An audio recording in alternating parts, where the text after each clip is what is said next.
Order, please rise for the entrance of His Worship Mayor Michael Fougere.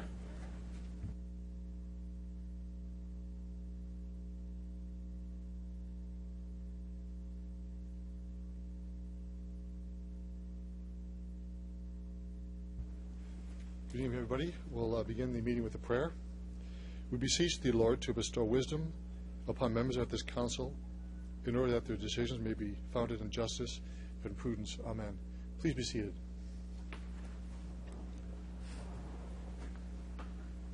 Welcome, everyone, to the special budget meeting for 2015.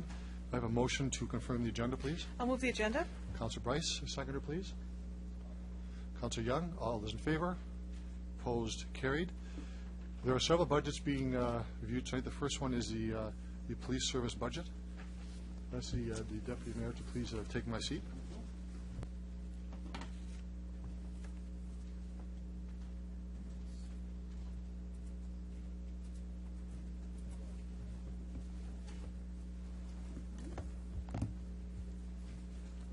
Go ahead. Thank you, Mr. Deputy Mayor. I will move concurrence in the report before us. If I have a seconder, please. Second, Your Worship. Thank you very much. As Chair of the Board of Police Commissioners, I want to say a few words about the budget tonight, and members of Council will know that Troy Hagan and his staff will be here to answer questions that you may have. Over the past several years, a lot of effort has gone into confronting crime challenges and strengthening the Regina Police Service to meet the needs the challenges of Regina today. And progress is being made.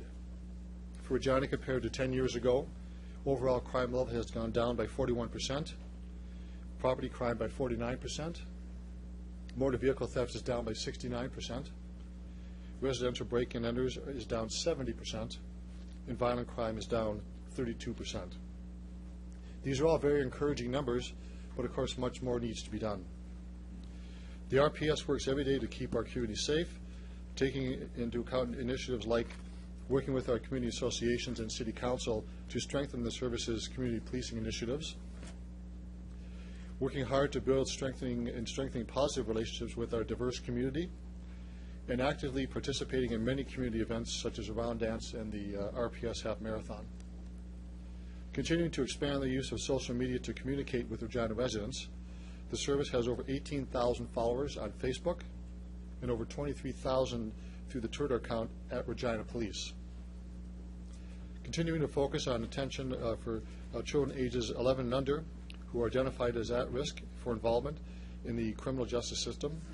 This initiative involves many partners and is a great example of how programs succeed when we all work together to help solve our community problems. The Regina Police Service is also focused on the future with its 4-year strategic plan. It continues to work on the vision of working together to keep Regina safe.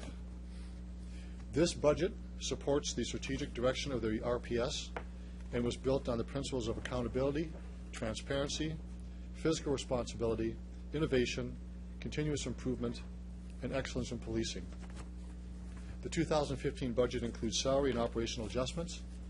The staffing adjustments for 2015 supports an additional 8 police officers assigned to patrol duties to enhance our frontline delivery of service. 2 newly created positions to support our community. One is a mental health liaison officer, and the other is a care officer or canine assisted and response education officer, and civilian staffing in support of information technology, technological crime, and crime record checks. Operational cost adjustments include increases for utilities, expansion of an in-house technological crime unit, and support for the IT software and hardware. The 2015 budget also includes revenues of $8.9 million. This revenue is largely provided by the provincial and federal governments, supporting about 11.5% of the police budget, which reduces the burden on Regina taxpayers. The Regina Police Service's 5-year capital plan program includes provisions for facilities development, communications, information technology, specialized police and equipment and fleet. Overall, the RPS budget takes a balanced and focused approach to deliver quality services to the residents of Regina. On behalf of the Board of Police Commissioners, I am pleased to support this report before us, the budget, and ask members of council to support it as well. Thank you. Thank you.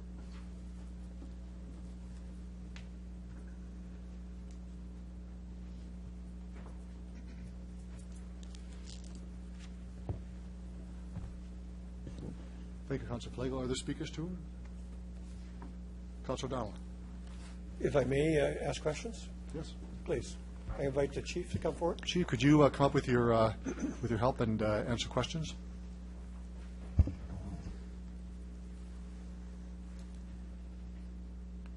Perhaps you can identify who you have with you. Certainly. I have to my right and your left Miss Louise Moore, the Executive Director, and newly promoted Deputy Chief Dean Ray to my left. Thanks very much. Evening, gentlemen and Ms. Moore. If I could just ask some questions, Your Worship. One of the things I've asked you every time you've come is about the district. And there's a phrase that I noticed in one of the appendixes. It's called geographic ownership. So my question is this. Are you still comfortable with that district notion? Is it working for you? And if so, could you describe to me, from your point of view, how and why? Certainly. Thank you very much for the question, and good evening to everyone. Yes, in my opinion, certainly it is working. And, of course, we introduced the 3rd District as part of what was called Next Level Policing in 2008. And prior to that, of course, we've always, I shouldn't say always, for the last 15 to 20 years prior to that even, we had subscribed to a community-based policing philosophy. And with that comes geographical ownership, which means officers, managers are assigned to a specific geographical location within our city, and they are accountable for the residents, their safety and well-being, and the overall functioning of that district. With the Central District, it brought, I believe, greater focus to the heritage communities and North Central, downtown. And it, in my opinion, and based on the research that we have done and the analysis, certainly I believe our relationship with the community has improved. Our ability to respond more strategically in a more focused way has improved. And I would suggest it's functioning quite well. Now, going forward, we're always looking for opportunities to enhance our service delivery. And we're looking forward to making some modifications, not to the district structure, but just enhancing and once again further entrenching the geographical ownership side of the equation when it comes to our deployment. Thanks. I'll just follow that part up with, on any given day, the same folks are working in the same district, getting to know either the regulars or new folks. Is that a fair assessment? That is a fair assessment. They're assigned on an annual basis to a zone within each district. And so, yes, I would say 95% of the time that's accurate, depending on staffing fluctuations, of course. But certainly every year. And often members will stay in a district for more than 1 year. So some of our members, for example, have been associated with, I'll say, North Central, that community for 4 or 5 years and beyond, actually. Perfect. Thanks for that. Reference is made in the budget document to new positions. That is both officers on the street as well as civilian. I'd like you to articulate for me why that's important and what you've done, because I would say it's rather impressive, but I want you to tell me why it's impressive. Okay. Well, we, of course, each year when we do our budgets, we're continuously looking for improvements and certainly looking for efficiencies within the police service. Last year, I had advised council that we were undertaking a rather extensive efficiency review within the Regina Police Service, and that work had begun late last fall and ran into this year. The results of that efficiency review revealed that there were actually 8 positions that are currently occupied by serving sworn police officers that we thought we could civilianize.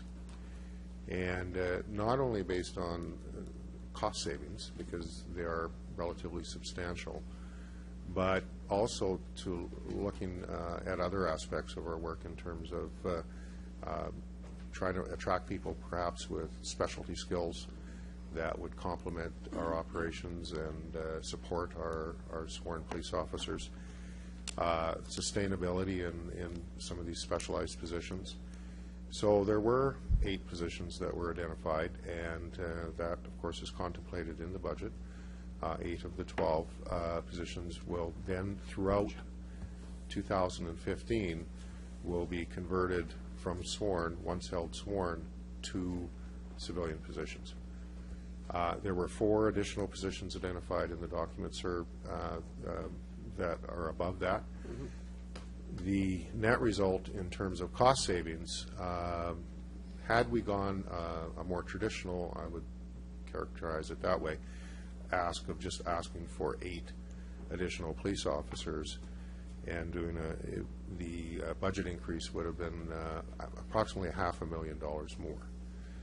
So I recognize this is an ask of a significant investment, but by doing and approaching it the way we have, there is a $500,000 savings to the taxpayers in the community. And we all believe, obviously, the team that's here behind me, and we believe that it's going to put our police service in a much better place at the end of it.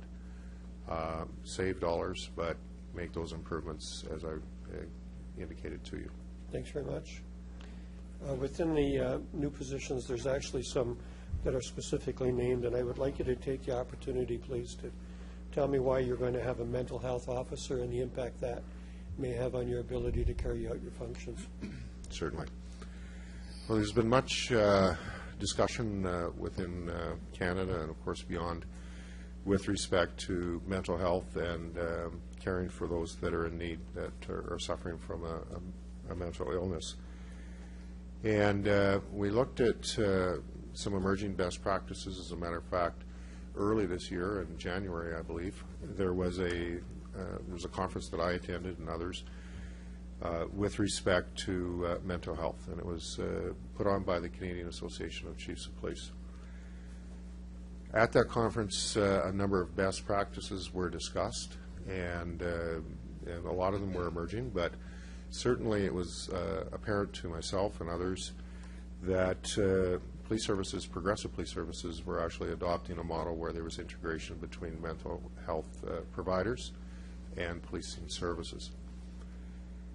So we've looked at some of those models. We've had discussions with the Regina Qu'Appelle Health Region, and we're excited about a potential partnership. As a matter of fact, it's looking quite promising, whereby we can have a designated resource within the Regina Police Service working with a mental health service provider, and they'll team up. There'll be a collaborative team where we can look at those most at need, those that are most often, for example, having contact with our police service, repeat calls for service, and rather than I would suggest we're not focusing in a collaborative manner with mental health services to try and find and support folks in need with some sustainable longer-term solutions, rather than just attending the call and attending perhaps next week or the week after again. So they'll be responsible for that work. In conjunction with that, do some cross-training between service providers, and really it's a problem-solving unit. We're still developing the model, so I don't have all of the specifics, but that's essentially the framework that'll be taken. And we also looked at the recommendations of a report that was done by the Ontario Human Rights Commission in February of 2014. And that was a very detailed report looking at mental health and what was occurring in our communities across Canada. And the Ontario report made several recommendations, but certainly one of them that was emphasized was the creation of such a team. So we looked at the emerging practices, we also look at the Commission's report that has been held in high regard. We felt that this would support those in need. And ultimately, we believe, and we're going to do it on a trial basis for 2 years, there will be an appropriate evaluation done on the program to ensure that it's meeting our objectives. And we believe that in the end result, there will be savings in terms of police response time, also savings on perhaps emergency services through the emergency wards at hospitals. And so across the spectrum, we're hoping that, and that's not to underscore the most important benefit, and that is to look after those that are vulnerable and in need. So if we can help them to have and secure a better life, then it's hard to put dollars on that, but I would suggest that that's as important as any of the other factors. Thanks very much. I'll finish with just a comment, and then my time is done. So, one, I will be supporting the budget. Two, I like very much that the police service was constantly looking at itself, evaluating through the strat plan, but also not afraid to make change. So I like the explanation very much about the new positions and what they're for. I think people need to understand that that is what's going on. And on a personal reflection, I love the districts. I love the idea that I have a chance as a councillor to meet with our inspector, but also that we talk about common folk and so on. It's working very well. I wish you well, sir. Thank you, sir. Councillor O'Donnell. Other speakers are Councillor Fraser. Thank you, through Mr. Mayor. Thanks, Chief Hagan, for the report. Two quick questions. The budget mentions a small drop in federal funding, I believe about $175,000, and a small increase in commissionaire, the prices of commissionaires. Could you just explain the federal decrease and also kind of how commissionaires fit into the whole picture? Thanks. Sure. The commissionaires, we have commissionaires working within our building. They're stationed at our front entranceway, and also they provide some service in distributing equipment and maintaining our readiness to distribute equipment at the beginning and after shift. So there are inflationary costs associated with, and of course it is a contract with the Corps Commissionaires. So that would reflect the inflationary costs that were built in on the commissioner side. And it generally fluctuates, depending on the contract year, 2 to 4%, depending on the wage increases that are being contemplated by the Corps.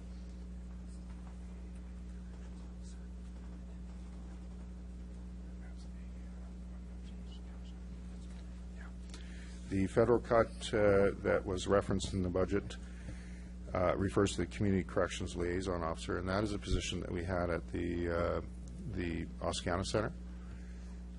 It was funded by the federal government and had been in existence for several years. As a result of federal government cuts within that ministry, that program has been terminated not only here, but across the country. So that is out of our control. Okay, thanks. Thank you, Councillor Fraser. Councillor Fundura. Thank you, Your Worship. Thank you. And thank you for coming and answering some questions. Just want a couple questions on usually it's reactive policing, but I'd like to ask you a few things on proactive stuff. Because you do a lot of work in the immigrant community. Mm-hmm. How does that fit into the policing, and what the results of that would be to Your Worship? Certainly, our police service has been committed to supporting minorities and diversity communities for a long time. And as we know, our community is changing exponentially with respect to the level of newcomers that are residing in our city. Our police service, getting back to our overarching philosophy of that of a community-based philosophy, it's when you peel that onion back, it's really the way I describe it. It's establishing healthy and respectful relationships with people. No different than the relationships that we have within our own circles, whether it's family or friends or otherwise. And so to develop those relationships with communities within community, it's important for our police service to outreach rather, into the newcomer communities and establish and gain trust. And of course, a lot of our newcomers, not all, but some certainly, come from countries where government is not trusted, policing is certainly not trusted, and anyone in uniform is viewed as perhaps a threat to their own safety and well-being. So as a police service, it's important, and we made a very deliberate step towards this a number of years ago, to work very diligently and in a very deliberate manner to work proactively with those communities. And we're working with the Open Door Society and the Regina Multicultural Council almost every day and certainly every week.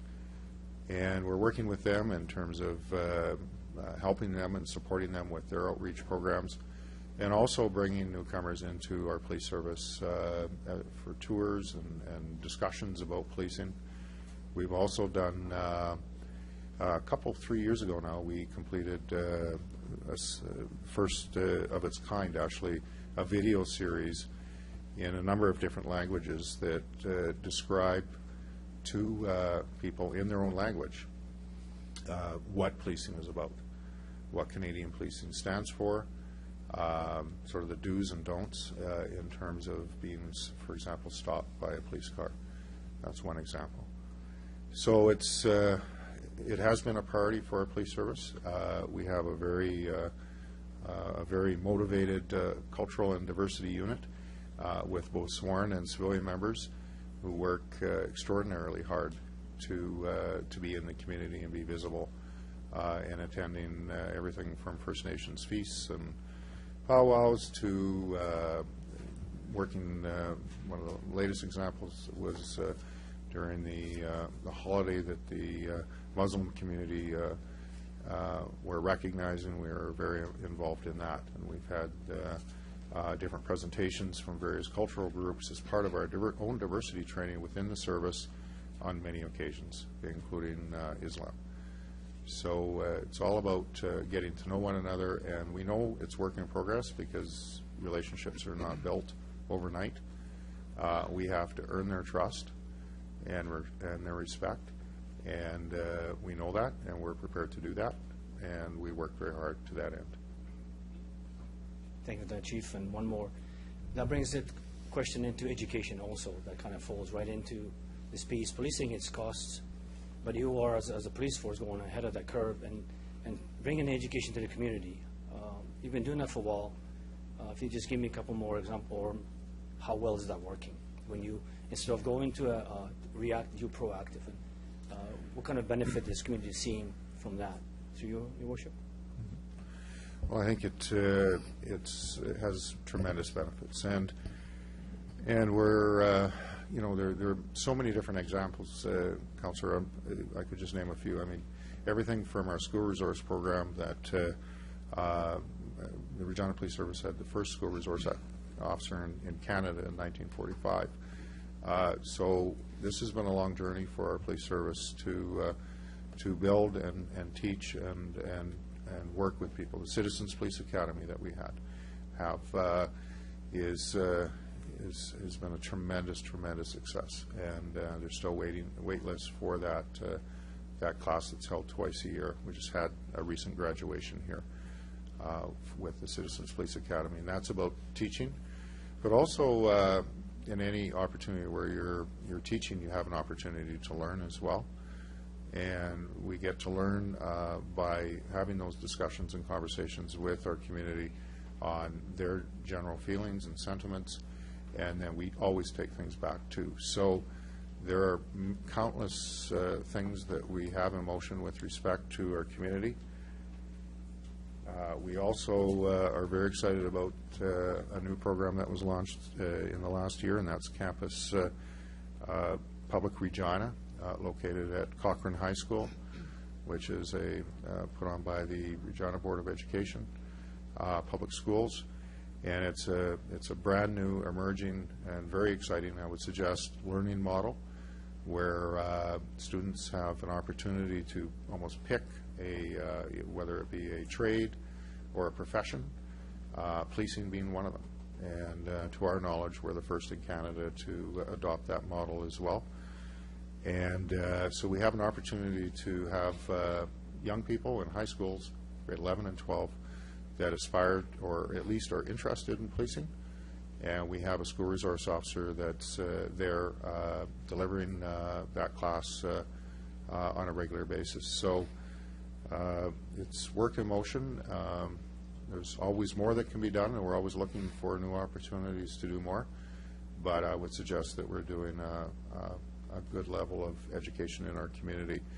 And just to sort of wrap up my answer in terms of what benefits do we see, I think one of our measurements that certainly we use is the community perception survey that's done every 2 years, and we measure things like respect, and we ask people in our community if we're professional, approachable, are we respected, and we've had very, very high ratings, I would suggest, and a very good scorecard on that front. And if anything, it had gone up actually from the previous one. So I think that education is contributing to that outcome, and of course that's one of the ways that we're measuring how we're interacting with our community. Worship, thank you, Chief. Thank you for everything you do, and your executive team and your staff. Thank you very much. Thank you, sir. Thank you, Councillor Verdun. Councillor Bryce? Thank you. I'm just wondering how we are doing diversity-wise with our police force. How are we doing with the numbers of women and visible minorities? Are we reflecting the population of Regina? I'll get those numbers, precise numbers for you in 1 second. Overall, we're doing reasonably well, but we have work to do at the outset. We're not totally satisfied with where we are right now, I can tell you, but that certainly doesn't mean that we're disillusioned with the work in progress, because far be it. As a matter of fact, we've made tremendous strides. When you look at the category of women in underrepresented occupations, in 1992, it comprised 4% of our workplace. In 2012, it was 23.4. Aboriginal persons in 92, we had a representation of 3%, and in 2012, we had 9.3. Persons with disabilities, 1.7% in 92, and 4% in 2012. And visible minorities are about 5.5% right now, whereas 1.2 before. So we're the benchmarks that are set out by the Saskatchewan Human Rights Commission, is something that we voluntarily subscribe to work with them, and they can help guide us in terms of where we should be. We do have some work to do, and there are some gaps, but it is work in progress. And our police service is committed to be as reflective of our actual community as it can be. And of course, it's changed a lot in 5 years, and even less actually. And I think it's great. But with that comes some opportunities for us then to dig a little bit deeper and be more reflective of, especially some of our emerging communities that are arriving here as well. Thank you. Opportunities and work, obviously. Thank you. Thank you, Councillor Bryce. Councillor Burnett. Thank you, Worship, and welcome to the delegation. One question, I've certainly come to appreciate that public safety is certainly one of the key aspects of quality of life we have in Regina, and certainly from myself and the area I represent, and I think most people I talk to, I think the police are doing just an excellent job. Unfortunately, there was a recent article a couple of weeks ago that kind of had a focus on one area of crime, which always sort of puts a little bit of nervousness, I think, in the community about homicides. Does that require, when you get a statistic that's a little out of whack like that, does that require a change in your strategic direction? If so, shifting resources to address it, or are you very comfortable that there's adequate resourcing in this budget to sort of address that issue? Certainly. Every year we always have fluctuations in various categories, and Through my own experience, and others will share the same experience, there's always, every year, it seems like one or two categories seem to peak a bit. Whether it's break-and-enters or stolen autos or street robberies, it's just the nature of, none of our statistics year over year mirror one another, the past experience. So it's very fluid. In terms of homicides, I'm confident that we have the resources to obviously investigate them thoroughly and hold people accountable for those terrible acts. Of course, this year, you look at homicides, and this is why I always caution people, and I'm not saying this to you, sir, but just a broader context, especially with the media when I'm speaking, is that we have, when we look at trends, it's important to look at a longer term. And we use 10 years as sort of a benchmark in terms of, because of those peaks and valleys. And so that we're always alive to emerging trends, and we do respond. But what we want to do is be prudent in terms of the analysis of our data that we have when we're studying our overall strategic direction.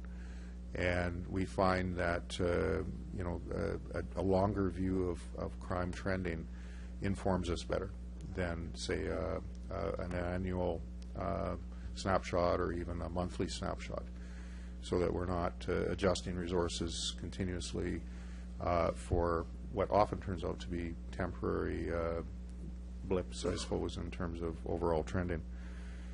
So it was on the higher end last year, there's no question, with respect to homicides.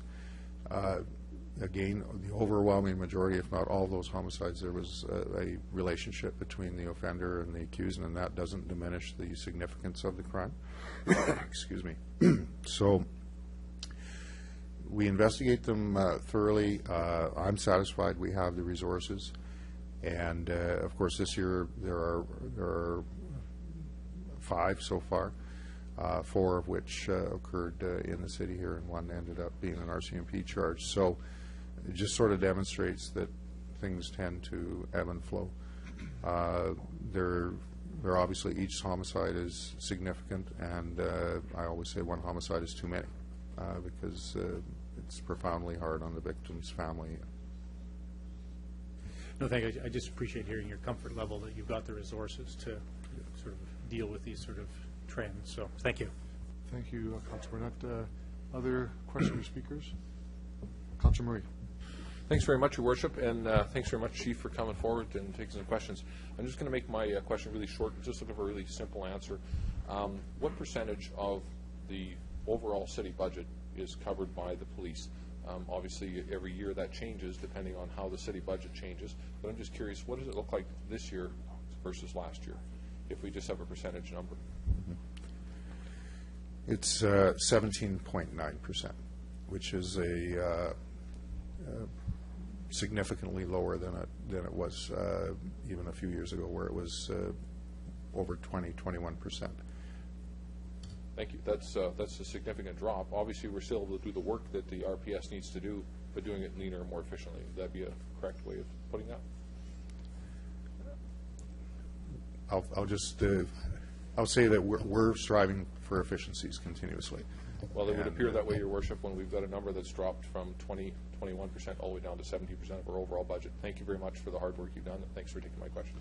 Thanks, Your Worship. Thank you, Councilor Murray. Other questions of the delegation or comments on the report?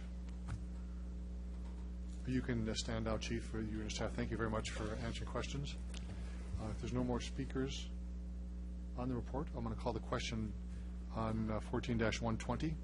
The motion is, just to be read, because it wasn't actually spoken initially, was the RPS operating capital budget, gross estimates operating of $76.9 million and revenues of $8.8 million, resulting in a net operating budget of $68,046,600 be approved, and that the capital budget of $2.7 million with capital funding be determined by the City Council be approved. I'm going to call a question on the motion. All those in favor? Opposed? That's carried unanimously. Thank you very much. We're going to move on to the library. We have one delegation, and this is Joanne Havelock, D14-97.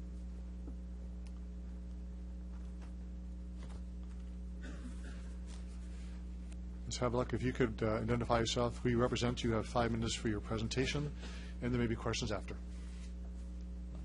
My name is Joanne Havelock. I'm chair of the Friends of the Regina Public Library. I appreciate the opportunity to be here today and talk about the library's budget. The budget highlights the RPL's achievements in the past year, and the work of the board and staff is appreciated. Time doesn't permit going into all of the details in this presentation, and they will be talking about this following me.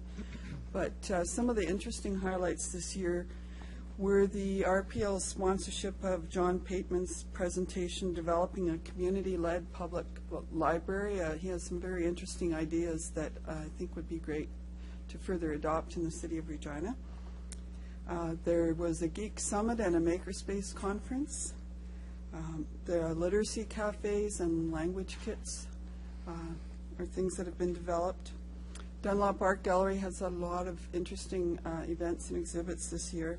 And the financial literacy programs, I think, are a really good innovation. And it will also be good to see the update of the service plan proceed in the coming year. We have received feedback that people appreciate electronic resources, but still want printed books. And we note that while $170,000 will be spent on e-books, $1 million will still be spent on print books.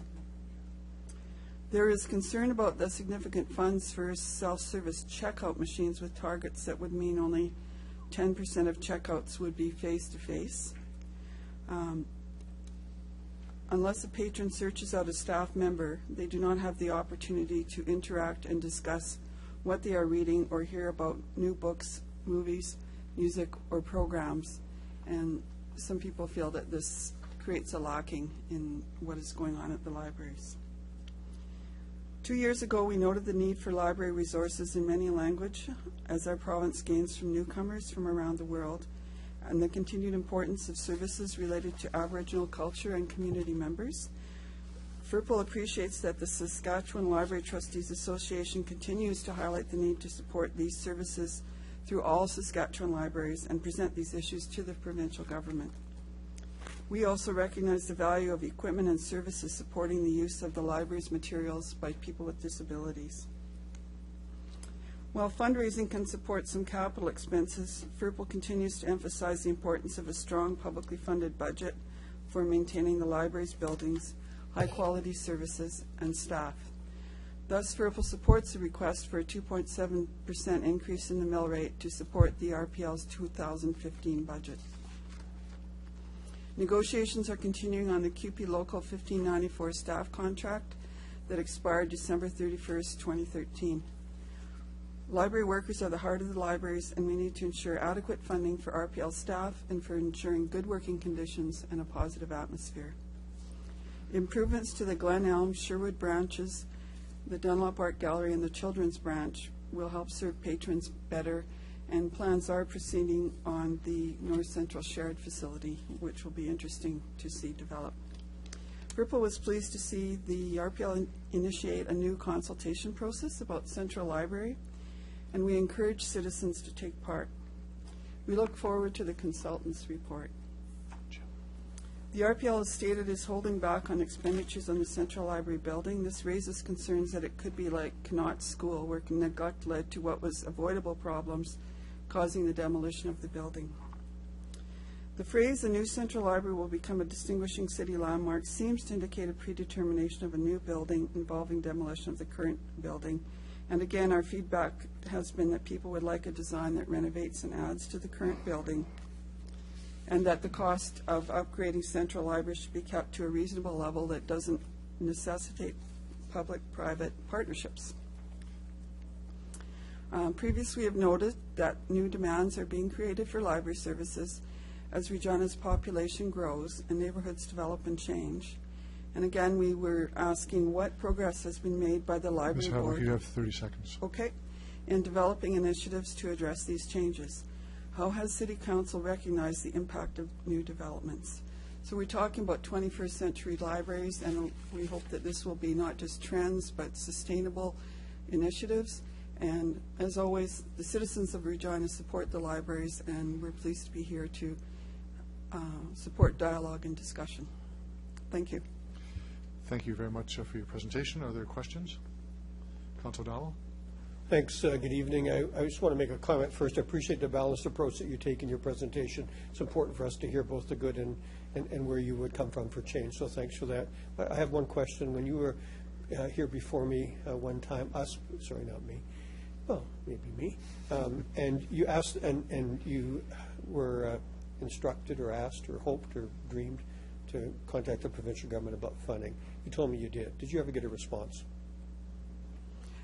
Yes, we did get a generic letter back to say that they were, considering these kind of initiatives and supported libraries in general. I could forward that response to you. I would accept that. And I just was curious. Thanks. Thank you, Councilor O'Donnell. Other questions? Okay. Councilor Hawkins? Thank you, Your Worship. Thank you, Ms. Havelock, for your interesting presentation. You mentioned in your presentation that there was a new central library building being considered, and that the feedback which the Friends had about this was that people would like a design that renovates and adds to the current building. I would be interested to hear your comments on that feedback, whether you provided that feedback to the library, and whether you're aware that the current study of the library forecloses no options, that everything is on the table to be considered. Yes, we did forward the results of our survey to the library. We also participated in the consultations by Dialogue Communications Consulting Group, and really encouraged people to get out. We made a lot of effort to email and phone our membership and put things on our website to encourage people to participate. So that study result hasn't come out yet. I think they're just working on the report at this point. Yes, they say that they're considering all initiatives, so we hope that's the case. It's just sometimes the language seems to slant a certain way, and so we just feel that we need to point that out, I guess. And is it your position that a renovated library will be able to accommodate the demands of the 21st century demands that library users need met? I think that what needs to happen is that the results of the dialogue study should come out, and then design options be developed for renovating and building on. The last round of designs didn't include a design option for renovation, so it didn't give anybody the choice to see what the options were, if it was renovated, what the costs were, and so forth. So I think a design option for renovation would be good. Beyond that, we'll have to see. Thank you very much. Thank you, Your Worship. Thank you, Councilor Hawkins. Other questions? There are none. Thank you very much for appearing as delegation. And we'll now go to the library request for 2018. Councilor Bryce? Thank you. I stand to move the library board mill rate increase of 2.7%, which is the 2015 library mill rate being at 0.9372. If I can have a seconder, I'll Seconder for that, please. Councilor Hawkins? Thank you. So I'd just like to recognize some of our group library gang in the audience. So we have Renu Kapoor, who's on our board. We have Julie McKenna, who is the deputy director, and Jeff Barber, who is our director. So they'll be available if we have questions about the budget. And I'll just do a quick review. I know that Ms. Havelock talked a lot about what we've done last year, but I'll do a quick review of what I feel that we've done last year. So the Central Library redevelopment, we have done public consultation and are gathering all the input that we got to see which direction we need to be moving in. We're also working on the North Central shared facility. We're also working on the new technology, the self-checkouts, the e-books, the music, the audiobooks, those sorts of things that people of Regina are asking for. We've done some space updates, physical space updates, shelving for Glen Elm, refurbishment of the Dunlop Art Gallery Resource Center, Central Library Children's Department. That's updates for painting, furniture, and that sort of thing. We also continue to work with our new population, immigrants and people new to Regina, with our literacy programs and English as another language. For next year, we're looking at a group of priorities. We have 6 priorities. The first one is branch renewal. Second one is central library development. The third one is the RPL 2011 and beyond strategic plan. The number 4 is creating a welcoming environment. Number 5 is meeting the community's needs. And number 6 is fundraising. That's it in a nutshell. That's a lot, Councillor Bryce. Other speakers on the report? Councillor O'Donnell. Thanks. Actually, I would like to ask a question if I could. Perhaps you can have the delegation come forward. Just when you thought you'd get off scot-free. Councillor O'Donnell. Thanks very much. Welcome, Mr. Barber. So I actually just have one question, but I'd like you to articulate this in terms of service. It seems, from what I understand, an awful lot of new Canadians come and use your library. It seems to be a gathering place. Could you articulate that for me in terms of the impact that has on your services and or the demand it creates for service? Is this, okay. Specifically within RPL, we do have a unit, the literacy unit, that deals very, very much with English as an additional language in the newcomer community.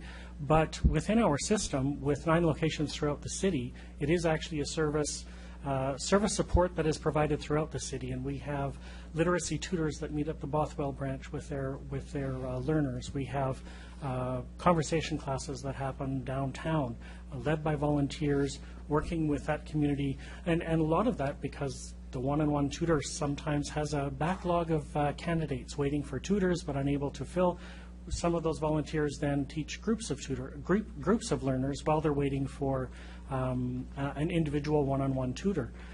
We're expanding some of those services. Actually, in 2015 budget, I think we mentioned that we have some grant money where we're looking at.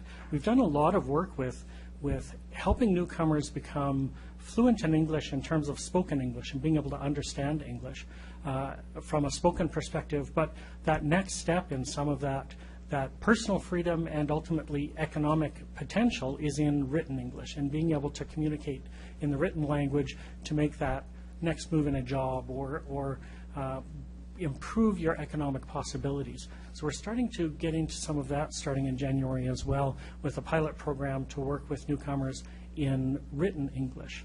So it's something that for us, it's throughout the system. We have a particular unit focusing on it, but that unit does have system-wide responsibility, and we have, of course, a staff that deals with that on a day-to-day basis. Thanks for that. It's going to lead into a second question. If I watched a movie, even fairly current movie, it often depicts the library where you sit quietly and you're studious and people run around saying shh so that it's always quiet. Right? Are you telling me that in terms of how you're describing this English as a second language service and so on, that's the beginning of what we talk about libraries in the 21st century? Is that the transition? It very much is a part of that transition, and one of the things that you'll see in the library, both in terms of newcomers learning English, working with their tutor, is you see them out on a table in the library doing that out in the open. Sometimes in a room, but out in the open. You'll see in our Prince of Wales branch that we built a few years ago, there are no program rooms in the library. There are kids out on a floor learning. There's a Cree language circle in the corner where we have elders working with people to ensure that they can preserve spoken Cree language. So people are in the library doing programs, but in the library not shushing, and ultimately I think finding a quiet library is an exception, not a rule. Thanks. That's what I was looking for.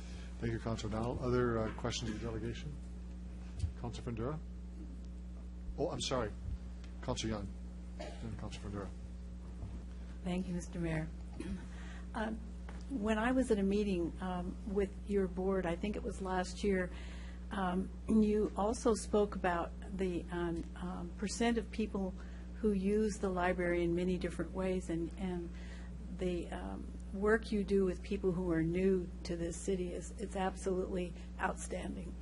But you also do work with people through the internet. And so I think I heard a stat, and I'm going to check it with you, that about 70% of the residents of this city interact with the library in one way or another. Am I correct in that stat? Yes, very close. 75% of households 75%. do use the library. Okay, so you do so much, and you do so much more than just people who enter through the library doors. So you make a huge impact on this city, and I thank you for the work that you do. Thank you. Thank you, Councilor Young. Councilor Fundura. Thank you, Your Worship. Mr. Barber. When I look at the library, the question would be, would you describe it as not just a place full of books and movies and things like that? It's more of a social hub. How do you describe that?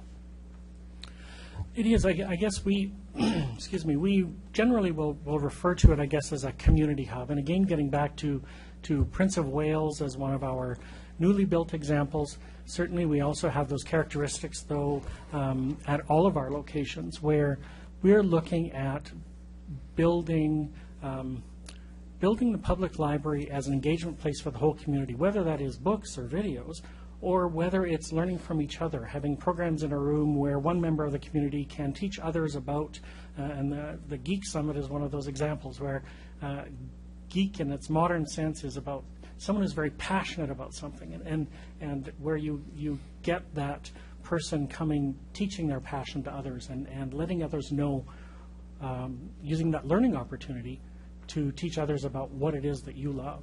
It's one of those things in makerspaces where it's about creative content and community-led exchange of information and creation, that the library is a community hub. And it's one of the places where in North Central Shared Facility, I think that was mentioned, where yes, the Albert Branch Library is to be located within that facility with other partners, but the integration of all those programs and services is creating a community hub for North Central that they've been waiting for a long time, and we're so happy to be just so close to there. Thank you. And one more, Your Worship. Elementary schools are tied closely with library. What does that mean? There, for us, that means that there are school children in libraries probably at any given time. School visits are very common, and that goes right down to preschool, coming down either to the Central Library downtown, or there was a group of them at actually the donated art piece that was placed in the children's area of the library at Regent Place, where classes come, engage, in that case, in art, engage in storytelling, engage in crafts, and engage generally as a group within the library and try to reinforce the value of reading and reinforce the value of community in a library with children, because when they get that at a young age, it is going to continue through their lives. And Your Worship, thank you for what you do. My experience at the library, just a quick comment, is I've learned my English at the library, so I'm very grateful for what the library does. And Mr. Councillor Hinks, I know that you don't have to translate for me, I know that. And I thank you for what you do, and library staff, and Councillor O'Donnell mentioned about the new Canadians. I'm very impressed with the library is doing, how far the library has come from where I remember starting in 1976 to now. Thank you, Your Worship. Thank you, Councilor Fundura. Other speakers, other questions? The delegation? Councilor Murray? You can return to the gallery. Thank you very much. Any other speakers on this report? It's for a proposed 2.7% merit increase for the library budget. Councilor Bryce, you want to close debate? Okay. There are no other speakers. I'll call the question. All those in favor? Opposed? That's carried unanimously. Move on to the City of Regina budget. We have 7 delegations. The first delegation is D14-98, Jamie McKenzie. You need some help there. No, in terms of microphone? Well, Mr. McKenzie, if you could identify yourself, and you have 5 minutes for your presentation, and there may be questions afterwards. Okay, thank you. My name is Jamie McKenzie, and I'm representing myself tonight.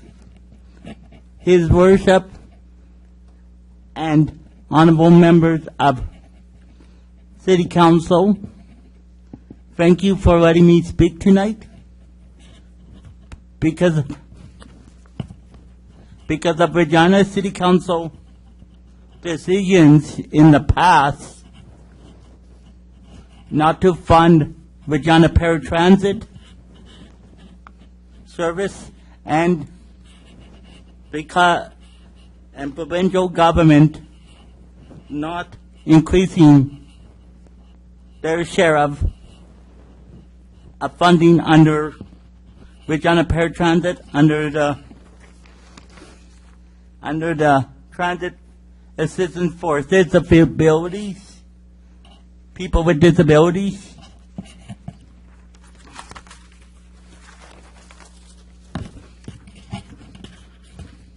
Because of City Council decisions in the past,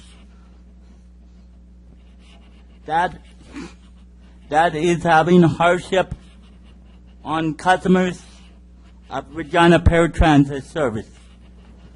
It was not the provincial government that made the decision to contract out Regina paratransit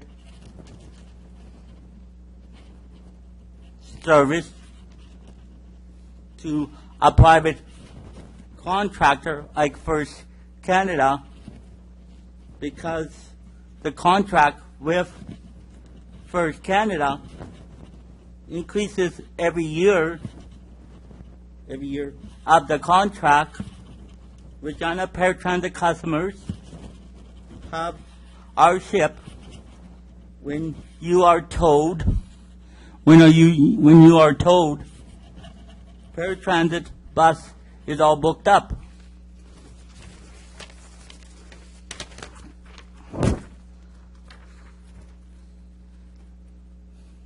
Especially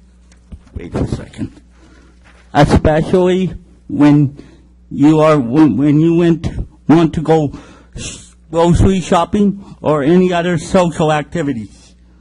Increasing Regina paratransit buses by 2 additional buses will help, but have city administration look at the contracts with the Saskatchewan Ability Council workshop and the Cosmopolitan Learning Center workshop, because of Regina paratransit service did not have the contracts with the Saskatchewan Ability Council workshop and the Cosmopolitan workshop.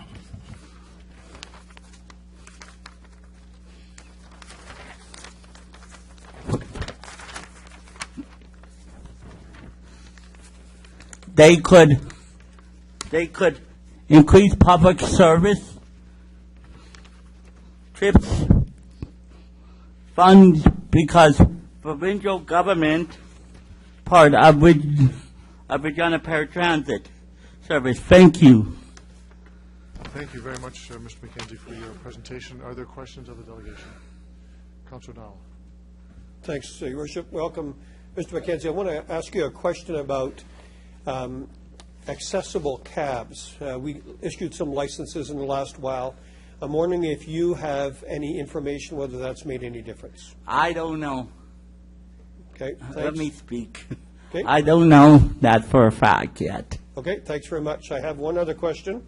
I'm not sure that I followed what you were asking, so I want you to help me understand. You asked about contracts with Sask Abilities and the Cosmopolitan Learning Center and so on.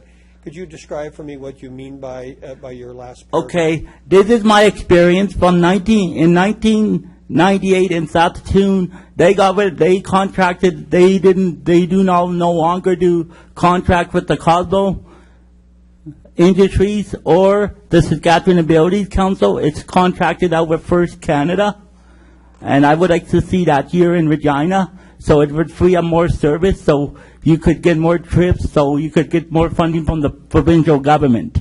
Thanks for making that clear. Thanks. Thank you, Councilor Dowell. Councilor Bryce? Thank you. You stated that because of Regina City Council decisions in the past choosing not to fund paratransit, are you aware that Regina City Council has always funded paratransit? Yep. Okay, thank you. Other questions of the delegation? There are none, Mr. McKenzie. You can return to the gallery. Thank you very much. And we will move on to our next delegation, D 1499, Andy Livingstone.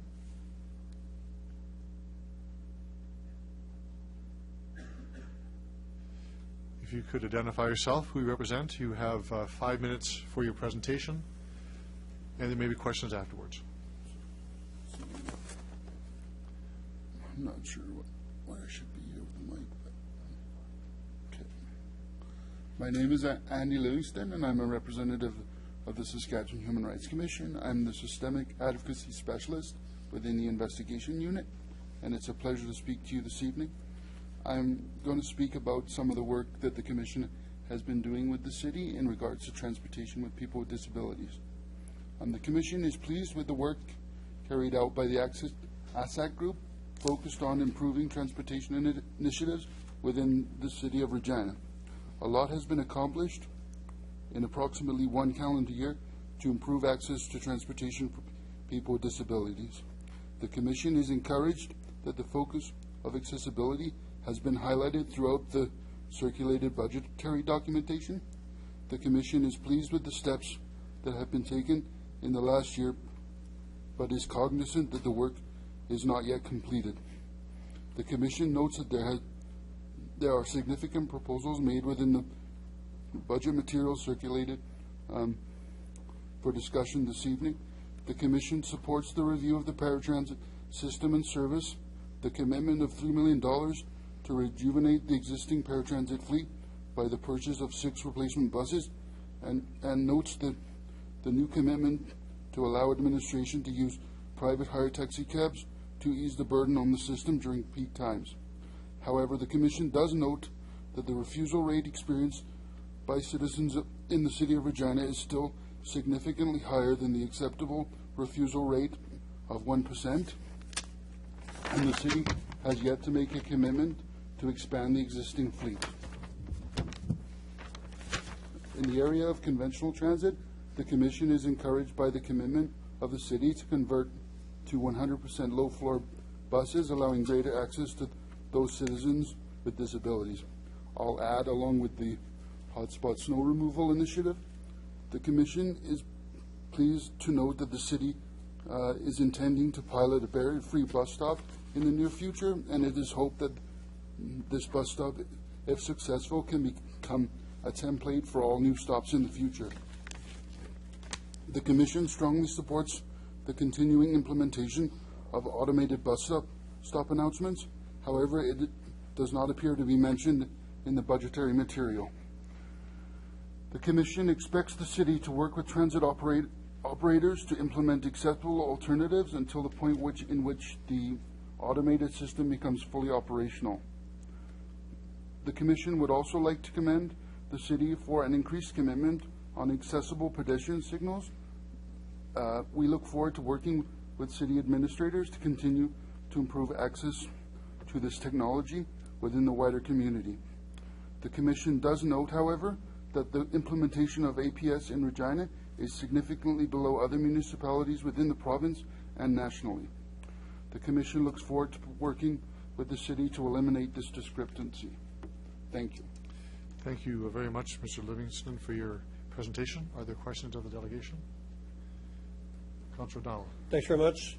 Evening. I appreciate your comments and your sharing your knowledge. It's useful for us. So I wonder if you could just give me a little update. I know that there's been a lot of discussions at the provincial level about things that could be done differently. Is there anything that you could share from your perspective as to where that's going? Well, I know that the province is currently working on developing a disability strategy, right, and I'm sure a lot of those initiatives will cycle down on a municipal level.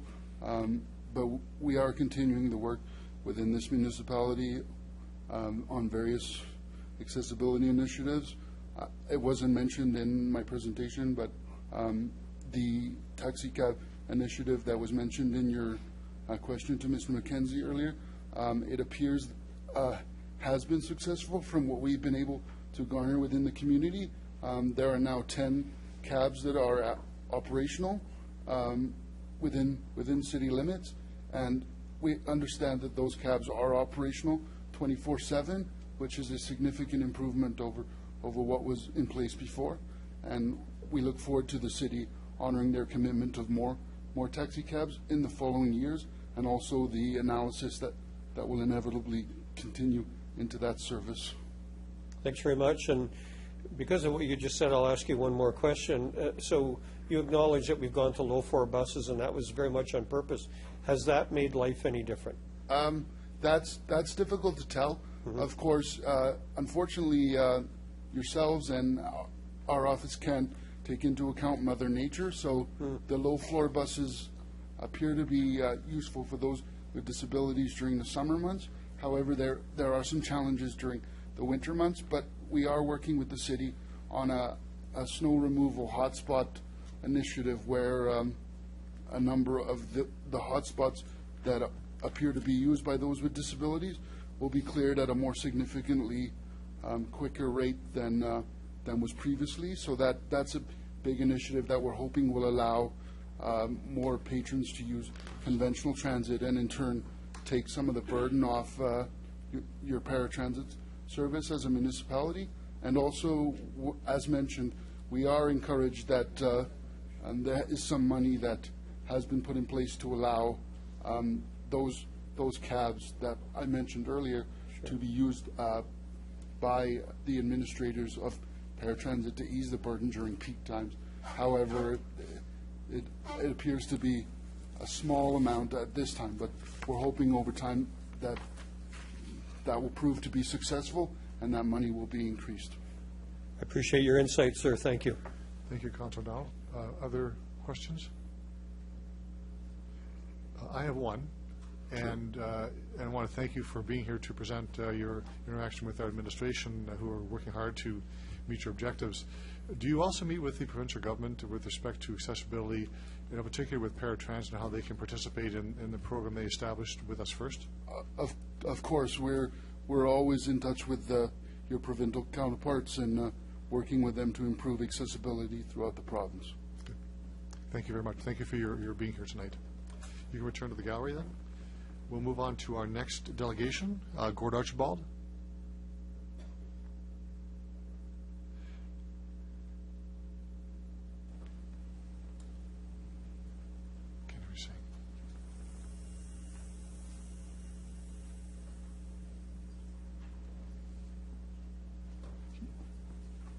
Wanted a question with the last delegation?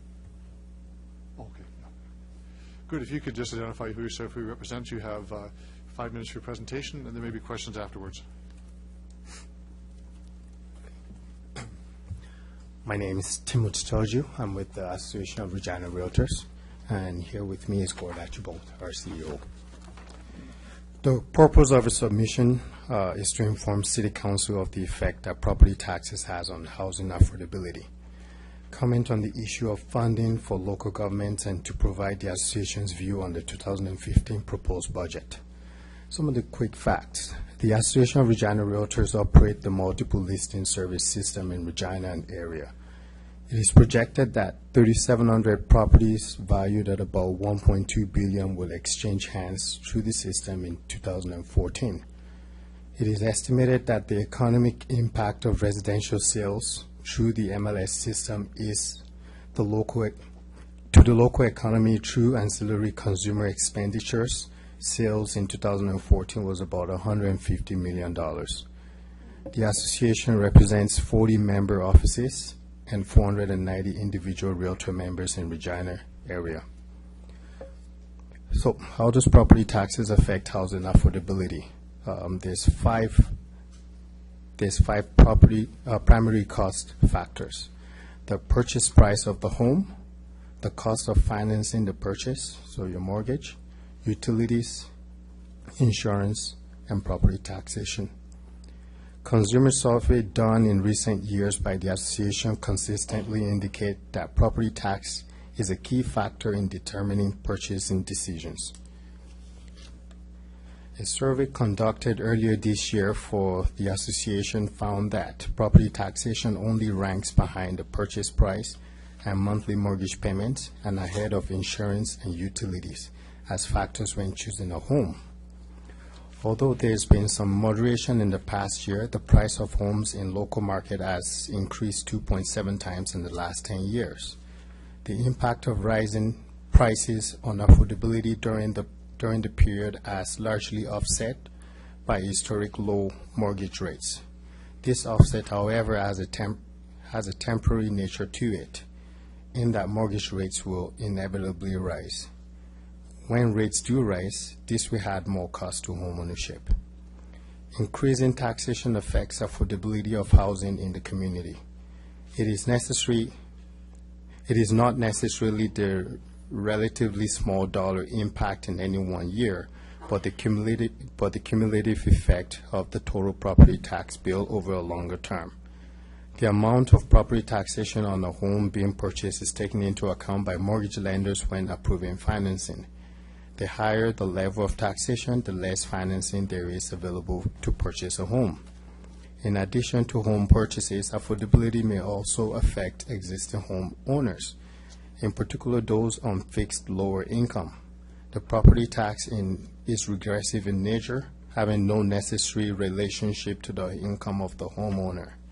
Increases in property taxation can have an impact on those currently on the margin of affordability. It is also a contributing factor to increasing rents, as landlords will recover these costs through rents paid by tenants. Property taxes add to cost of home ownership. The more taken in tax, the less there is available for principal and other uses. Funding for local government needs. The property tax is a relic from the past that no longer meets the needs of financing any government operations.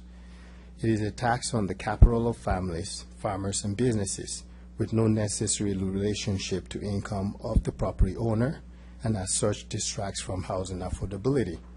Having said all this, it remains the sole direct form of taxation revenue for municipalities.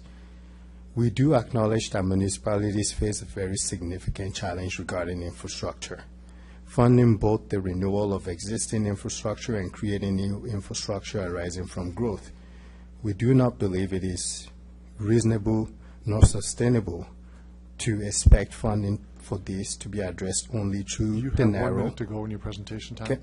through the narrow and regressive property tax base. In our opinion, it should be funded through permanent and predictable funding programs in partnership with the senior levels of government. We did a survey earlier this year that I mentioned.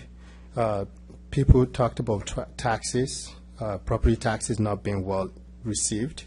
80% said they prefer an increase of user fees to tax increases.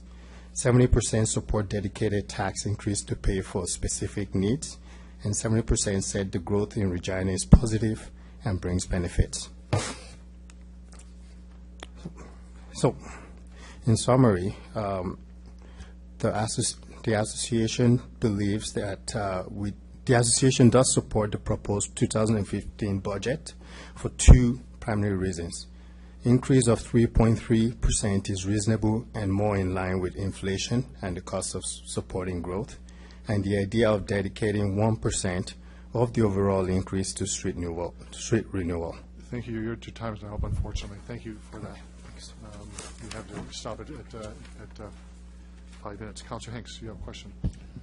Thank you for your presentation. Is there anything further you'd like to say?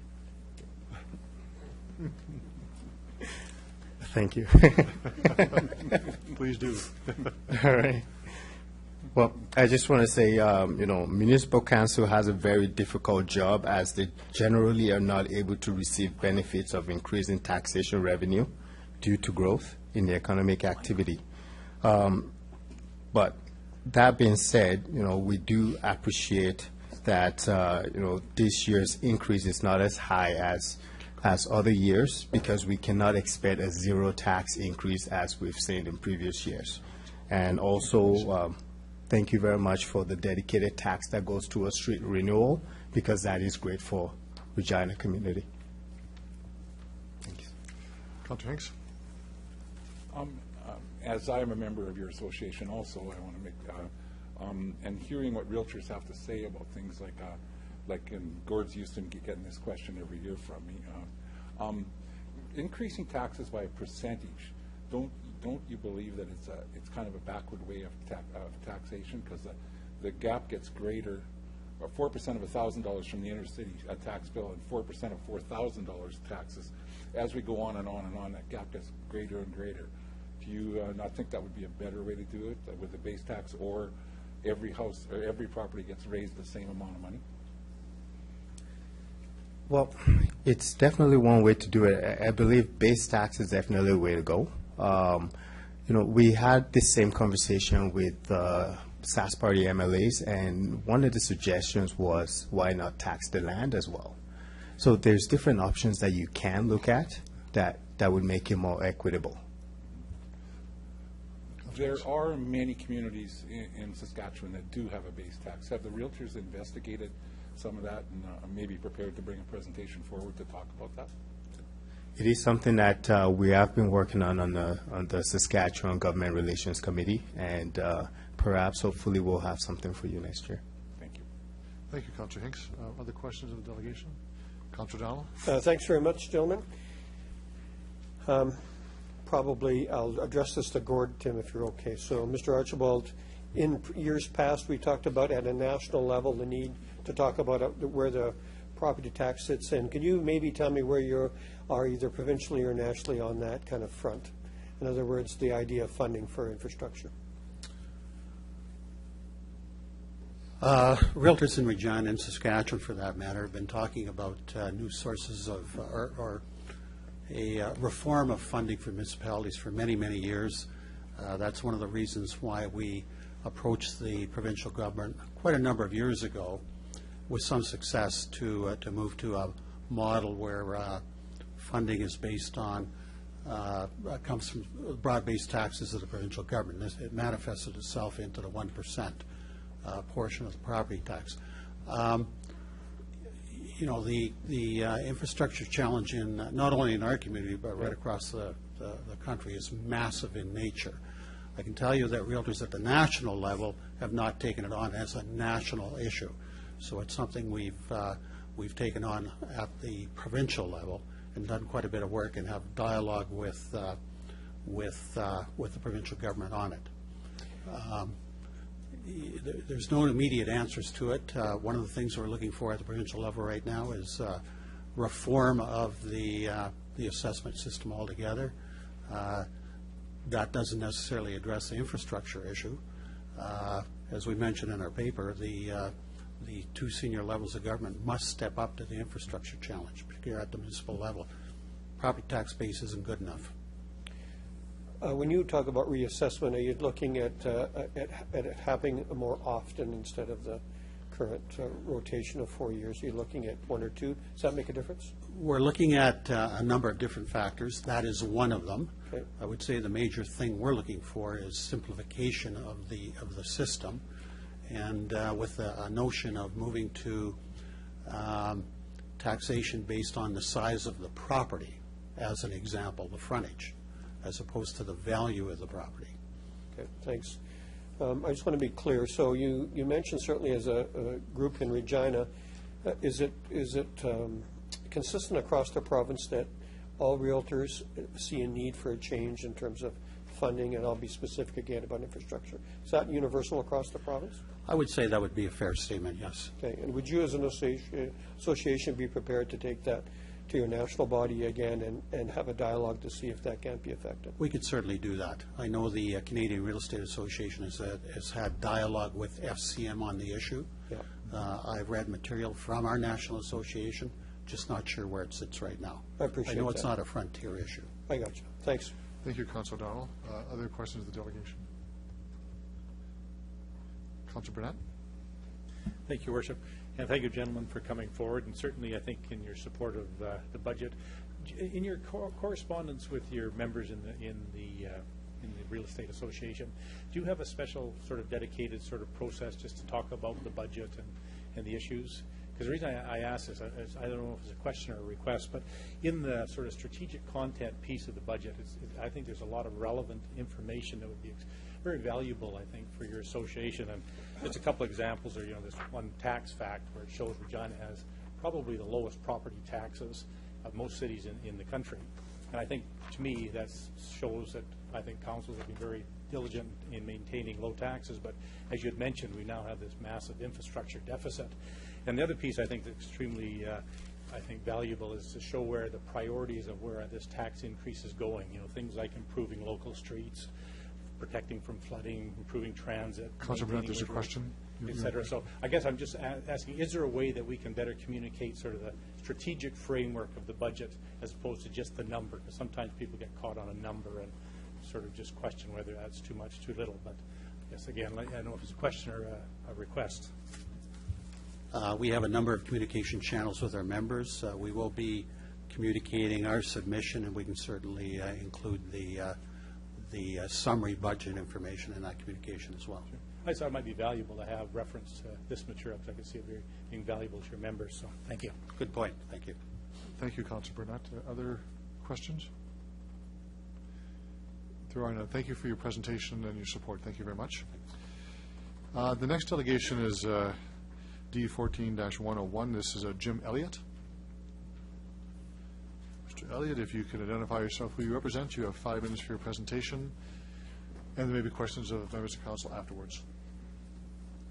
Thank you, Mr. Mayor and members of City Council. My name is Jim Elliott. Today I must restate and continue to ask that you reassess the direction that you're proceeding and consider that going in a different and I would say more sustainable direction. This council and others in the past have been digging a hole. This hole is that infrastructure deficit that was recently referenced in the previous delegation. This council and past councils, and some of which you were on, have been digging this hole and thinking that someone in the future will save them before they dig it so deep that they will not be able to get out of that hole. Now, in my mind, unfortunately, that day has come, and this city is so far down in the hole that they will not be able to get out of it easily. What is more disturbing in my mind is that this council still will not acknowledge that what they do each year is putting them further in the ground, even when you now begin to desperately ask the taxpayers of this city to bail you out of this infrastructure deficit. What I say is this city continues each year to put more roads and sewers infrastructure on the inventory of this city when we can't even repair what we have sufficiently enough to get to the laudable goal of having everything in fair condition. And your administration has stated this clearly.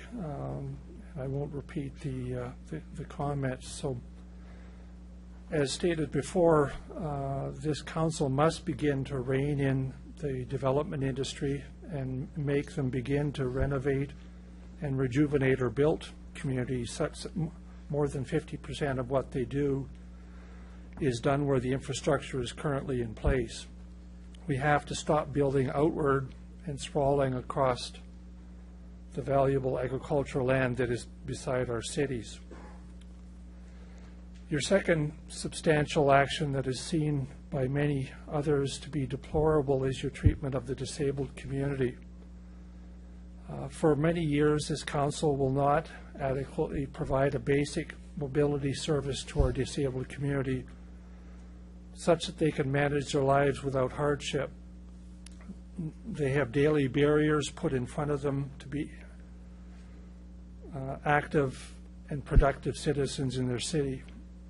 In at least 2 cases, the Saskatchewan Human Rights Commission has intervened on their behalf, and yet the City Council continues to balk at doing the right thing.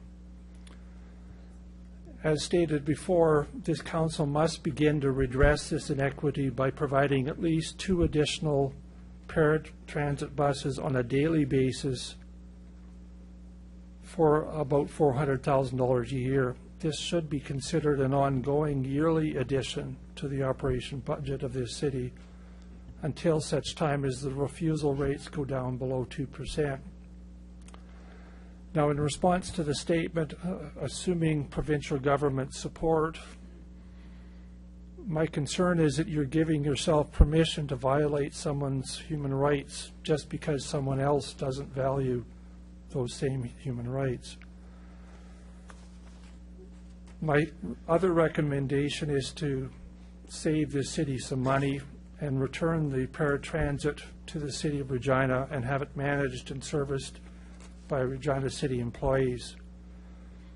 Now, in previous years, this was estimated at some close to $750,000, and probably more now. And I guess my last comment, and I'll leave it at this, you need to allow the transit and paratransit to retain within itself a separate operating reserve made up of its annual net revenue, and allow them to reinvest this money where they deem it best to increase the service and reliability of their services. And I'll leave it at that at this point. And Thank you, any Mr. questions Elliott, for your you have. presentation. Are there questions of the delegation? Councillor Hinks. Mr. Elliott, you come to our council pretty well every meeting and have some sort of negative presentation. I'm wondering if you see anything good about our city.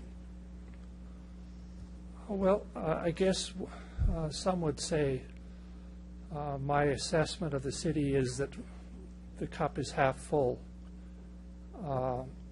I think of it as being half empty. I think we have a great more things that we could be doing, and yet we seem to be either stumbling or not taking the initiative to do it. And I guess, like I said, paratransit I see as that as one example. We could be providing that service, but yet we won't. Councillor Hawkins. Thank you, Your Worship. Thank you, Mr. Elliott. You've stressed the need for improvements in local infrastructure. Mr. Elliott, the budget before us tonight suggests a 1% increase to improve local roads. Am I right to think that you support that? That will go a long way, but it isn't adequate to get to the goals that you're proposing. Thank you, Councillor Hawkins. Other questions? I have one, and it relates to your depiction of our paratransit service as deplorable. You did hear the representative from the Human Rights Commission speak to the progress being made on paratransit. Would you agree with those comments? The system is getting better, but it clearly isn't to a level that I would see as being appropriate for this city. So. Thank you for that. No other questions? Thank you very much. You can return to the gallery. We move on to our next delegation, Marilyn Braun-Pollan. Welcome to City Council. If you could identify yourself for the record, who you represent. You have 5 minutes for your presentation, and there may be questions afterwards.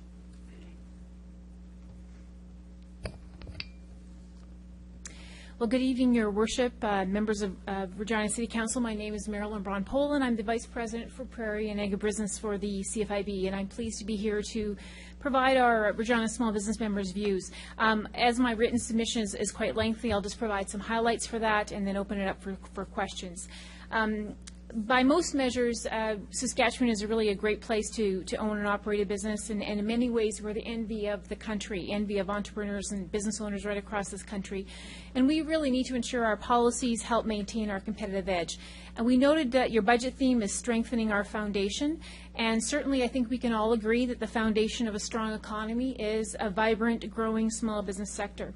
And so we do realize that you have difficult decisions here this evening to meet the demands of a strong economy and a growing population. However, we do have some concerns tonight to raise with respect to the property tax increase. More specifically related to the spending levels, and we believe that the 7.2% increase is unsustainable, well above the benchmark of that we put forward as the rate of inflation plus population growth. We also have some survey results there that show that our members believe the city can do a better job of overall spending restraint.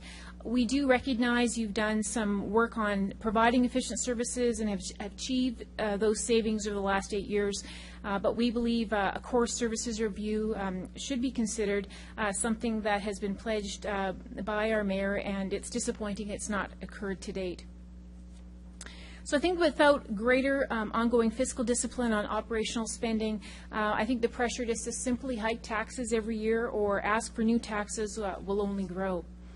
As you know, with the provincial revenue sharing, Regina will benefit from that in 2015.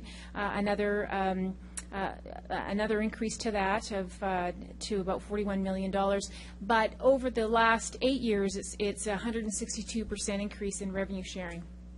So we hope that we can use that revenue sharing prudently to further mitigate an increase tonight. And certainly we're not advocating for a 0% increase in spending, but we certainly want that spending level to be within a sustainable level. We also on page 3 talk about some of the realities from a small business owner's perspective and their perspective on municipal issues. Don't have time to go into those, but certainly I think what these results show is that there is clearly some room for both mayor and council to better understand the realities of running a small business and ensure that your policies do reflect that understanding. And maybe this is an opportunity to open up that discussion. Again, on page 4, we talk about the property tax hikes will impact small business owners. There's that misconception there that it won't have an impact on a small business owner's ability to grow and expand. I think that we are able to debunk some of those myths tonight.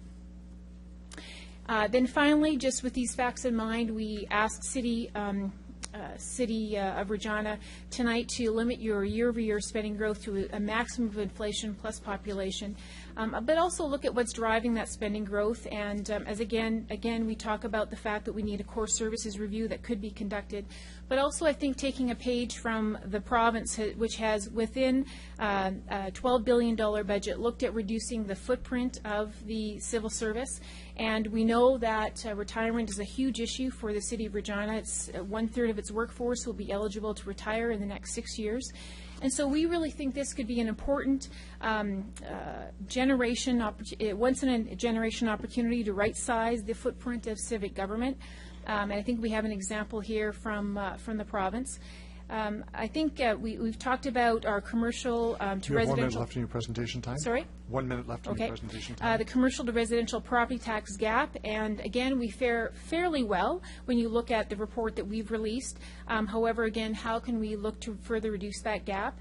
And there has been some discussion here about a base tax. The report that we've done, we've looked at our municipalities over a population over 1,000, and of those 69 that we've looked at, 51 of them have a base tax. Of the 23 RMs we looked at, 3 of those have a base tax. So that's something we hope you would consider. But we just want to thank you for considering the views of those that are growing and expanding their business, and certainly want you to remember that your decisions do have an impact on those small business owners that we represent. We've got a lot of things going for us. How do we maintain that momentum? Thank you. Thank you very much for your presentation. There are questions. Councillor Hinks. Thank you for your presentation. I'm wondering how big or what the number of members that you have in your association, and I'd also be interested in what percentage of these members return the surveys. Okay. Well, in Saskatchewan, nationally we represent 109,000 small and medium-sized firms. In Saskatchewan, about 5,300. We've got, I think, about 600 to 700 in Regina. We survey our members on a variety of different surveys. One is our members' opinion survey, and of that we get about 143 responses to that survey. And then this pre-budget survey we looked at, we were asking questions on the provincial pre-budget, but also the city pre-budget, and when we break down some of those questions for Regina, it was about 65 responses. And when we look at statistically sound research, it's anything over 25 responses that we can rely on that. We got a lot of good comments as well. So we look at providing this information as I guess a base to start a discussion, and certainly we want to present them in a constructive way. But I think some of the information here would hopefully start that discussion. Thank you, Councilor Hinks. Councilor O'Donnell. Excuse me. Thanks very much. Welcome. I'm going to ask you a couple of questions, and I'm going to ask you then to help me with a problem. So I seek your advice. So the first one just is, I meant to ask the previous, couple of the previous gentlemen, I forgot, and leads into some thoughts that I have, but not small business, but generally, have you read, as I have read, that incomes in Saskatchewan seem to be on the increase, and that we are something like second or third in Canada and everything? Is that true? Yeah, we lead about the average weekly earnings, and when you translate that to one of the main operating challenges are the increasing wage costs for small business owners as well. Understood. I just want to verify that. Thanks very much. So here's my first problem. If you and I looked at legislation in the province of Saskatchewan, we would clearly note that education falls under the auspices of the provincial government. Yet, some of the rules have changed, by the way, without consultation and late in a year. And so now we are expected to provide land for new schools that are to be built. That affects our ability to spend. Understood. How do we handle that? Well, I mean, that again are when you look at the federal to provincial, provincial to municipal, I mean, that's, yeah, those are unknowns that then you are dealing with a cycle that doesn't fit within your cycle. So, I mean, it is, certainly I'm not standing here to say that city budgets are easy to put together, because there are a lot of resources. When you look at the document, there are a lot of resources that are put into that budget. And certainly we're not experts in absolutely every part of that budget, but we are presenting it from those that are creating the jobs, the vast majority of jobs in this province. And so I don't have all the answers for you. I'm just presenting you our perspective from those that are growing and creating the jobs. I appreciate that. I guess one of the things I'm trying to do is also make you and then therefore your members aware. I'm going to present you my second problem. Yeah. Second problem is that there's this thing called highway connectors, urban highway connectors. And if we were to go and repair one of the bridges that have been given to us, it's probably in the area of anywhere from $4 to $6 million. We've been given 7 of them that are in poor condition. Now, every $1.8 million for us is a percent on the increase. So I think if we did the math on $4 to $6 million, if we did the math on the school, really and truly we're adding up an awful lot of percentages. Do you have any advice on that for me? Well, certainly there are challenges on the infrastructure side, and I think that when you look at there's only one taxpayer, and so looking at additional levels of taxation certainly is something that our members don't support. We just did a survey back a couple of months ago with respect to allowing municipalities to have the authority to levy taxes other than property taxes, and there's a strong majority of our members that don't support that. Yeah. I think it gets back to looking at the revenue that federal, provincial, and municipal, federal and provincial governments provide, and you know, how do we divide up that without getting another layer of taxation? So, I mean, the challenges are certainly there. I think the other, we don't have time tonight, the other missing part of the debate is looking at the size of City Hall. And I think that if the province can go on a $12 billion budget, they'd be running a deficit right now had they not looked at right-sizing, and they're looking in non-priority areas of $198 million of savings on looking at the, through attrition, so reducing the size of government. I think you have an opportunity now with a core services review to go back and say, what are those non-priority areas that we may not fill those positions, and be able to take those savings to then fund some of those priority areas that you've just identified. And we certainly would be most happy to participate in that review. Thanks. I might add the word offloading or downloading, but we'll debate that another time. Okay. In terms of your job, it says prairies. Does that mean Calgary is part of your? No, Manitoba, Saskatchewan. Manitoba, Saskatchewan. Are you familiar with Calgary at all? Yes. Okay. Let me try this on you. This is what I understand. It's anywhere from, in terms of their budget, which they finished last week, they're expecting about 25,000 people to move to Calgary. Actually, some of their staff think it's going to be 40, but their projections gave to 25 to 40. They just went into a budget situation where over 4 years, they're going to raise their taxes 4.5, 4.7, and then 3 years. Mm-hmm. They seem to be still drawing people, providing services, and yet they have a property tax increase. Do you have any idea how that's affecting their business?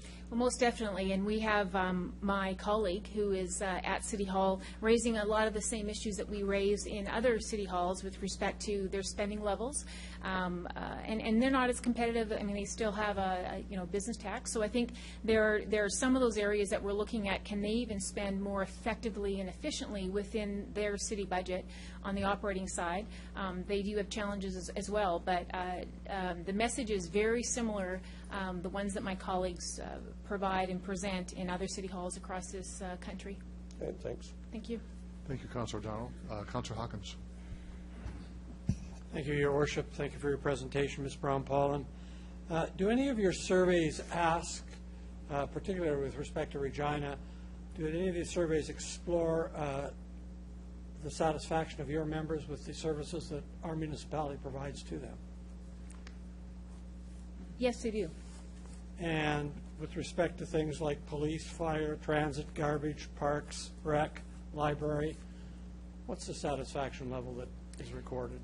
Well, we do a survey. It's called our Members' Opinion Survey, and it asks our members to rate their local government on a number of things: the reasonable property tax levels, over the overall awareness of the small business sector, fairness of bylaws, value for money of public services. And frankly, our members, it's not an easy, I don't think it's an easy message to digest, but from a small business owner's perspective, 71% of our members don't believe they're getting value.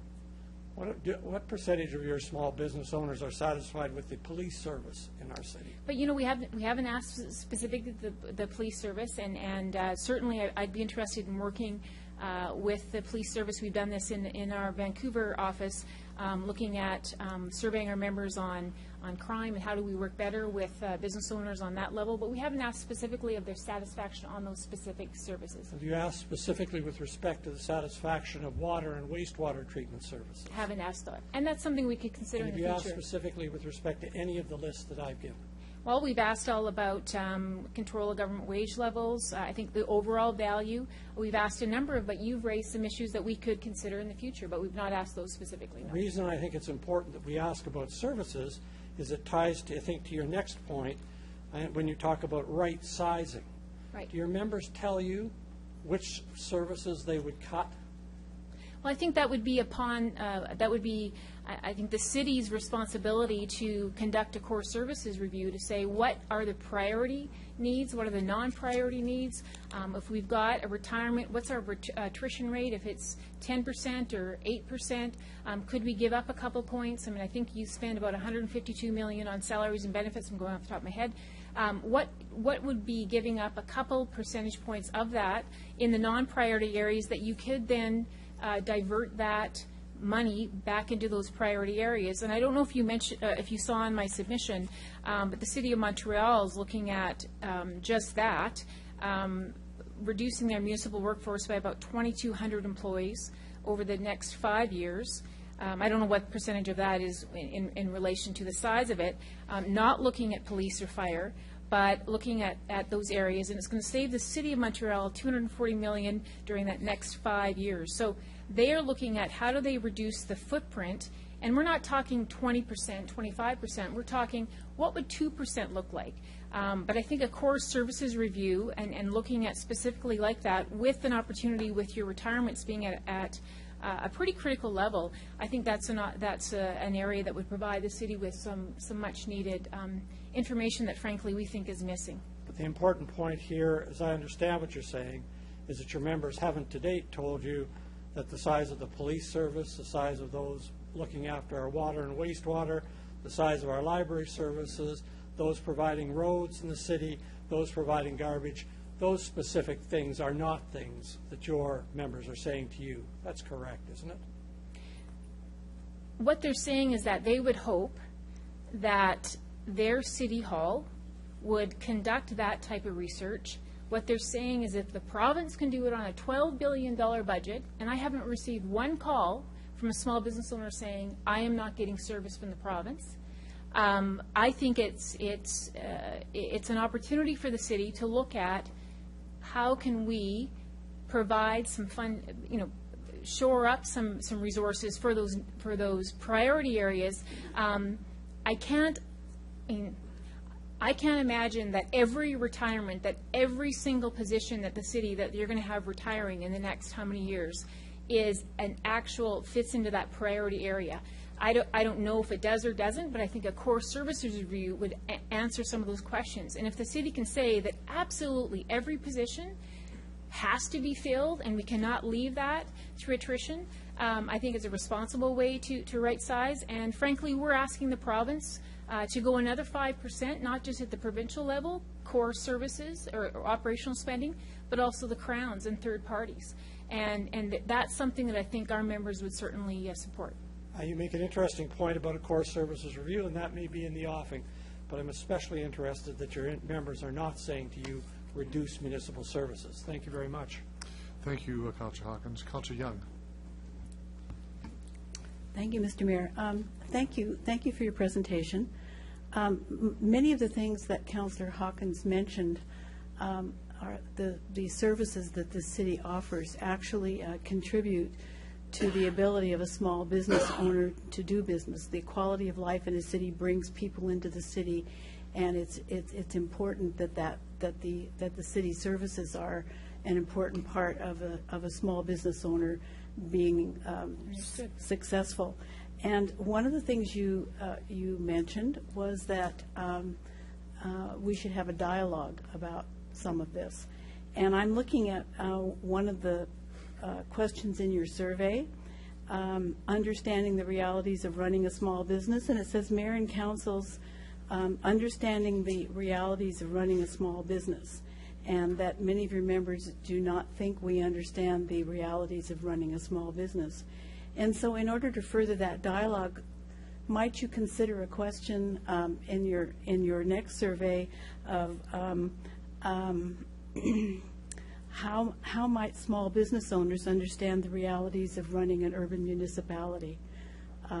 There are some things that I didn't know until I became a councillor that has extended my understanding of what it takes to run an urban city. And so I'm just suggesting to you that might be something that would further the dialogue.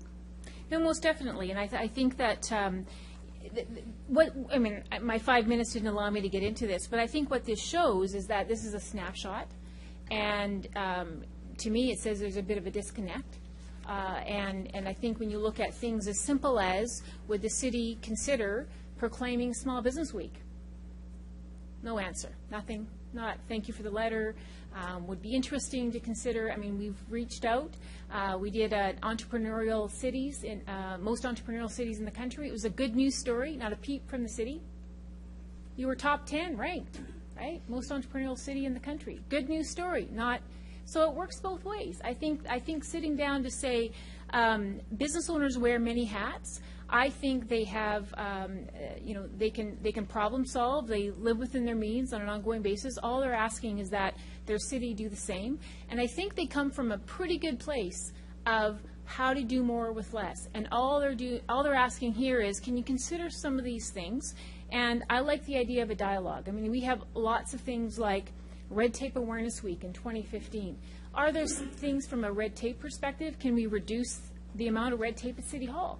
I'd love to be able to say City of Regina Council is committed to reducing red tape, making it easier to deal with City Hall. I would welcome that opportunity. So I think it is a two-way street, and I'm not here to say that running a city of this size is easy. I don't think I've ever said that in my presentation. All I'm saying is the city has asked for feedback from delegations, and we did our homework to go and ask our members their perspective, and we do appreciate the time tonight. They can't be here tonight, but they've asked us to present their views, and I know a few of them are watching. They do watch, and they do appreciate the fact that you are in a dialogue and asking questions, and I think that this I think is a good place to start for a dialogue. And there aren't easy answers, but I think this gives you a perspective of the flavor of where small business owners are coming on issues related to the budget. And that speaks to the question I was asking. When you have a dialogue with somebody, you actually listen and hear both sides, And so we have heard now what your people think based on the survey questions you asked. So I'm asking if you would also ask them about what they need to learn and understand about the city. And this isn't a place to do that. Well, But I would but that suggest perhaps There's no debate. there are We other just- ways of Councillor doing Young, have that. you got a question? Yes. Would you be interested in doing that? Well, we make the offer to every federal government and every federal department, every provincial department. If you have potential question ideas that you'd like us to consider, we've done it with CFIA, we've done it with CRA, we've done it with SAS Finance, with the Labor Relations Board. I would welcome the types of questions that you would want us to consider posing to our members. Thank you. Thank you. Thank you, Councillor Young. Councillor Murray? Thanks very much, Your Worship. Ms. Van Pollen, just one quick question. Of your memberships across Canada, how many of them are in communities that do not charge a business license for the business or business tax for the business, like Regina? How many of them, say it again, how many other How many other communities Right. across Canada are like Regina, where there is no business tax and Right. there is no business license? Save if you're a home business. If you're a Right. one-off operator in your home, you have to have a home license. But if you're running an operation and you're employing multiple people and you're providing a service across the community, Right. you don't have to pay a business tax in Regina. You don't have to pay Right. a business license. How many other communities can boast that? Well, I know that there are a few that still do have business taxes. I know Winnipeg, they're trying to phase that out. Calgary, we're trying to. A number of them have gotten rid of their business tax. But I think that, Regina fares fairly well in the level of property taxation, and what we're looking at is how do we maintain that momentum, and that's why we're raising some of those issues tonight for you to consider when you sign the final yes or no on the final number tonight. So you'd mentioned a core service review. You're aware that we did a core service review in 2004. Yes. The cost at that time was about $400,000. With simple, the increased costs that come along with time passing over a decade, I would assume that cost would probably almost double by now. That would give us about a 7% increase. So let's say it's about $800,000. Would your members be in favor of reducing services or reducing the results they get from their investment of tax dollar, or would they prefer to see a tax increase to pay for that core service review that you're asking for? Well, I think the only way we can, getting back to Councillor Hawkins' question about, what service would you downsize, or what area would you look at? I think that it's unfair for us to answer that without knowing what is the makeup of the city. I mean, 2004, now we're going to be 11 years out.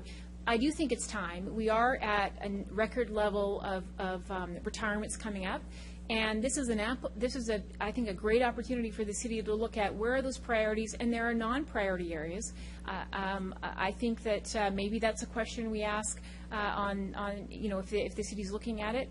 That's certainly something that our members support.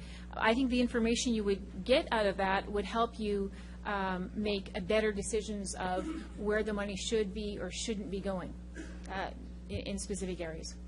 So the community that's growing and annexing land and developing and getting larger and has more and more people coming here, we should reduce police and fire protection. Haven't said police and fire. services. No, I think when you look at reducing the civil service, Montreal is not looking at police and fire. I think you need to look at, those are your essentials, your priority areas, but I think a core services to what are those other areas that you could look at reducing. And you may find that absolutely every position is needed. The province found 1,900 positions worth $198 million annual savings. I'm sure there's a few $1 million that would then buy down that mill rate increase. So we'd have to look at streets and roads, and we'd have to look at water and sewer, recycling and garbage. And I don't know that I wouldn't even want to go there, but thank you very much, Your Worship. Okay. Thanks for Thank you. taking my questions. Thank you, Councilor Murray. Other questions? Before we go to other questions, I have one for you. And it relates to discussion we had of downloading, and specifically education. The other example given was bridges. With respect to your comments of the increase that we have potentially on the table tonight, would your organization be prepared to support municipalities and their concern about downloading by senior government, in particular the province and federal government, that we end up paying for? Would Well, I you be think- prepared to advocate on our behalf and say you agree with the municipalities that there should not be downloading? I think we'd have to have a discussion, first of all, of how much is the province, or how much is the city getting? I know we disagree on the 8 cent versus 15 cents and how much revenue that does, the discrepancy there. I think if there are areas that need to be, if it's downloading, is it uploading, that need to be pushed back to the provincial or federal government, that's something that we need to look at. Where do those services best reside? And we would be looking at, we'd much more support additional revenue from those levels from the existing tax base than a new level of taxation. Okay. I won't to ask a question a second time, but you didn't answer that. That's fine, though. Councillor Burnett, then Councillor Hinks. Thank you, Worship, and welcome, Marilyn. Just a quick question. You had mentioned that your members are sort of the understanding that zero is not on the cards, that we have to do something in terms of, and I think the formula you were saying that they would be comfortable with rate of inflation plus a factor for growth. One of the challenges I think we're faced as a council, we inherited this $2 billion deficit. For the last 30-some years, we've tried the strategy and didn't put money away to preserve infrastructure. One of the aspects of the proposal is a 1% dedicated piece just for local roads and streets. Would your membership be supportive of that kind of a model or idea? Well, I think if you looked at our submission on page 4, we did ask the question on, they do support more in infrastructure spending, but if we can find efficiencies within the city to pay for that, is something that they would support. And I think the one thing I wasn't able to highlight in my 5 minutes was, if you looked at the benchmark of population inflation over the last 11 years, we've been spending 4 times the rate of inflation on population. And so when you look at that, again, we need to look at sustainable spending, and an operating increase of 7.2% we believe is unsustainable, but 4.5% makes more sense. So if you can narrow it down to closer to that, I think our members would have a better sense of digesting it.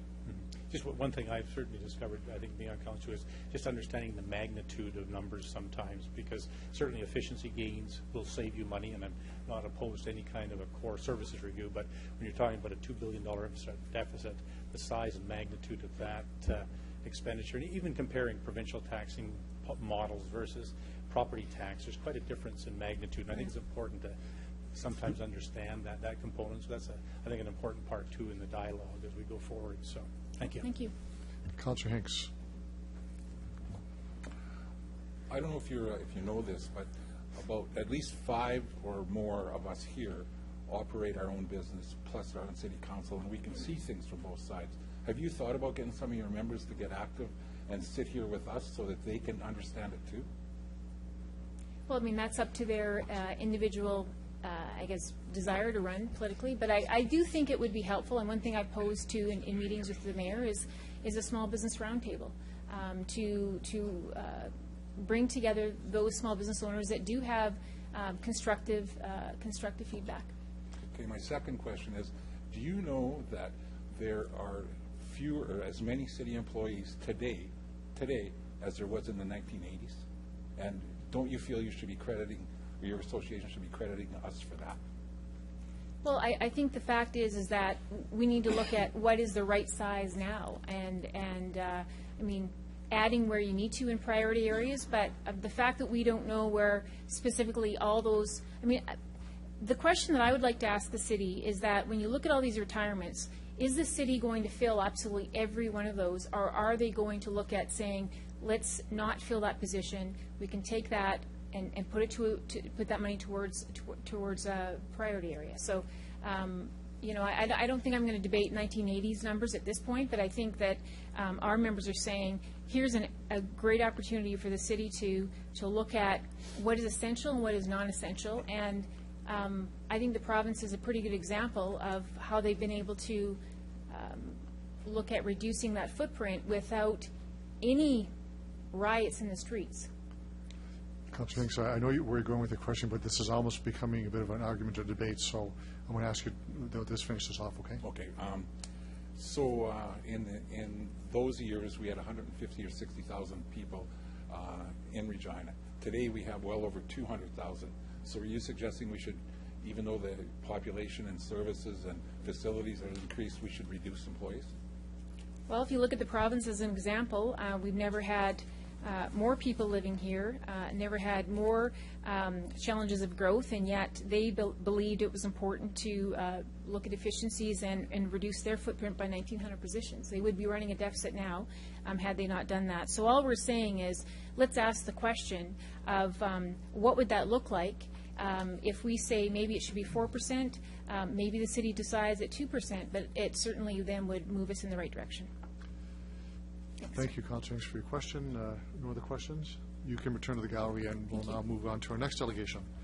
That would be Sarah Maria Dubuis and Anna Turgunrud. And I'm sure I've got that wrong, and you'll correct me. Please identify yourself, who you represent, and you have 5 minutes for your presentation. Thank you. Good evening, Mayor Fougere and City Councillors. Thank you for receiving our delegation this evening. I'm Sarah Maria Dobis, and this is Anna Torgenrud, and we're both members of the Board of Directors of Bike Regina. As cycling advocates, we are pleased to know that administration and council recognize the value in providing transportation alternatives to Regina citizens as outlined in the official community plan that you have approved. And we look forward to seeing you prioritize cycling environment in 2015 as well as in the future.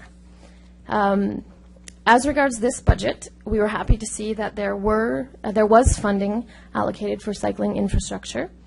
We're supportive of the decision to extend the Lawrence Street bike lane 2 blocks from Victoria Avenue to 11th Avenue, and also to continue recapping portions of the multi-use pathways, as these are small signs of the value placed upon the cycling environment in Regina. We do, however, have requests. This evening we'd like to urge Council to show their commitment to Design Regina by directing administration to allocate funds for the following items, and there's 5 of them.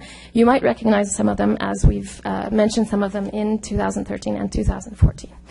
The first item would be documented consideration of cycling infrastructure on road improvement projects already planned for 2015, especially on roads that are already designated by Design Regina and the Transportation Master Plan draft for cycling infrastructure. Our second request would be the establishment of an acceptable standardized level of winter maintenance through reclassification of all on-street cycling routes or bikeways as either priority 1 or priority 2 clearing. Our third request would be the consideration of road diets and cycling infrastructure as traffic calming measures, and that would be within the budgeted $4,215,000 that is in the budget for traffic control and safety. Specifically, one example would be with the Quant Street safety improvements that are intended to improve pedestrian and overall safety. I think road diet and cycling infrastructure would be successful there.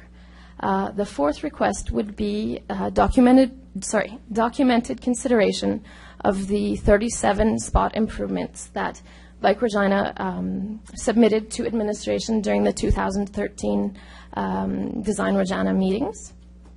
And finally, our last request would be that the human and financial resources be allocated to ensure that there's annual planning and promotion of Commuter Challenge Week.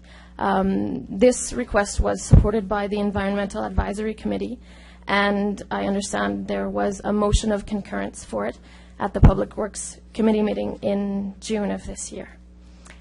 Following our requests, finally, I would be neglectful if I didn't mention a bit of disappointment with when we, having read last year's budget, there was $100,000 that was projected for this year's budget, And I'll say the specific item was sustainable infrastructure, a pilot project and studies pertaining to pedestrian, cycling, transit, and vehicle infrastructure. And we were disappointed that that specific item wasn't in fact present in this year's budget as was projected. In closing, we'd like to say that we are encouraged by future plans, specifically the 12th Avenue Bikeway that is planned for 2016, and the east-west downtown corridor, or south of downtown corridor, that is also planned, and we look forward to their implementation. We would also like to express our appreciation to Council for involving us in the Transportation Master Plan and Design Regina processes as a stakeholder, and also to individual council members for participating in our community events. You have 30 seconds. Sure. We see this as a confirming your commitment to active transportation, and addressing our requests would be a further demonstration of your commitment to the vision outlined by Design Regina, to focus on the priority of creating and promoting better active transportation options. And we welcome your questions. Thank you very much. You're right on time. There are questions. Councillor Hinks. As always, I want to say to you, I really appreciate the work that Bike Regina does, and the reasonable way that you approach it is very refreshing. And I have a friend by the name of Lou Schwint that has his finger on me all the time about making sure we pull through here. So my question to you is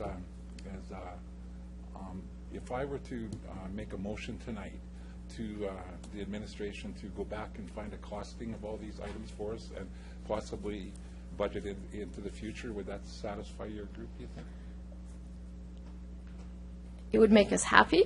I'm not sure if it would satisfy us completely. But I understand the need for specific financial information before you can move ahead. Okay. Yeah. And thank you again for all the work you do. Thank you, Councillor Hinks. Councillor O'Donnell. Thanks, Your Worship. Evening, ladies. I know you talked about streets. I want to change it slightly, and I'm asking for some advice. I want to talk about new areas and pathways. So, one, have you heard of West Terra? Does that mean anything to you? The area called West Terra. That's okay. It's the one that's... This is at the end of Dudney Avenue. Okay, that's what I... Yeah. Good, perfect. So it hasn't come before council yet, but part of the notion is... No, it's just over there, actually. Okay. So... come north. We'll bring you north sometime. So, within the development, which is now getting common, there are pathways in there. The pathways and Bike Regina work together. Oh, definitely, yes. A large number of our members use the pathways, and we have had conversations with parks talking about pathways. They are excellent, especially in new areas. They're very good for transportation. The older pathways are very good for recreation. And Bike Regina is, we have the goal of increasing the number of people that can use cycling as transportation. Thank you for that. So as a follow-up to that, one of the areas that's just south of West Terra is what will be called 13th Avenue. Mm-hmm. It will eventually come out. Mm-hmm. And it would tie via road and or, I don't want to speculate, but maybe pathway. Does that not help, i.e. pathway as a safe means of transport is what I'm trying to get at? Definitely. What I understand from the budget is that there is a bikeway or a lane planned on 13th Avenue in that section. That leads to the question of the network of bike lanes in Regina. There's a lot of separate areas where there are bike lanes or pathways, but that don't necessarily lead to anything. And the example of 13th Avenue will have a bike way, but the future plan is for 12th Avenue. Between, if I can remember, Anson and Osler, there's intended to be a bikeway. So there's a connectivity issue with that one. Thanks. I think the point I'm trying to get at is where there's a new development, Harbor Landing comes to mind as well. They seem to be already building in the pathways. Mm-hmm. The second question is, or whatever it is, third question. There's a thing that's being developed now. It happens to be in my neighborhood. It will be in West Terra, and it's called bulb outs. By that, I mean at corners, the street, the sidewalk has a half curve. you see that as a safety feature, a calming feature for bike riders as well? Do you have an opinion? From my understanding of those, if you're a cyclist and you're biking along, staying to the right side of the street, they actually get in your way as a cyclist because you have to pull out into a narrower area where traffic is flowing through. So it's a good traffic calming measure, but I don't think that it's safer for cyclists, no. Fair enough. Thanks. And if you will, I would just like to go back and add to my answer for your second question. Sure. I was a little negative.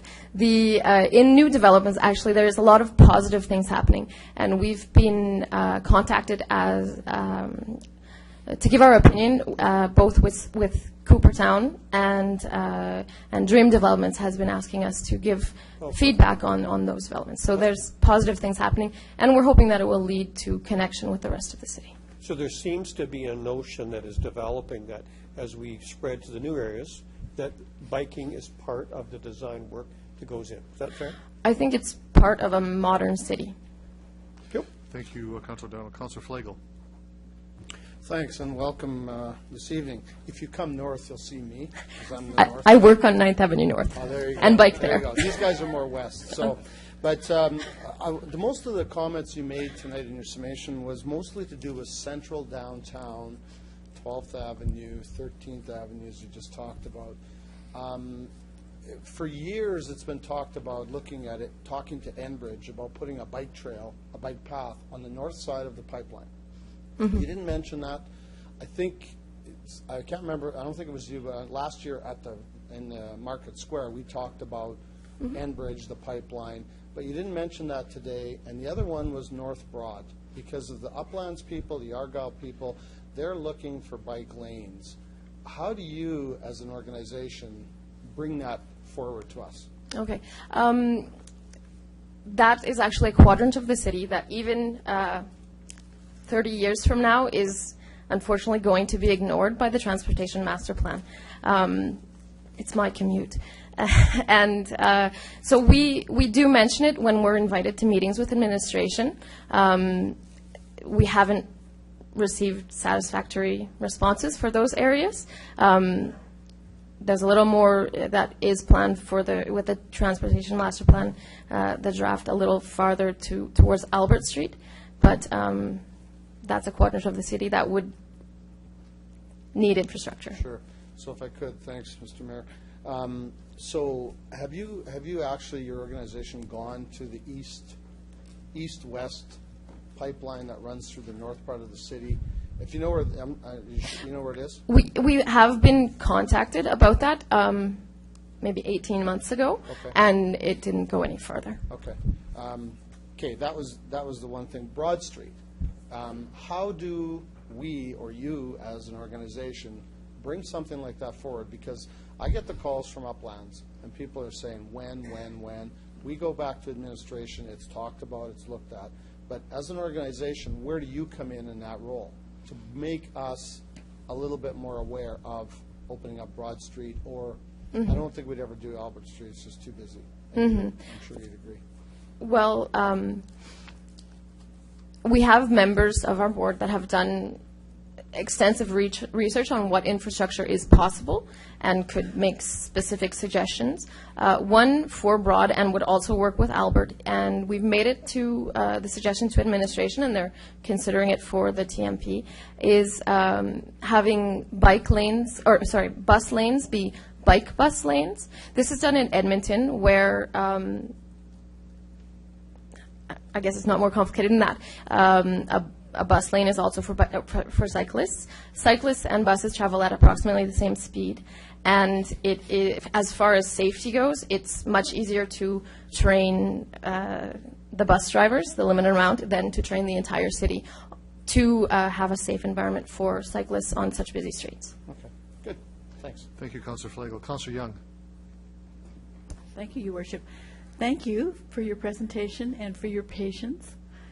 Thank you for coming back to us. It's our pleasure. And thank you for the time you've spent on the TMP as well. I think your presence there is really important.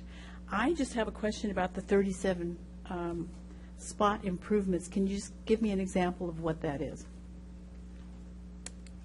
There are things that, I'll give maybe the history of where these came from, if you don't mind.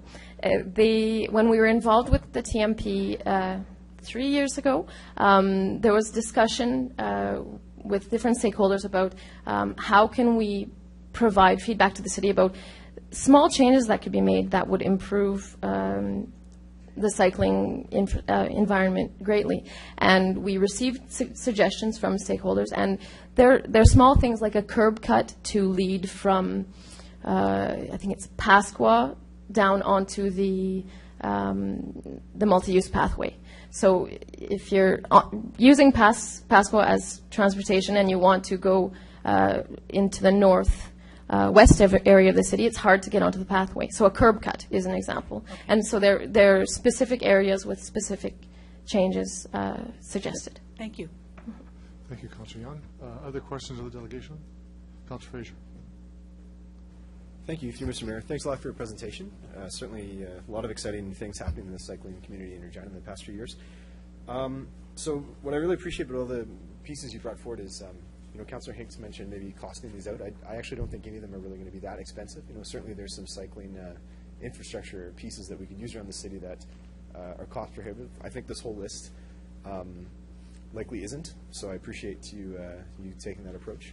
I'm just curious, Councillor Hinks had mentioned making a motion. I'm not sure if you'll get another chance to speak to it, or... No, that won't happen until we get to the report. Okay. This is only talking delegations right now. Okay. Just the two things I might be interested in. You have questions, though, right? Questions, delegation, not a speech.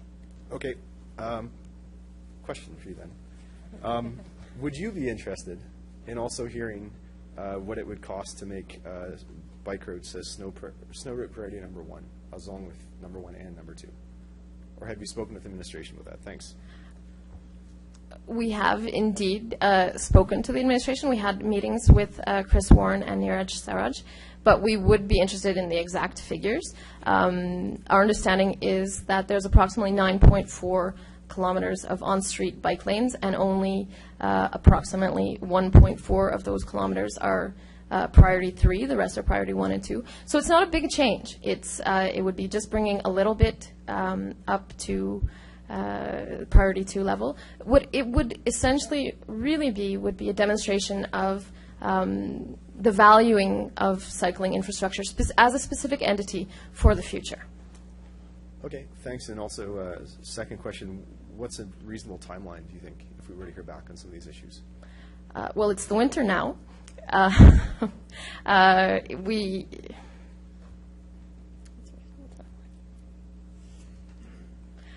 Well, when we had the meeting with winter maintenance, they had the information there, so it shouldn't take too long. Okay. Okay, thank you so much.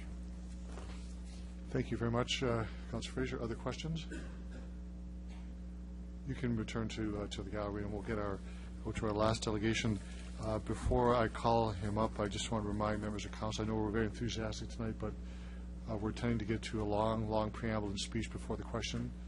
With delegations, the purpose is to ask the question and then speak when the report comes forward. Just a gentle reminder. The last delegation is John Hopkins. Mr. Hopkins, if you can identify yourself and who you represent, you have 5 minutes for your presentation, and there may be questions afterwards.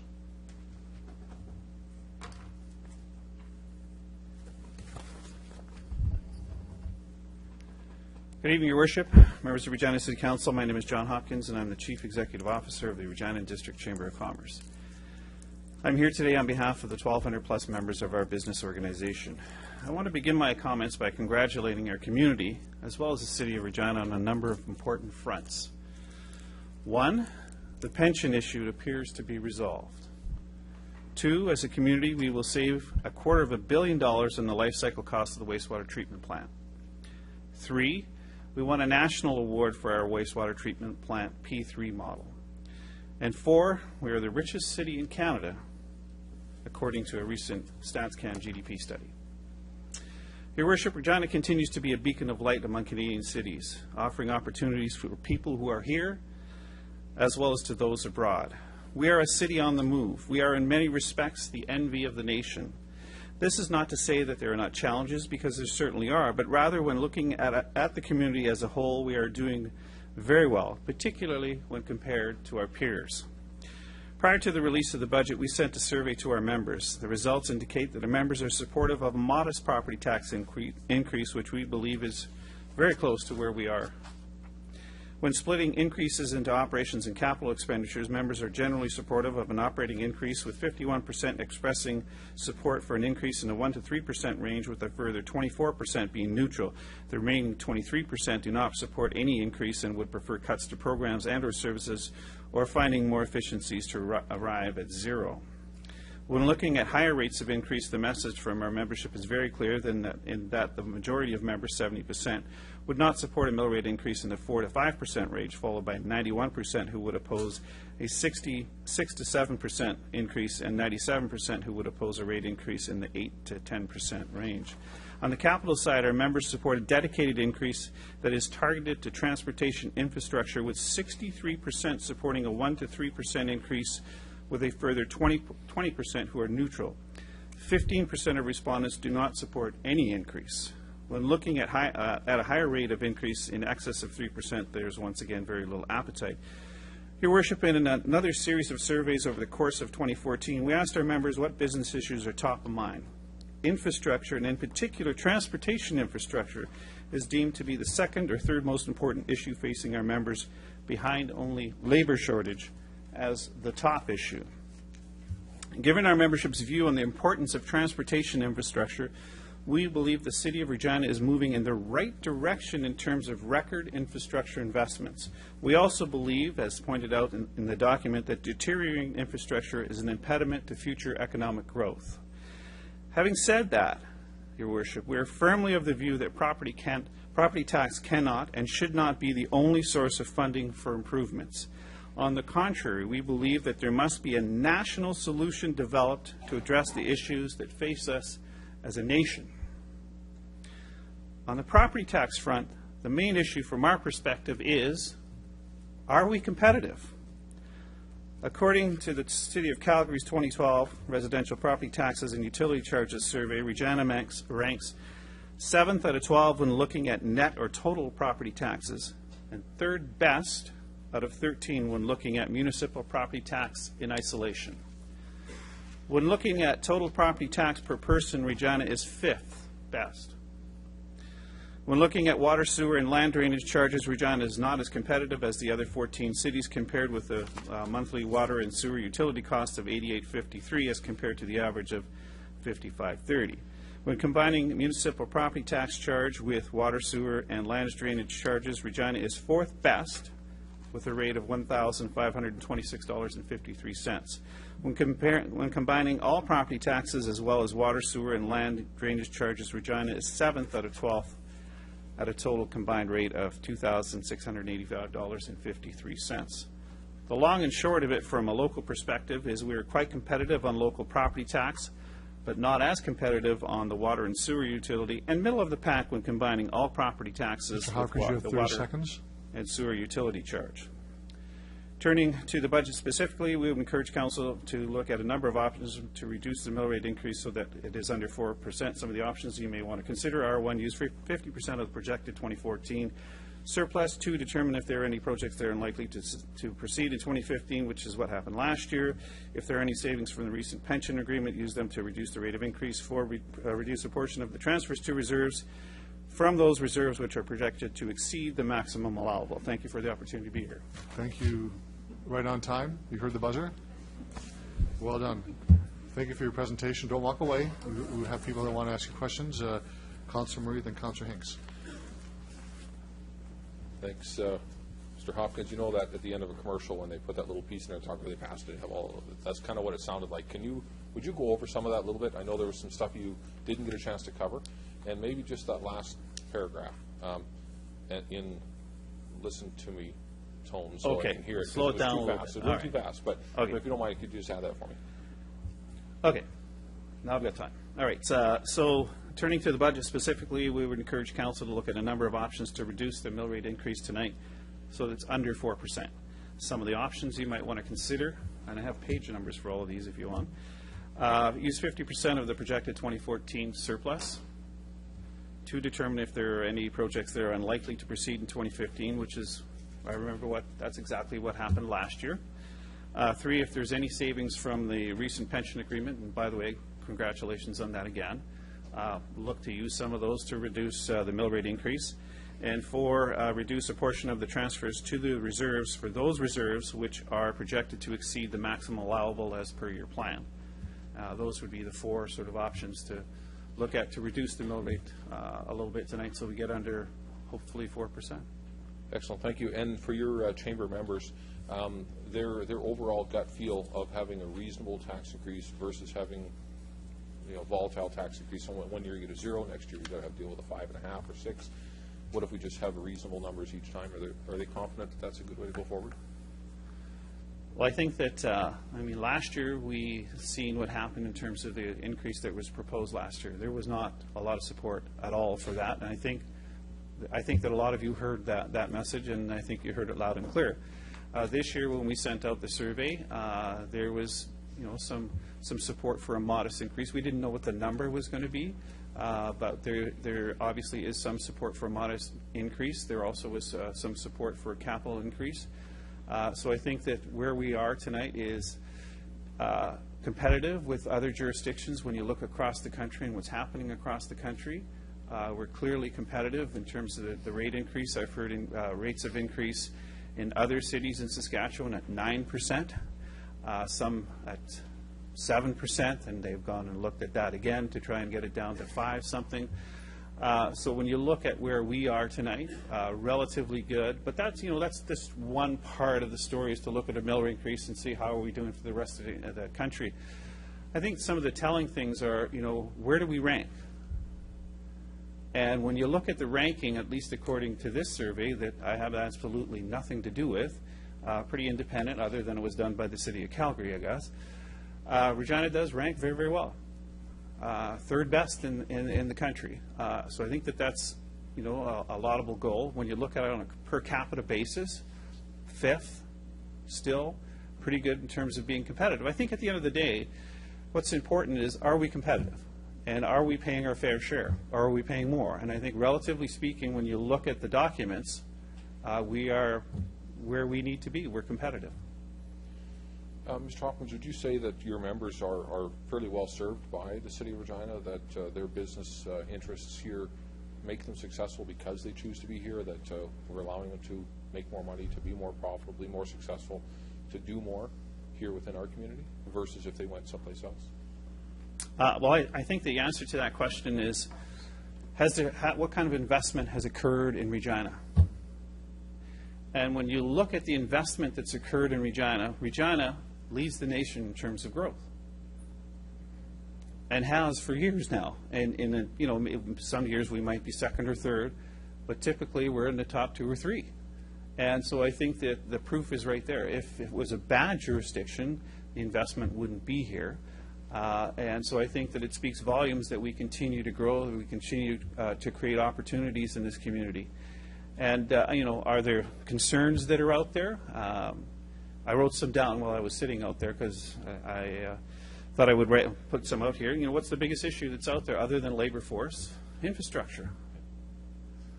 So what are we going to do to address the infrastructure needs that we have as a community? And our members have, we've surveyed our members on this, and I think there's a willingness for at least our members as property taxpayers to put something in, as long as there's some kind of commitment by federal and provincial governments to do something else. We actually need a national infrastructure plan to deal with the problems. Regina is just one city across the nation.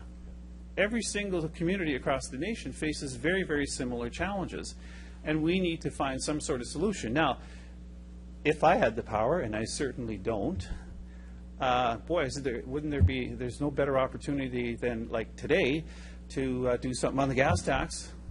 I mean, gas is under $1 a liter right now. I mean, what an opportunity to actually do something and dedicate it to infrastructure. There's some people that would disagree with that. I just see it as an opportunity. That's the biggest issue. I know one of the things that there is some concern about is parking downtown. I hear a lot about parking downtown, and the concern is I don't have that much change on me. I don't carry $4 worth of change with me, and I wish that it would accept a credit card or a debit card or some kind of card so that I could park and not get a ticket. So we hear that comes out often. Congestion downtown comes out. Snow removal, particularly if there's a major snowstorm, and I think that's more residential than it would be commercial, but our members are also homeowners, a lot of them. And concerned about construction. While we're having record investments in terms of infrastructure, it's like, yeah, but I just hate this construction. Well, I don't like the construction either some days, but I'm glad to see it because we're actually getting some stuff done.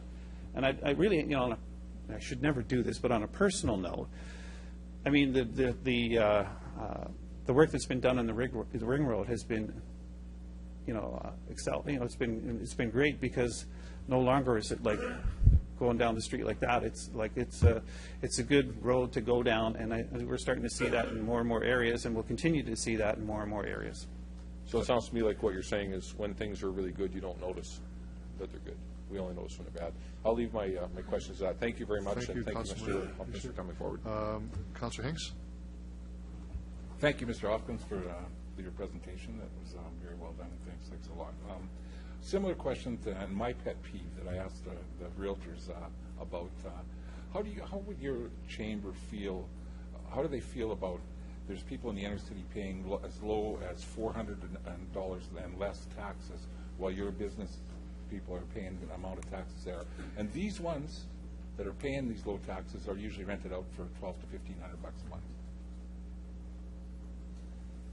a month. Well, the first thing I want to clear up is I would never support a base tax on commercial because it just doesn't work. I mean, we've looked at that years ago. I know that. It doesn't work. And I think in terms of looking at what's fair and equitable, that's a really, really important question on this issue. And I think it would be a good thing to take a look at, trying to answer that question about what's fair and equitable to people in the community.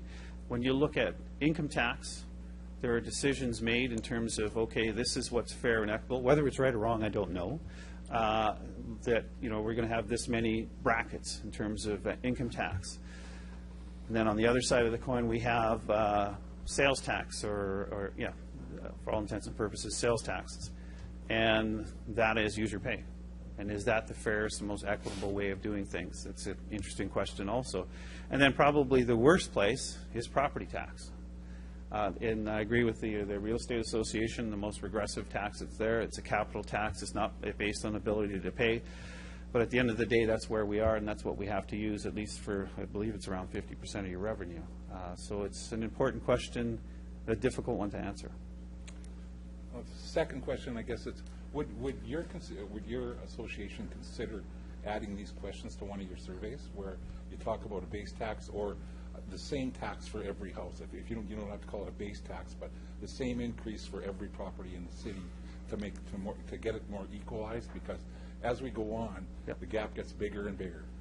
Yeah, no, we've talked about base taxes, minimum taxes, and I think there was another one years ago, and I can't remember what that was. But in terms of the offer to add a question to any of our surveys, absolutely. We would certainly work with your administration to ask the question. Yep. Thank you. Thanks. Thank you, Councillor Hinks. Councillor O'Donnell. Good evening. Thanks for being here, taking some questions. I'm going to tell you what I'd like to do. I want to play teacher. I want you to put a group of your members in a room. I want to bring a test. The test is going to ask questions. Do you know how your city is funded? Would they pass or fail? Without your help, by the way. I would say fail. Thanks. By and large. Yeah, I think so. So I'll carry on. So I want to ask this in terms of perspective, a couple things about perspective. That was the first one. Second one is this. Everybody has an opinion on their property tax. Everyone. I don't care who you are. Yep. So how come we don't have Coffee Row in the end of March or the end of April, and people gather around and say, do you know how much I paid in income tax this year? Do you know what they're doing? How come people don't talk about that? In the same vein, yet the amount of money is significantly greater. Some actually do. Oh, okay. I mean, there are some people that do. But generally speaking, most people will pay their income tax as they get paid. Yep. Most people, not everyone, but most people will. And when you get your property tax bill, it's one bill. I mean, my solution to that was tips, so I don't even see it. I mean, it's a good way to do it. I mean, I think that when you look at property tax, rightly or wrongly, what happens, and you know, I've been doing this now for 20 years, what happens is you get the property tax bill, and you don't really read the whole thing. It's the City of Regina, and you don't read that, well, here's the City of Regina levy, here's the school levy, and then here's the library levy. You just see one tax bill, and rightly or wrongly, it's my taxes are too high because of the City of Regina. But when you do the research and look at it, and it's, you know, whether it's the City of Calgary, whether it's the City of Edmonton, it's fairly consistently the same, that we're not really uncompetitive when you look at the City of Regina levy in isolation. Sure, thanks. You introduced Calgary, and I spoke a little bit before. I want to throw a couple things at you, if you don't mind, realizing neither one of us live in Calgary. But they set their budget last week, so it's relevant. They're raising their property taxes next year 4.5%. But they've also set them over 4 years. The other 3 years are 4.7. Their average house is $430,000. By the end of 4 years, their property taxes will have increased $895 on that home. So my question to you is, with all those things in mind, and just on the property tax, they're still budgeting for 40,000 people a year to move there. I'm missing something here. I'm not sure I totally understand your question, but people that keep coming, they've raised their taxes. Because the opportunities are there. And that's the same thing that's happening here in Regina. I sat through 2 days of learning all about SAFs. That was fun. Really? But, you know, it was about growth in this community. And why are we growing as a community? It's because we're creating opportunities. It's because typically on any day, there's between 3,000 and 4,000 jobs in our community on SAS jobs, each and every day. And it's because people are coming from not only coast to coast to coast, but from around the world to call Regina home. And it's because we have those opportunities, because this is a good place to invest. It's a good place to invest because of what the province of Saskatchewan has done. It's a good place to invest because of what you've done. It's arguably one of the best places in Canada, if not the best place in Canada, to be right now. Thank you for that. I'd be remiss if I didn't seek some advice from you, as I did from the previous lady. And so I'm going to ask you my two questions as one. One, if we are now in a situation where we, from our property tax, have to fund school properties, in other words, supply them for a new school, which for a growth community is going to happen a few times. And if we're now accepting urban connectors, which clearly fell under the jurisdiction of the province, and many of them require anywhere from 4 to 6 per million for repair. In other words, if we start doing the percentage of increase, we would have no increase this year just talking those two things. What do I do? What do I do from your perspective as a business committee? What do I do as a council? This may be not what you would expect in terms of an answer, but I'm very proud of the fact that we're building new schools here. And I'm really happy that enrollments are increasing in our community. And, you know, if what it takes is us having to kick in for that, I think it's a sign of growth. I mean, would I like it to be from another order of government, perhaps? Yes. But I'm really proud of the fact of what we're accomplishing in this community, where we're going in this community. I can remember being here at midnight years ago when we had the worst economic stats in the country. The worst. And we would spend hours and hours and hours arguing about mill rate increases because it was having a huge impact and because we weren't growing. Today we're growing. Things are happening. There's optimism out there. People are investing, and people from all over the world are coming here. So I'm proud to be in a community where we're on the move and in many, many respects, the envy of the nation. When you ask the question, you have to be prepared for the answer. Thanks very much. Thank you, Councilor Down. Councilor Flagel. Thanks, and welcome again. You've heard of downloading from provincial government. So is your organization, are you and do you get involved in finding out why these things are being downloaded back to the city? No specific. We haven't had very specific discussions with the provincial government about those particular issues. We certainly have had discussions with the provincial government about continuing to continue on with the momentum and growing this province and growing this city. And we're very, very involved with that and very supportive of what the government of Saskatchewan has done in terms of moving the ball forward. Very supportive on some of the initiatives that the government of Saskatchewan has done in terms of the municipal operating grant. Is there still some work to do? There certainly is. I mean, I was I listened quite closely to the delegation prior to me, the gentleman that were here that talked about paratransit. I think that that's something that's important, and it's something that if I understood what the Premier has been saying for a number of years now, it's an important part of why. It's not growth for growth's sake, but growth for what growth provides. So I think it's important that we're moving the bar and continuing to move as a community as well as a province.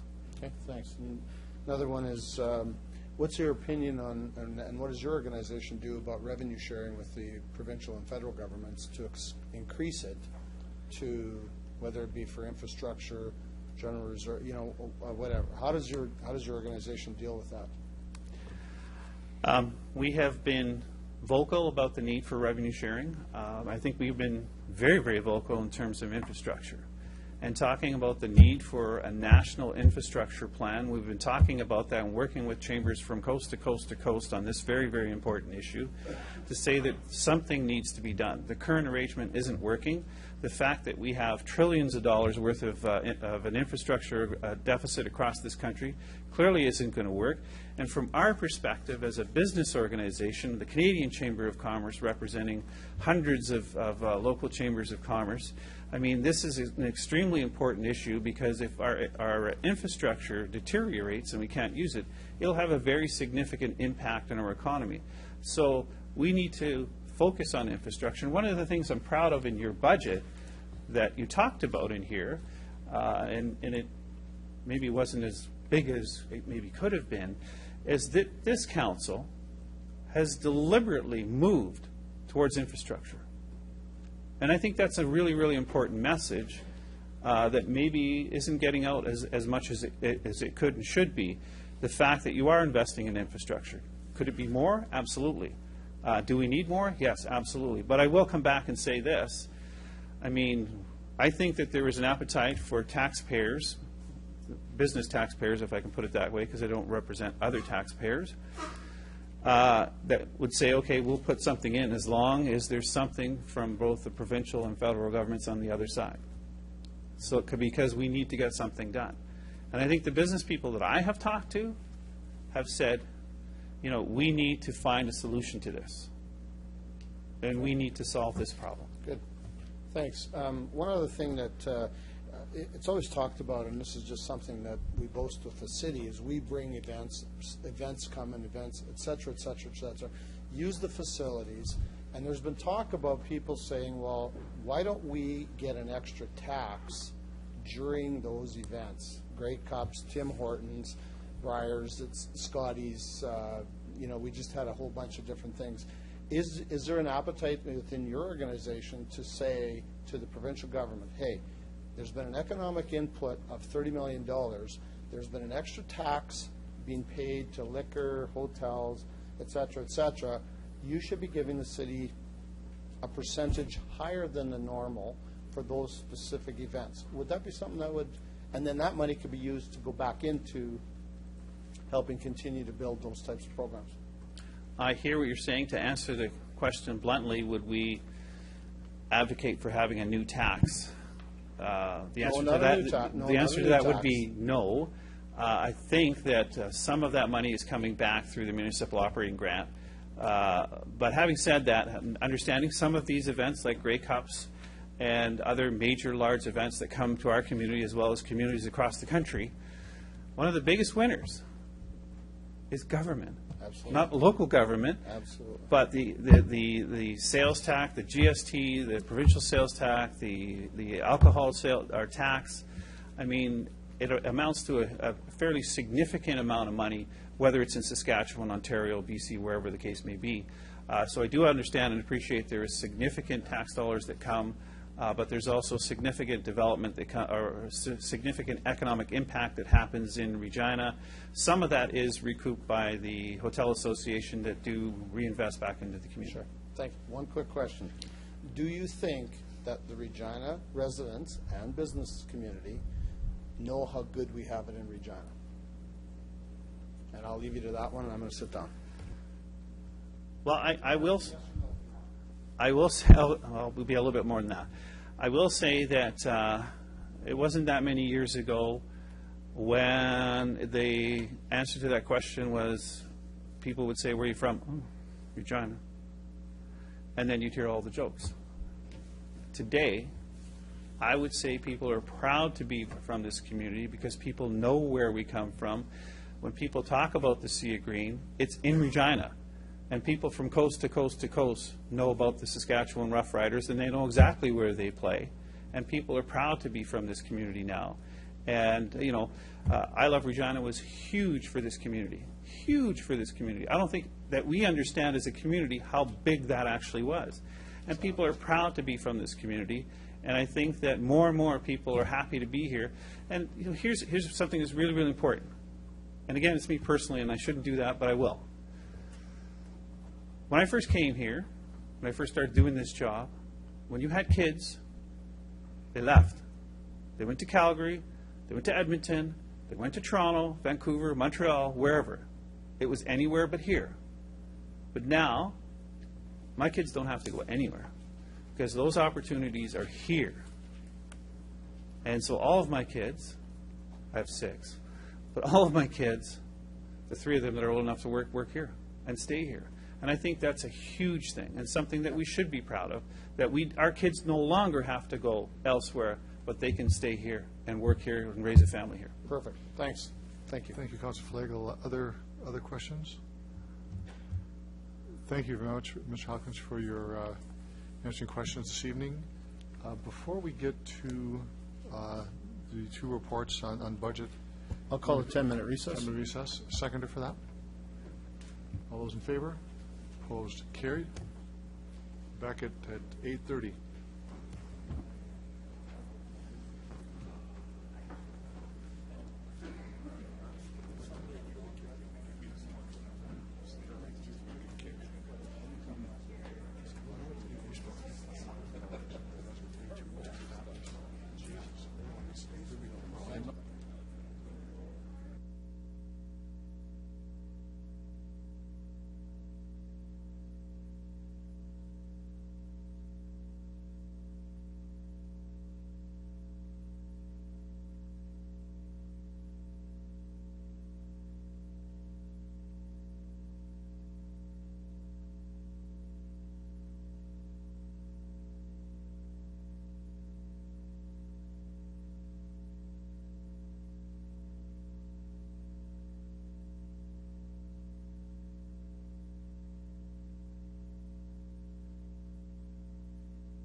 I'd like to call the meeting back to order if I could, please.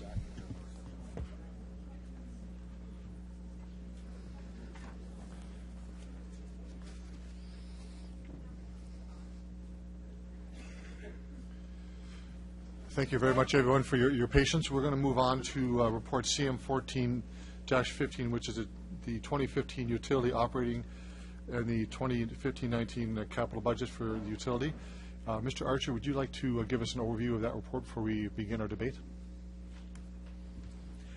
Thank you, Your Worship. Members of Council, the proposed water and sewer budgets reflect a user pay funding model that covers the full cost of providing the service. This includes both the daily operating costs and the cost of infrastructure renewal. So in addition to providing residents and businesses with continuous water, wastewater, and drainage services, funds are also going to be invested in this plan in replacing underground pipes and other infrastructure essential to delivering a safe and reliable service to residents. The recommended rate increase follows a financial model that looks out over the next 20 years. It anticipates funding major infrastructure renewal of drainage and sewage collection systems, as well as the renewal of Buffalo Pound Water Treatment Plant, all scheduled to occur over the next several years. So with that, Your Worship, subject to any discussions, deliberations, if you have water, wastewater budgets, turn it over back to you and members of council. Thank you, Mr. Archer. Councilor Flagel. Thank you. I rise to bring forward CM 14-15, and it's the 2015 utility operating and 2015 to 19 utility capital budget. The recommendations are as follows: that the 2015 utility operating budget, with total revenues of $116,451,500 and total gross expenditures of $116,451,500 be approved as recommendation number one. Recommendation number two, that the utility capital budget with gross expenditures of $57,548,000 in 2015, as summarized on page 15 to 26 of the 2015 utility operating and capital budget, all of which is new funding, be approved. And then recommendation number three, as always, as the city solicitor, be authorized to prepare all necessary bylaws to implement above recommendations. Thank you, Councilor Flagel. Secretary for the report, please. Councilor Young. Are there anyone who wants to stand up and provide comments or questions? Councilor Young. Thank you, Your Worship. I am going to be in full support of this budget. I think it does some really important things for our city. In the absence of a national infrastructure funding plan or provincial infrastructure funding plan, this administration is moving forward on infrastructure in a measured way, as well as taking care of local issues and concerns. And you know, when a road is in bad shape and people drive over it every day, it's visible and you see it. And a lot of our underground pipe structure and drainage and those things are not looked at every day, but they are an extremely important part of the infrastructure that we face. There are a couple of things that I really think are positive. One is that the whole life costing. So large projects have the maintenance of those projects built in for the next 20 or 30 years. And we're also putting aside reserves to continue to upgrade in the infrastructure that we are going to rebuild. This means that as a council, you look forward to solving the problems that we face on a day-to-day basis, but you also look forward to not having these problems surface and be here within 20 years. So I think that's part of what we do with this budget. So asset management is one of the other things that stands out in this budget, and coming up with performance metrics. And I think that will allow us to have a long-term effect on the infrastructure that will put us in a really good position down the road. There is one thing that's in the information that I have a question about. We've had high rates charged, user fees charged over the past few years, which has allowed us to put reserves aside to pay for the infrastructure work that has to be done in this budget area. But it also says in here that those utility rates will be moderated in the coming years.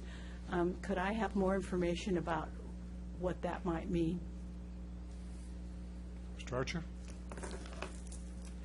Your Worship and members of council, generally, what that means is we won't see future years rate increases, and this is all subject to deliberations that council will have in those future periods, that are in the 8% range. They will be lower, and that is, again, subject to the conditions at the time. But our expectation is that those rates will be lower. They won't be 0, but they won't be 8% either. Okay. Thank you very much. So with that, I am in full support of this budget. Thank you, Councillor Young. Councillor Bryce. Thank you. I'm wondering if you can tell me how much this means to the average household on their monthly bill. Mr. Archer?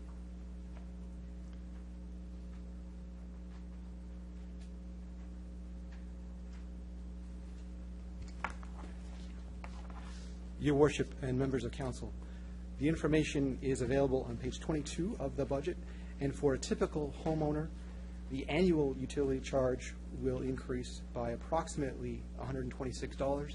So roughly, that's about $15 per month.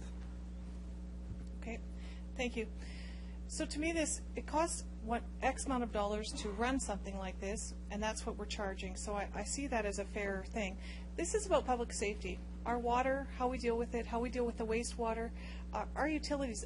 We need to ensure that the public stays safe. So to me, this is something that we have to do. It's not a want to do, it's a have to do. So although you'll hear me grumbling about any increase, which I do on a regular basis, this isn't something that we have a choice about. This is, it costs X amount of dollars to actually provide this utility, and that's how much we're charging. So I'm okay with that. Thank you, Councillor Bryce. Councillor O'Donnell. Thanks, Your Worship. I have a few questions, and the first one is about reduction of debt and the SIGI loan and so on. Can I ask for a little more description on that and what that overall impact will have on the operation of the utility? Who wants to take that one? Mr. Archer? So we paid off debt. What does that mean for us in the future? Generally, Your Worship and members of council, the reduction of debt does a few things. It increases the capacity we have to fund infrastructure renewal. It also strengthens our credit rating from the perspective of those who are interested in loaning us money down the road. Lower debt overall means that we will be receiving favorable interest terms and a stronger credit rating. That means we are generally a better credit risk, making credit easier for us to access. So it would imply for me that the financial model that's here allows us to show what it costs and not have to borrow on a regular basis to fund this model. That's where I was going with the question. Mr. Archer? Your Worship and members of council, I would concur with Councillor O'Donnell's assessment. And yes, as a self-funding model and looking at over a 20-year horizon, barring any surprises with unexpected infrastructure repair, replacement requirements, that is exactly the interpretation I would apply. Thanks. Councillor Young made reference to this. I also want to make reference to what has now become in common terminology, asset management. That's just kind of here. And so I'm going to leave that because I appreciate that, but I do want to ask about performance metrics. And while we understand that, I wonder if in terms of our ability to communicate that to the residents and what that will mean long term. So if we're investing and we're repairing, and what does that mean? I'll put a specific to that. So if we do asset management and we have these performance measures, does that mean we're going to have less frozen pipes in the wintertime or less water main breaks? That's what I'm getting at. How practical? Mr. Archer? Your Worship and members of council, I would ask for some support from Ms. Gazmo in providing some context for Councillor O'Donnell's question. Ms. Gazmo? Through you, Your Worship, what service measures will do for us in the future is be able to clearly articulate to the customer what they're receiving for the fees that they're paying. it may not directly mean that there's less frozen pipes or less work to be done, but it will be fully accountable for what is getting done for the fees that are charged, and be able to be utilized to make an informed decision on what future charges or rates how they might be increased. Thanks. So I unfortunately tied asset management to that same question. So if we now start to manage better and we now start to project and we now start to invest, my question still is, well, that means there's less water main breaks in the wintertime. Ms. Gizmo? Your Worship, that would be correct. That's good. Okay, so I note in the report as well that there's a couple of areas referenced. I'm not familiar with the issues that were in South Albert Park. I'm relatively understanding the problems that were on Edward Street. So can I just have a little update on to what that means? It was mentioned in here, there's going to be investment, so give me a little heads up on that one if you don't mind. Ms. Gizmo? Your Worship, I'd ask that Ms. Wilson help provide an answer to that. Your Worship, I'd just like to get clarification of whether you're referring to Edward Street or... Let's do Edward Street. I know that one, yeah. Edward Street. There has been work that is being done on a study on Edward Street, and we do have a request for funding for work directly on that area in 2015. We're still finalizing the report, so that'll help us determine what the best options are. And we do expect to do some work in 2015 that will help. We are also expecting to do work on a wastewater master plan and some initial work on a trunk relief initiative. And trunk relief refers to those large sewer pipes that convey wastewater to the plant, and that are currently struggling with capacity. So we anticipate doing a substantial amount of work over the next number of years, and we'll be starting that in 2015. Okay, so the money's being asked specifically to Everett Street actually apply to some work that will be done on there.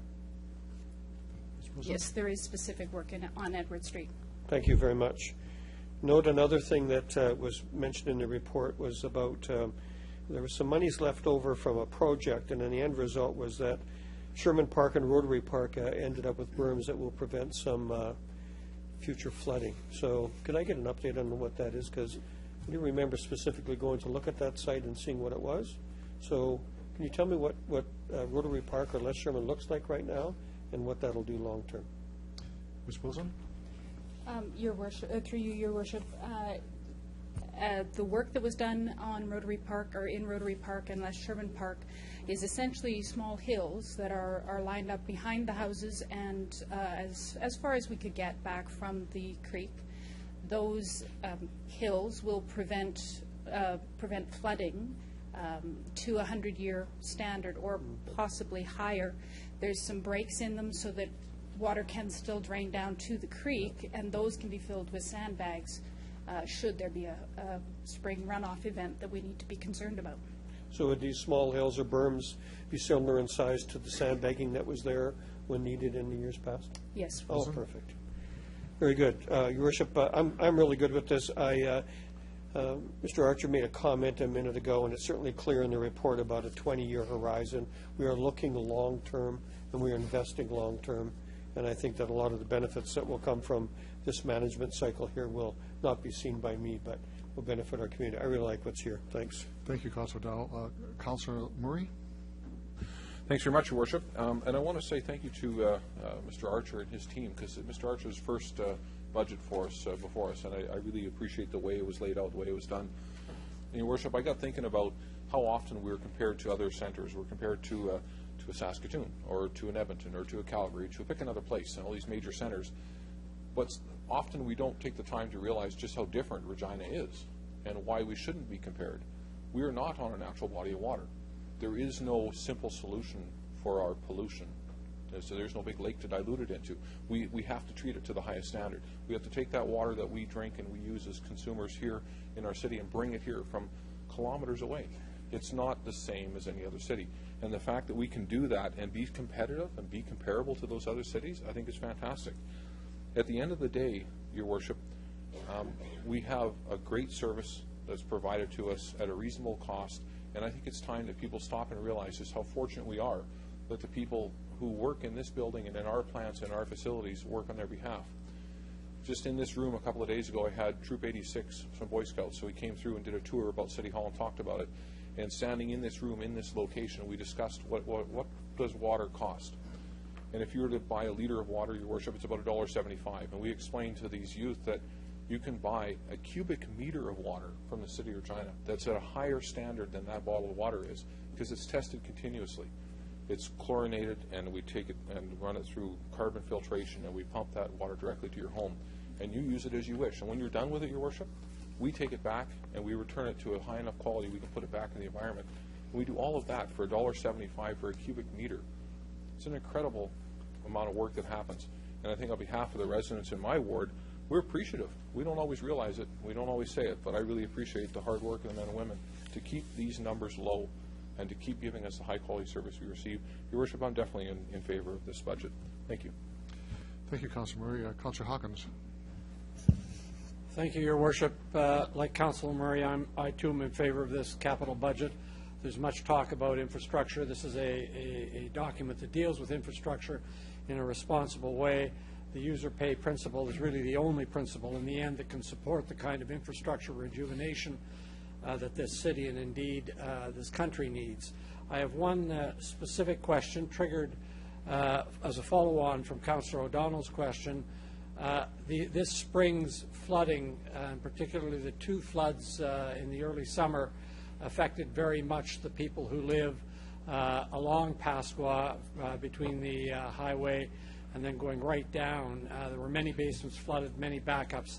The city had a plan to build retention ponds at Ethel Milliken School. There was a realization that that plan was insufficient, and as a result of the floods, and the city has gone back.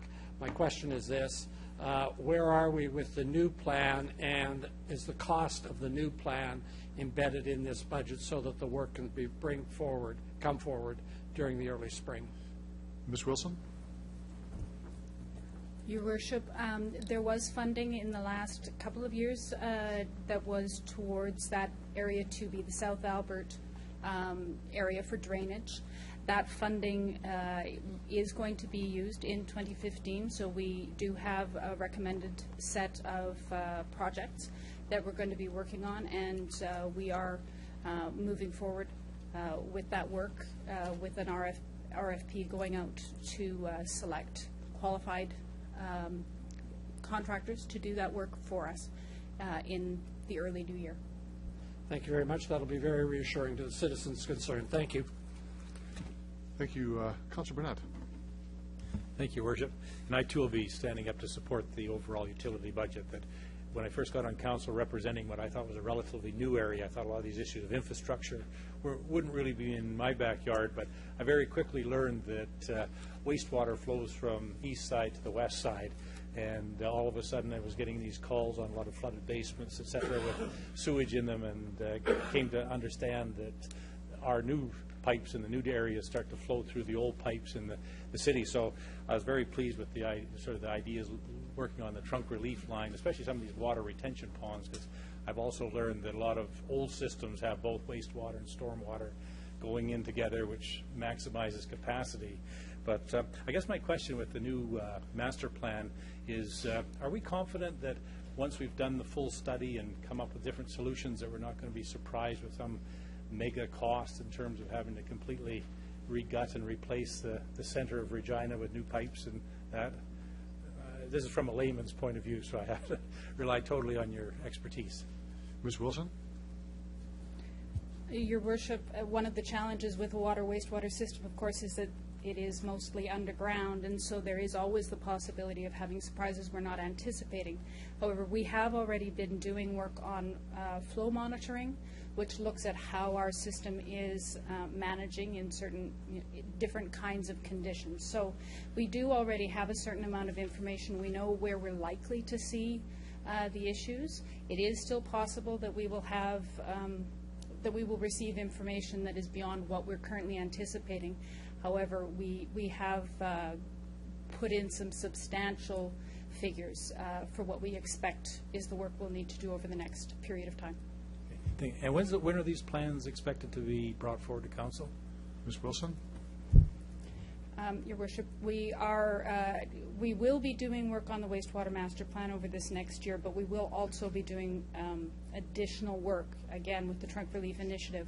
We anticipate bringing forward some specific plans that we hope to start doing construction in 2016-17.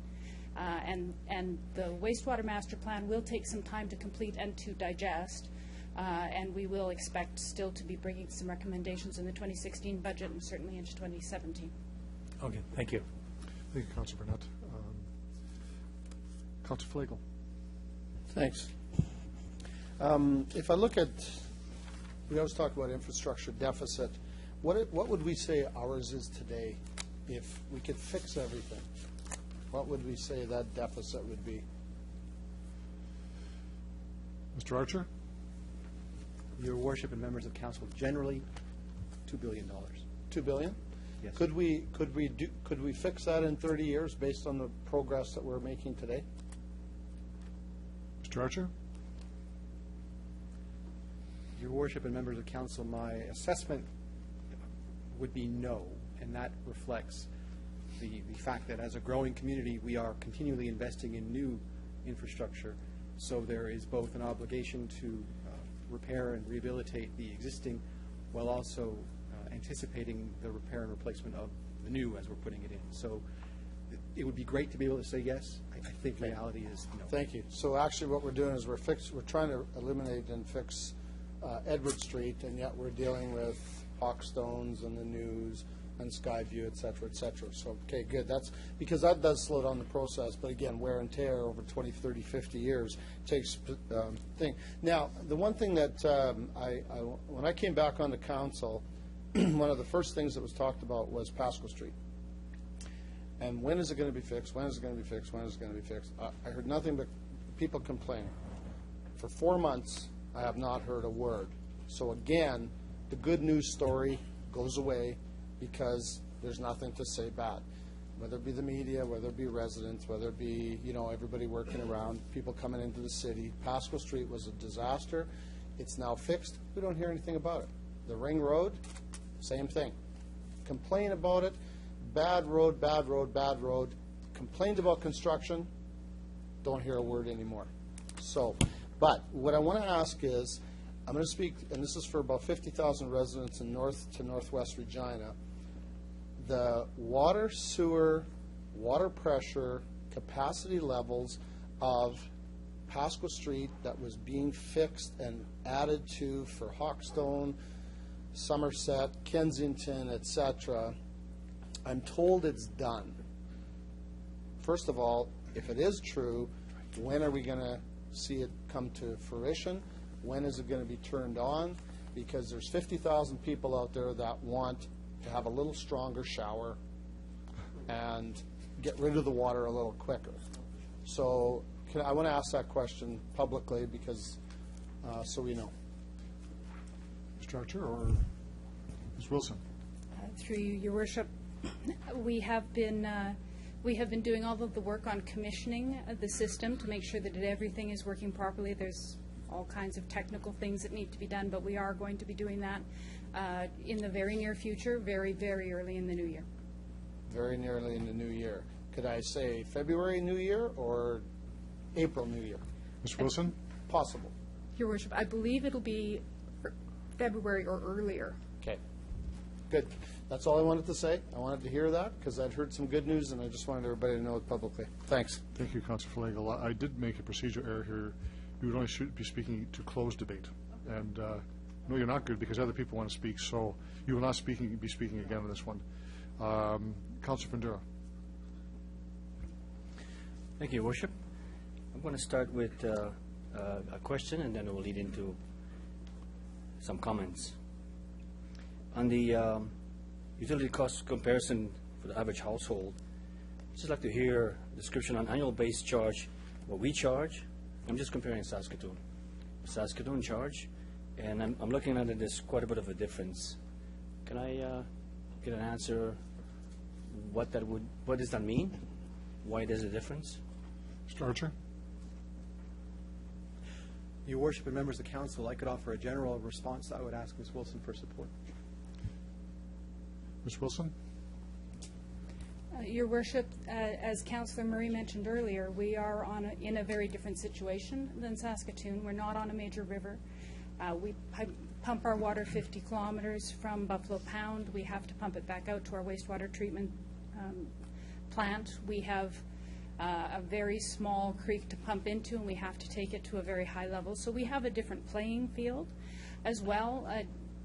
Choices about when infrastructure renewal happens, when investment happens, can have very big impacts on the different rates. I don't know what choices Saskatoon has necessarily made, and it can be very difficult to do those comparisons, but those are some of the factors. Thank you for that, Your Worship. So, brings me to the comment, what if we don't do anything about this? If we decide not to invest and ask for increases, and we cause a disaster? As citizens might be asking, well, maybe we're paying too much, but what is it too much? And what is it not enough? I don't want to see a disaster. I mean, we are landlocked a city, and our transportation costs are a lot higher to go to the river where other cities have. So I have no issues with making sure that we are good stewards and environmental stewards, stewards of a good, reliable service, and the stewards of a good service delivery. And I think that's what we need to look at, the whole aspect of who we are and where we are. And the reason I ask the question is, I don't want to compare myself to anyone else. I am Regina, and I'm very proud to be here. And we do things our way, and I think we're doing a good job to protect our assets, especially with water, the sewer. I mean, water is pretty protected, and we've got fairly good a percentage of safety there. But we have issues with sewer, and that's what we really have to be conscious about what we do, because we are 200,000 city. We have a regional partners around us, but they're a lot smaller than we are. But we have to remember that we have to put investment, and that investment will pay back. And then again, too, if you look past, there were some questions asked that in past years we have not invested in things. We have deferred in some. And you can read in the documents, and it's very good read. It states that, yes, we have made some mistakes and we deferred, but we're not going to do that again. So, Your Worship, I'm comfortable as a citizen, as a taxpayer myself, what I get when I open my tap, when I flush the toilet, and water is protected from drainage. I'm not getting water in my basement. So I'm comfortable supporting, and I'm happy with it. I want to say one thing more about the service delivery. When you have a city, I'm looking at Saskatoon with the river, and we don't have that river. But with the new treatment plant, I think the stewardships of the environment, as the water is being discharged going down to the lakes, we get the questions asked of us and criticized that we are letting some things into the lakes and we're polluting some downstream. One more comment. We are very good stewards. Just look at what we're doing with our wastewater treatment plant. So, Your Worship, thank you. Thank you, Councillor Fendera. Are there any other speakers? Councillor Fay, could you take the chair, please?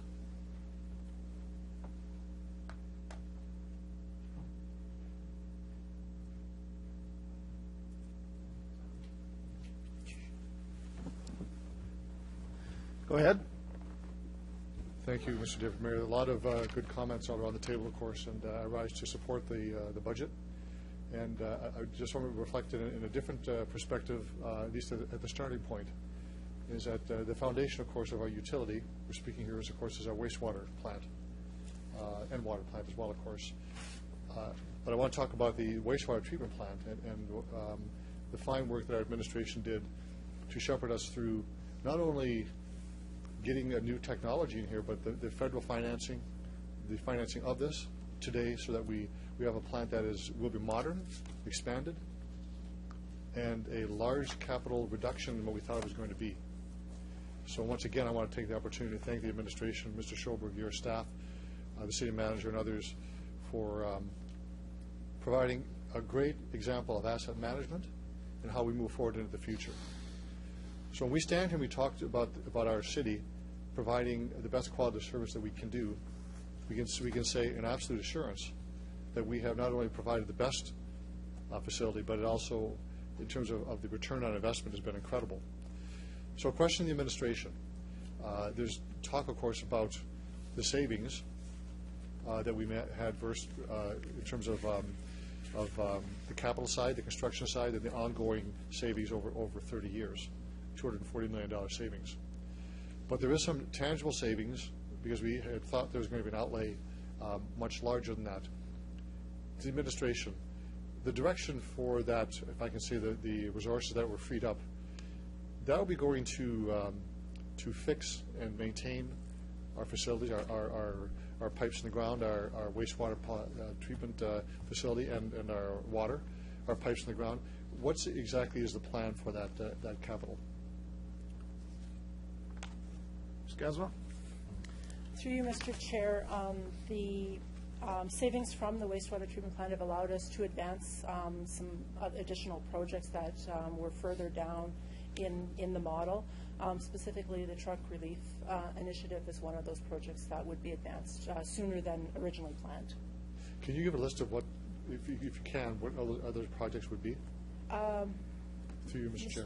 Sure. Mr. Chair, I think that one is large enough that it uses up the majority of the funds that came from the savings. I'll ask Ms. Wilson if there's anything additional that might cover. Ms. Wilson, go ahead. Your Worship, what we've moved into the 5-year window before the next few years is about $40 million, which is most of the capital savings that came from the plant. That was about 43.5. That's good. Thank you very much. There was a question asked earlier about a moderation of rates. Is there a number that can be attached that we think it may be? It's been 8% for a few years. Any idea what that would look like? Ms. Caswell? Mr. Chair, I don't have or couldn't tell you today what those rates would be, but as we enter 2015, we are going to do a complete review of the rates, and we'll be back in early 2015 with a proposed rate structure. The 8%, I believe, is this is the last year of that, and so we will have to have it done by 2015. Ms. Wilson, go ahead. Just wanted to make a small correction. We expect that we'll be back later in the year, so it would be with the next budget process. Okay, good. Thank you. I support the budget.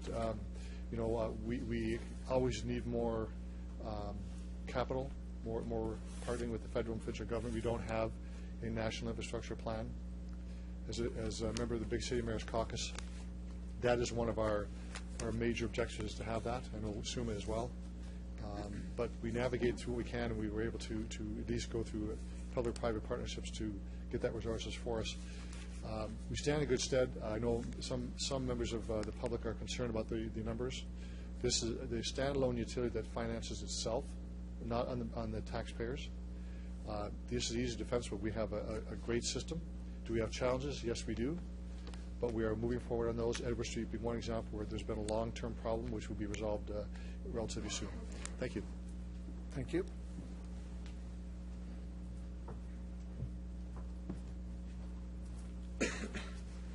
Thank you, Councilor Flagel. There are no other speakers on this report. I'm going to call the question. All those in favor? Opposed? That's carried unanimously. Move on to CM 14-16. This is the tax-supported general operating and capital budgets. Mr. Archer, would you like to give us an overview once again?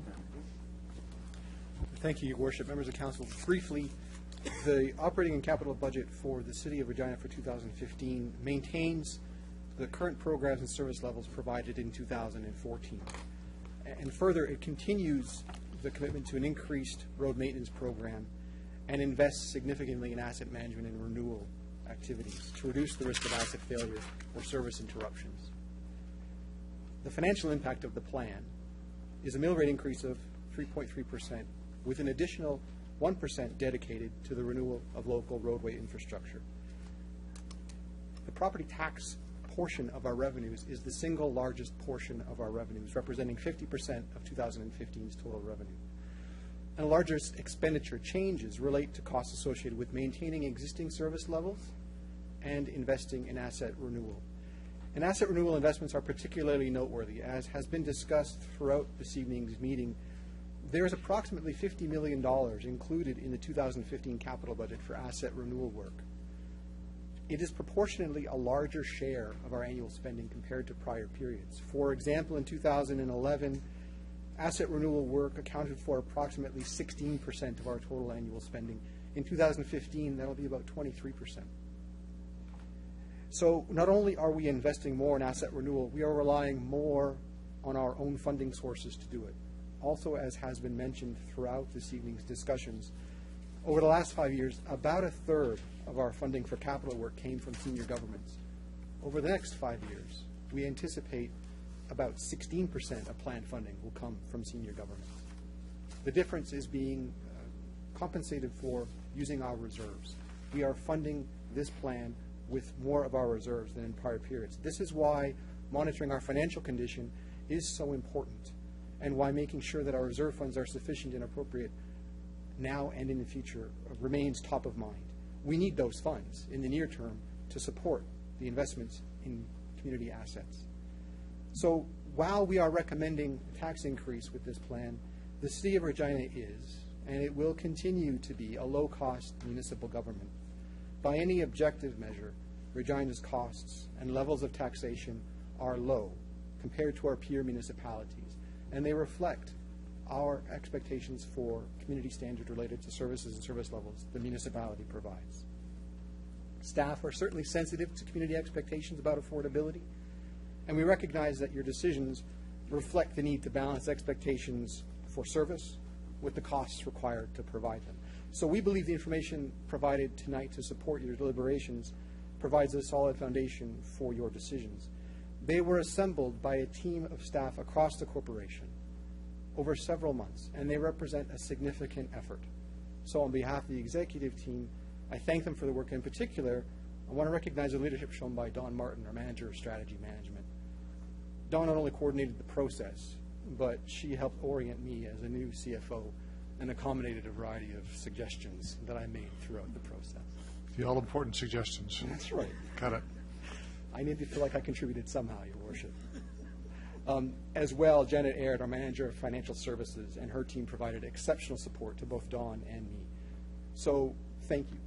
We look forward to your deliberations. We'd be pleased to answer any questions. Thank you, Mr. Archer. To Deputy Mayor, Councilor Flagel. Thank you. I rise to bring forward CM 14-16, and it's the 2015 tax-supported general operating and capital budgets. Now, there's 8 recommendations with a host of sub-A's, B's, 3's, and 2's, and everything like that. But the main gist of this is the 2015 tax-supported operating budget with gross expenditures of $397,784,500 and a net property tax levy requirement of $195,369,000 be approved. That's number one.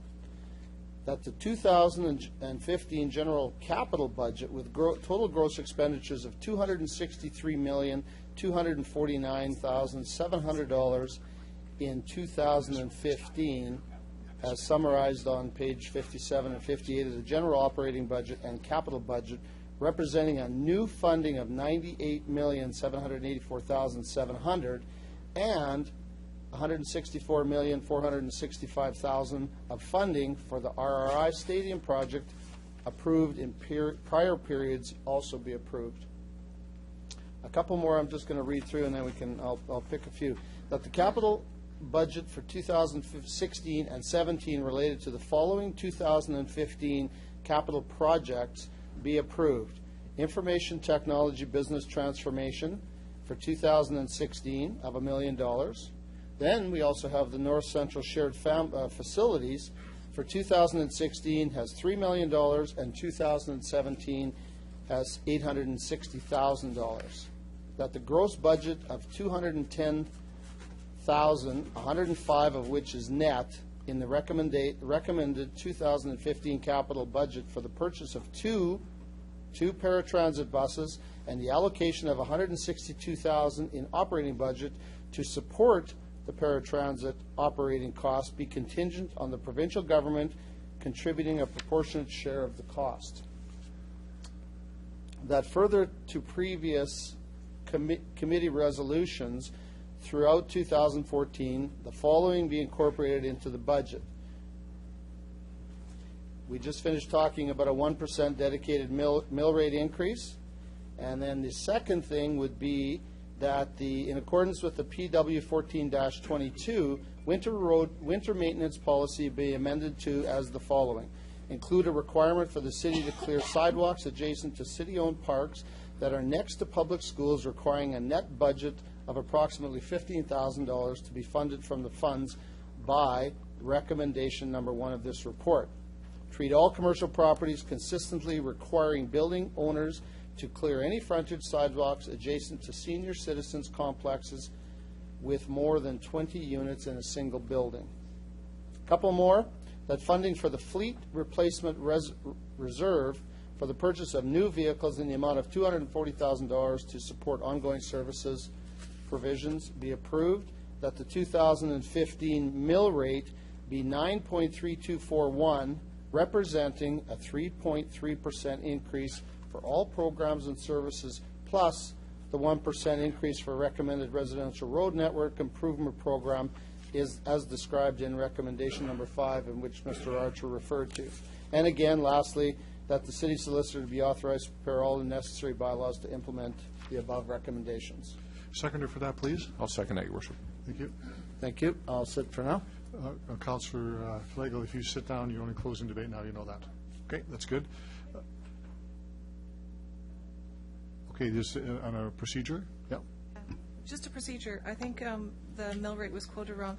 It's 9.3214, not 41. Okay. It's in the report, though. It has written in the report. Okay. Speakers, Councillor Murray, do you want to speak? I can, actually, Your Worship. I appreciate the way the budget was brought to us this time. I know last year we had a number of projects that we really wanted to do, and I think sometimes you think a little bit outside of your skill and ability, and maybe if we don't have all the stars lined up, we could accomplish a lot. That's not the budget we have before us, Your Worship. We have a budget that was brought to us that carries all the things that we need to do. It covers all of the issues that are within our grasp, within our reach. We're not stretching way out beyond our ability. We're simply looking at what we have on our plate today and what we need to get done. I'm really pleased with the budget, the way it's laid out for us. When I look at the average cost and what it's going to increase, looking at a $200,000, $300,000 home, just in the budget highlights page on page 2, there's reference in here to our 3.3 mill rate, along with that one, is going to add about an average of $65, $70 to a $200,000 home. We're not talking a lot of money, Your Worship. When I look at the overall amount of taxes on a $200,000 home is $1,600. Your Worship, I'd ask how many people out there have a cell phone and cable TV and the internet? Most people do today. They choose to have those things because they want them. They want to be able to be entertained. They want to make a phone call. The reality is most people spend more than $1,600 to make a phone call, to watch TV, and to surf the web and post on their Facebook. Your Worship, we're not talking about a huge cost to the taxpayer relative to what you receive. You get police protection, you get fire protection, you get bylaw enforcement. We clean the streets and roads and we repair them. You get the sewer and the water infrastructure that's there. You get your recycling partially paid for. You get transit subsidized heavily. You get parks, recreation facilities, pools, arenas.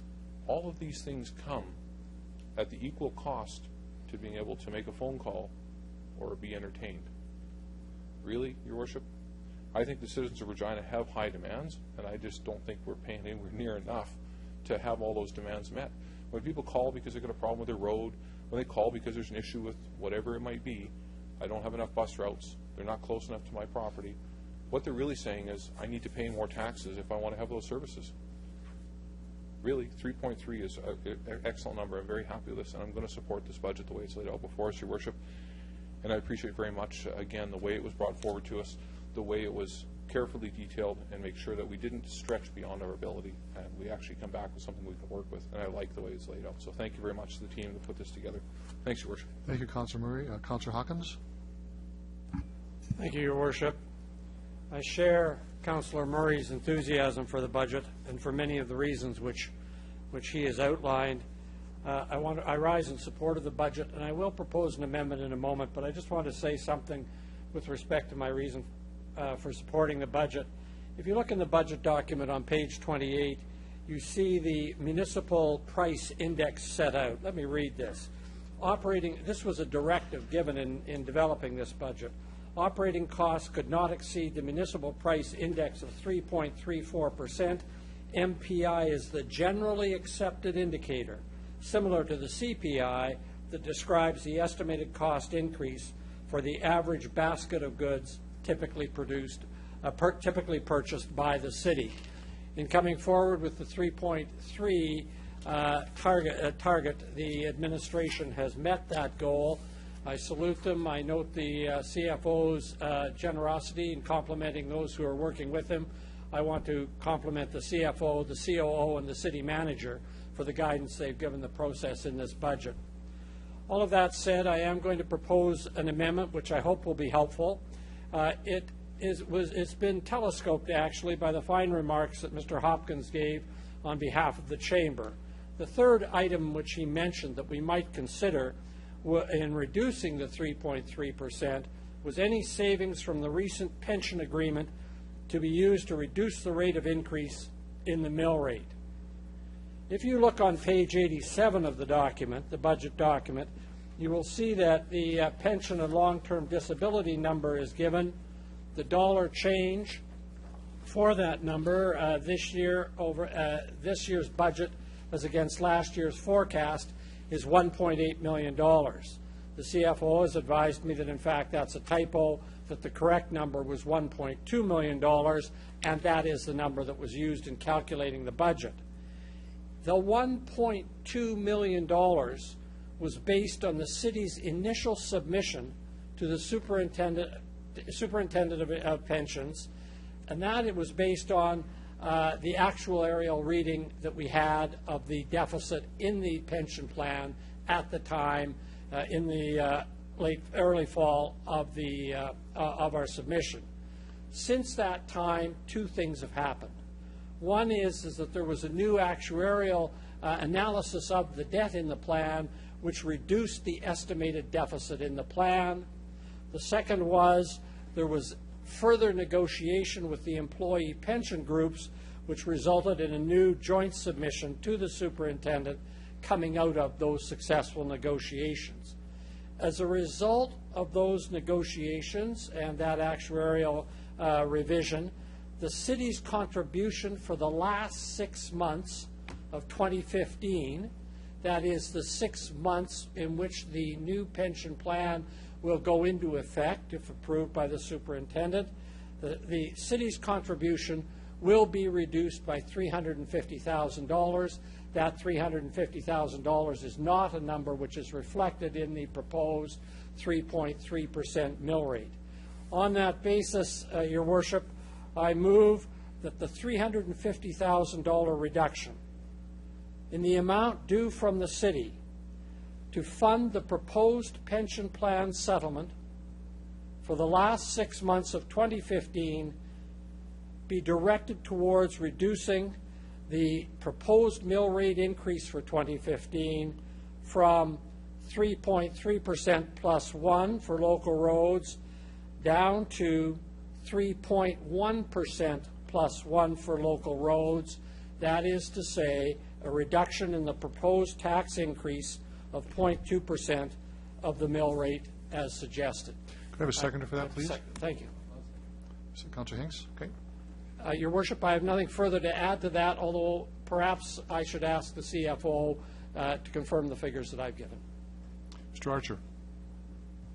Your Worship and members of Council, while details related to the pension costs for 2015 are continuing to be worked out, our initial assessments concur with Councillor Hawkins' description of the anticipated financial impacts, and so we would recognize those as likely savings to be realized in 2015. Thank you. Okay. Speakers on the amendment. Councillor Flegel. Thank you. Yeah, I just heard the word proposed difference. Would that affect anything that we're talking about in this amendment today? Mr. Archer. Your Worship and members of Council, as has been noted, we are still awaiting Superintendent approval of the plan. So Okay. that's really the caveat that I would use for tonight's discussion. Okay, just, I wanted to clarify that. Thanks. To be clear, though, the actuarial report stands irrespective of the superintendent's decision. Just the debt is different, it's lower now. Councilor Fay, you spoke. Anyone else to speak on the amendment? Councilor Bryce? I just want to know if there's any more money in the surplus that we could utilize to bring this down even further. Mr. Archer, I think that's spoken for. For clarity, Your Worship and members of council, are we talking about surplus related to the pension or surplus related to operations? Operations. That would be outside the amendment. That we're speaking on the amendment, which is the pension, not a surplus somewhere else. I thought we would be able to talk about any way to bring it down. Just to the I'll leave amendment. that. Coming up, Councilor Bryce, yes. Councilor O'Donnell? Thanks. Well, I trust my colleague. I have a math question. Does that equate to 0.2% reduction based on what I saw from the overall, what a 1% meant? So just a math clarification, please. Mr. Archer, the math wizard? I understand. Do you assure you that it is the You case? assure me that is the case. That's Thank you. good. Thanks. Councilor O'Donnell. Other speakers to the amendment. Councilor Burnett? Thank you, Worship. That I think I'll want to support this motion. That I actually came here this evening quite prepared to support the budget put forward by administration, and I still totally respect the numbers that they presented, because over the summer months when we set sort of our budget priorities and themes, I think administration has done an excellent job in providing the information we need to know exactly what it takes to operate. However, this particular amendment, I think, helps ease the pain, because I think we've heard not only from the Chamber of Commerce tonight, we've heard from CFIB and small business, but I know I've had a couple discussion, even with seniors and fixed incomes, that they all realize that there has to be a tax increase, but there's kind of that ending plea that if there's anything you can do to ease the pressure a little bit, it would be greatly received. So I think because of that, I would like to support the amendment as presented. Thank you, Councilor Burnett. Other speakers to the amendment? If there are none, I'll simply say that I support the amendment. This is money that is not directed anywhere. It will not be directed to reduce the mill rate. I think that's a fair and reasonable request to make. So if there's no other speakers on the amendment, I'm going to call the question. All those in favor? Opposed? That's carried unanimously. We have Councilor Hawkins still has the floor. Not much time left, but it still has the floor on the main motion. Thank you, Councilor Hawkins. Councilor Bryce. Okay. So I have a couple of questions before I speak. The first one's actually going to be one that we talked about last year. Are there any projects in this budget that we're not going to have time to do, or the people power to do, or something in the budget that we're not going to be able to accomplish this year? Mr. Archer? Your Worship and members of council, the plan represents our best judgment about the work that is both financially affordable and achievable given the resources available. So at this point in the process, my response would be the plan reflects the work that we expect to complete in 2015. Thank you. Last year we had a discussion here, and we realized there were some projects in there that we weren't able to do. So I just wanted to ask that question first off. And I'll re-ask my question. The operating surplus, how much is there this year? Mr. Archer? Your Worship and members of council, while we aren't yet finished 2014, our forecast, as described in the plan, anticipates a surplus of approximately $1.8 million. Those are funds that would be otherwise applied to support the sustainability of our reserves. As a matter of policy, and my advice to you as a council would be, we would not want to apply those funds to reduce 2015's mill rate, except to the extent we identified one-time costs that we didn't expect to recur. Otherwise, we would be building ourselves a bigger hole to fill in 2016. So that's the surplus estimate at this point, subject to the events over the next few weeks as we close the end of the year. Thank you. That's very understandable. So I would like to move an amendment as well. So the motion I would like to move is that the surplus be used to bring down the increase even further to a total of 3.9%. If I could have a seconder. Seconder for that? Councillor Flagel? Thank you. Councillor Bryce, just a point of clarification, not to inject into the debate. Are you speaking of continuing to leave the 1% for roadways, and then this reduction would apply to now the 3.1%, down to 2.9%? Right. Okay, so we're clear on that. Okay, we have a seconder to the amendment.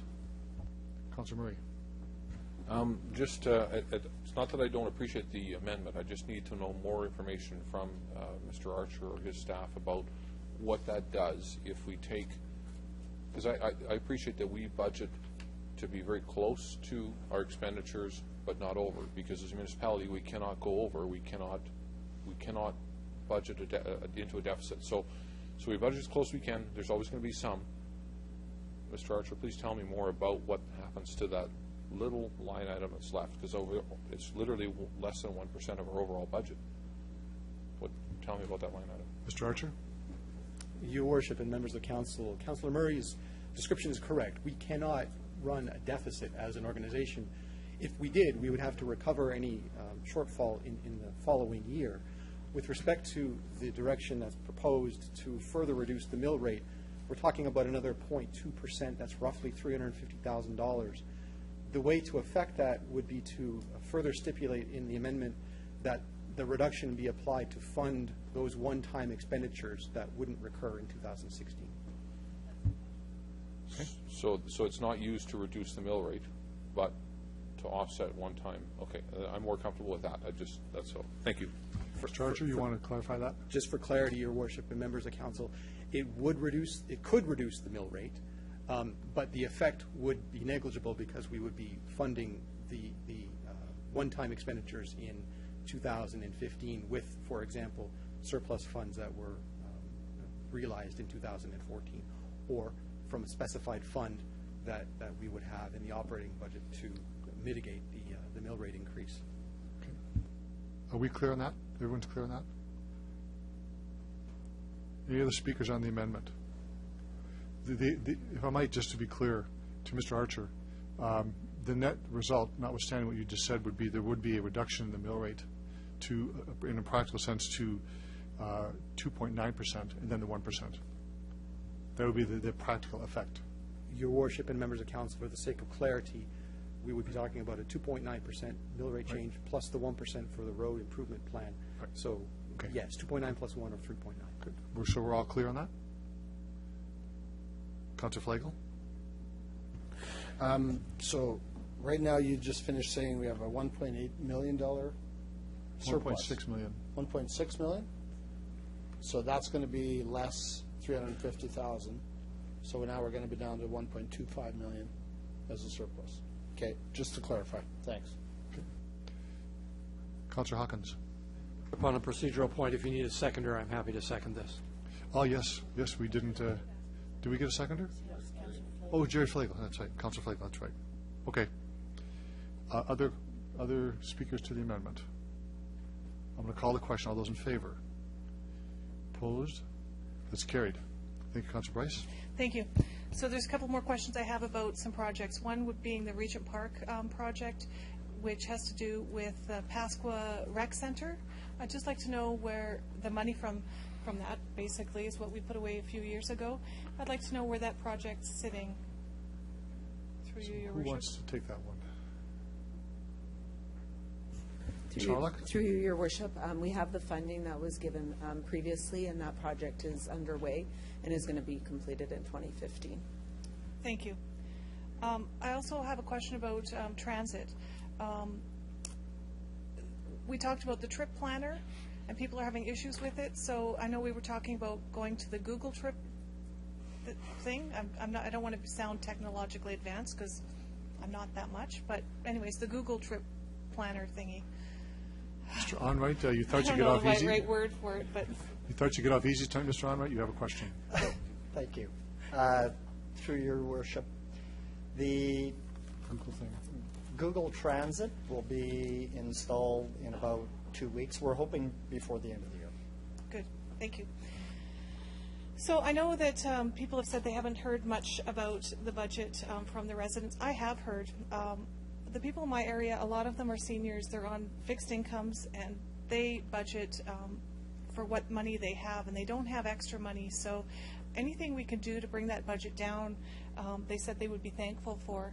So that's why I stood up and said we need to do something, and surplus was ideal to use for it. So so that's why I wanted to make it so that people aren't taking the food off their table to pay our taxes. So I worry about that with some of the residents in my area, because they phoned and told me that. So I'm glad we could bring it down a little bit more for them. So a lot of them don't have extra money sitting around. So I just wanted to make that statement. Thank you. Thank you, Councillor Bryce. Other speakers to the main motion? Councillor Young. Thank you, Your Worship. I too have had some calls from residents, and it refers to the 1% residential tax, and I think there's widespread acceptance for that. At least I've heard just positive things from people. But I am hearing now from some people who are paying for the LIP.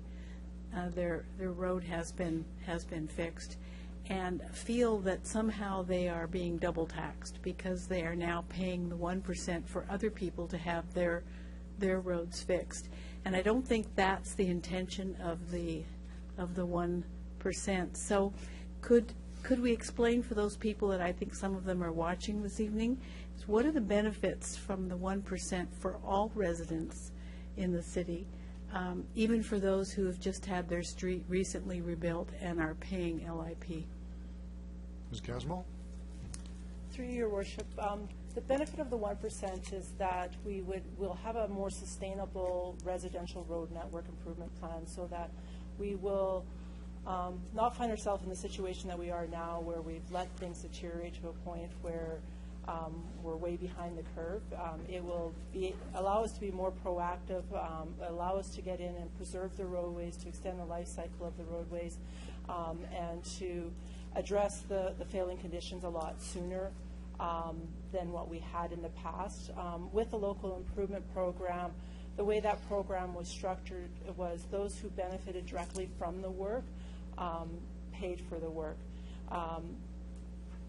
The problem with that was if they petitioned against it, the work didn't happen, and allowed the condition of the roadways to fail to a worse condition, causing it to cost more down the road. So this program will allow us to be more proactive, to slow the deterioration, to keep the roads in better condition, and hopefully get us out of the situation that we are today.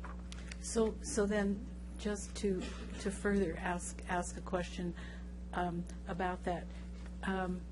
So this person who has had their LIP work done, and they now have good concrete work and they have a good road. Over the next 20 years, that road's going to deteriorate, as will the concrete. So then, will the 1% be used for maintenance of roads for the next 20 years, as well as for rebuilding of roads that need to be rebuilt? Through Your Worship, that's correct. That's the intent of the program, is that not only will we target the roads in poor condition, but we will preserve those roads that have been upgraded or newer roadways. So then that person who called me will have his road taken care of over the next 20 years, so it won't fall into the repair level that it was at when the LIP was used. Through Your Worship, that's correct. Thank you. Thank you, Councillor Young. Councillor Fendura. Thank you, Your Worship. I have one question on the 6 accessible transit buses that are in this. Are they just replacement or the addition? John Wright? Through you, Your Worship, they're replacement units. They are not in addition to. Okay, thank you for that. I'm happy to see recommendation number 4. I would like to see it in a different way, but I'm happy to see it here, and I'm happy to see that the administration is seeing the need for that, and I'm very happy to see that council colleagues are seeing that it's the way to go with the paratransit and all that. I would like to say, yeah, let's do this, but I don't want to take the province off the hook, because, I mean, if we're just going to go by ourselves, we don't have the volume of tax that we could generate to sustain the service. I mean, it's expensive. We're already doing a good job, as we heard from the Human Rights Commission, and what we are doing out there, we're doing a fairly good job. And I'll go back again, even with the utilities, that yes, we have not invested in some years before. Well, okay, we made mistakes, so we're not going to do that again. But we need our partners to support us in delivering this very, very crucial, very important service. Individuals with disabilities, our community is getting older. Let's not forget. One day we might need a service like that. So now no one is immune to being disabled or in a wheelchair or having problems. Could be a physical challenge. I'm not looking for, I don't want to say the word wrong, with intellectual disabilities. So we have to recognize that our province has to step up also to help us to deliver that service.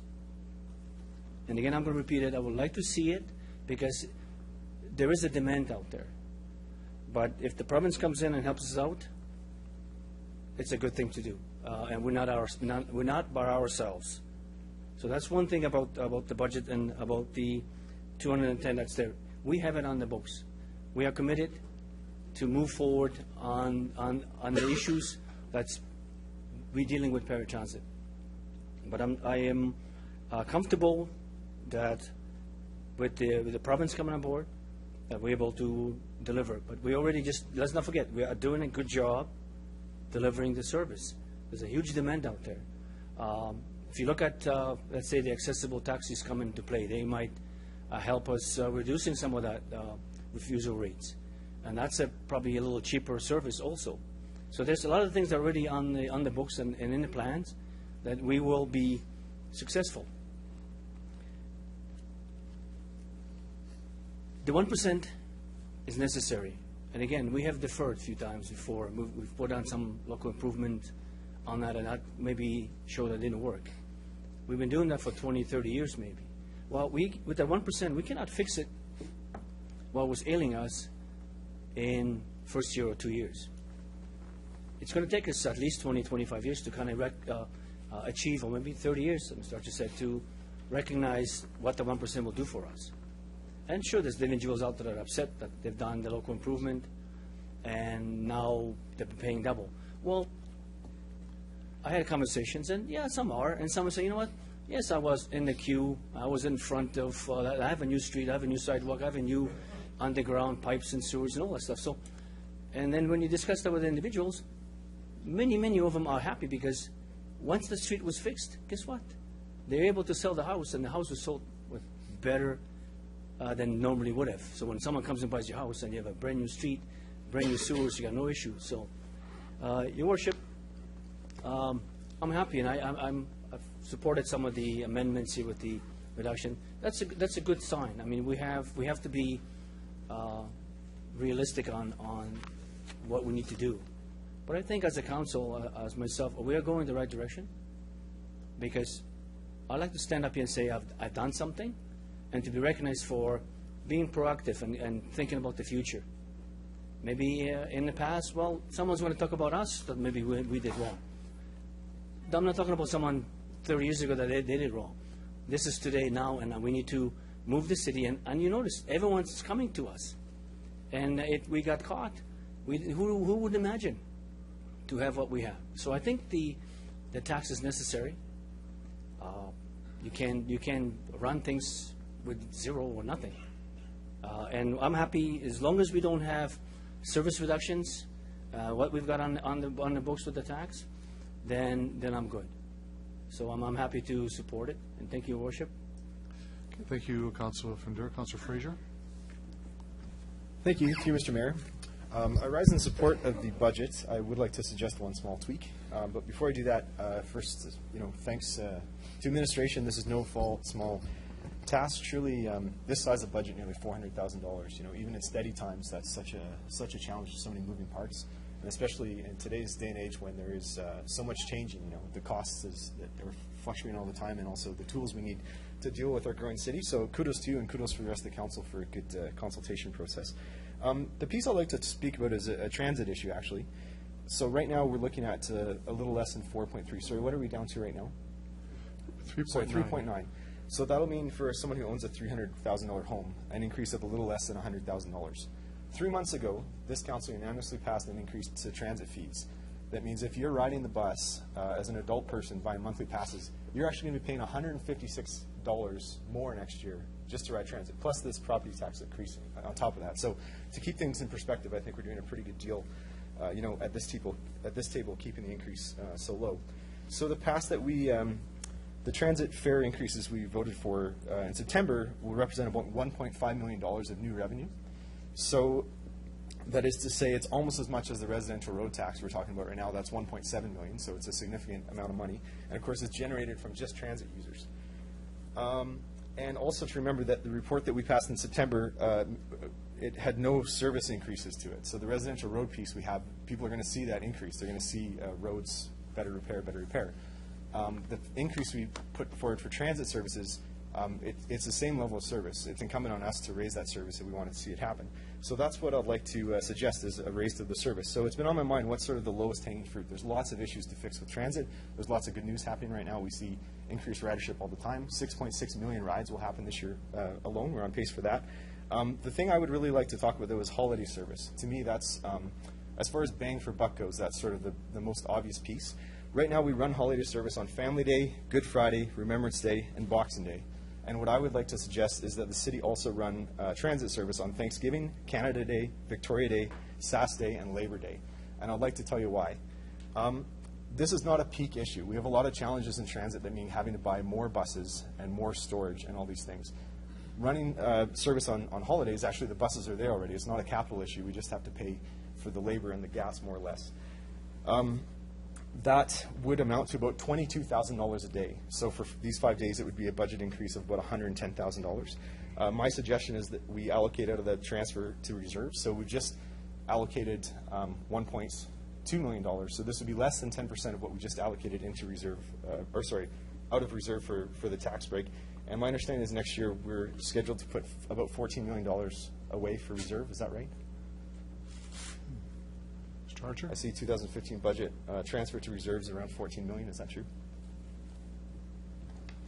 Your worship, members of the council, I'm afraid it's not that straightforward. Okay. In that the reserves are funded, but then they're also applied to different projects. So Gotcha. Okay, so it goes through reserve. Yes. But it isn't necessarily all transferred to reserve. So the point being that I think in the grand scheme of things on a nearly $400 million budget, that this change, $110,000, is pretty good return for our money. You know, there's a lot of people that work on these holidays. They use the holidays to generate local economic activity. If it's going shopping, if it's going to a Rider game on Labor Day, if it's going downtown for Canada Day, these are all things that I think really for $110,000 would be a good return to our city. So that's what I would like to put forward as a motion. Thanks. Just a question for clarification before I open up on the amendment. Sure. What's the source of funding for this? I'm not clear what that source of funding is. So the line item, I might look for direction from admin on this, but the line item I would like to suggest is transfer to reserves. I realize that's a broad category, so I'm not sure if we need something more specific than that. Does this mean that you're wanting this for 1 year only? No. Okay. Mr. Archer, can you clarify this at all or add any more information on this? Your worship and members of council, I think the understanding of that transfer to reserve line needs some clarification, and it is typically dedicated to support particular projects. It's a part of a funding strategy that could include other funding sources, senior levels of government or debt.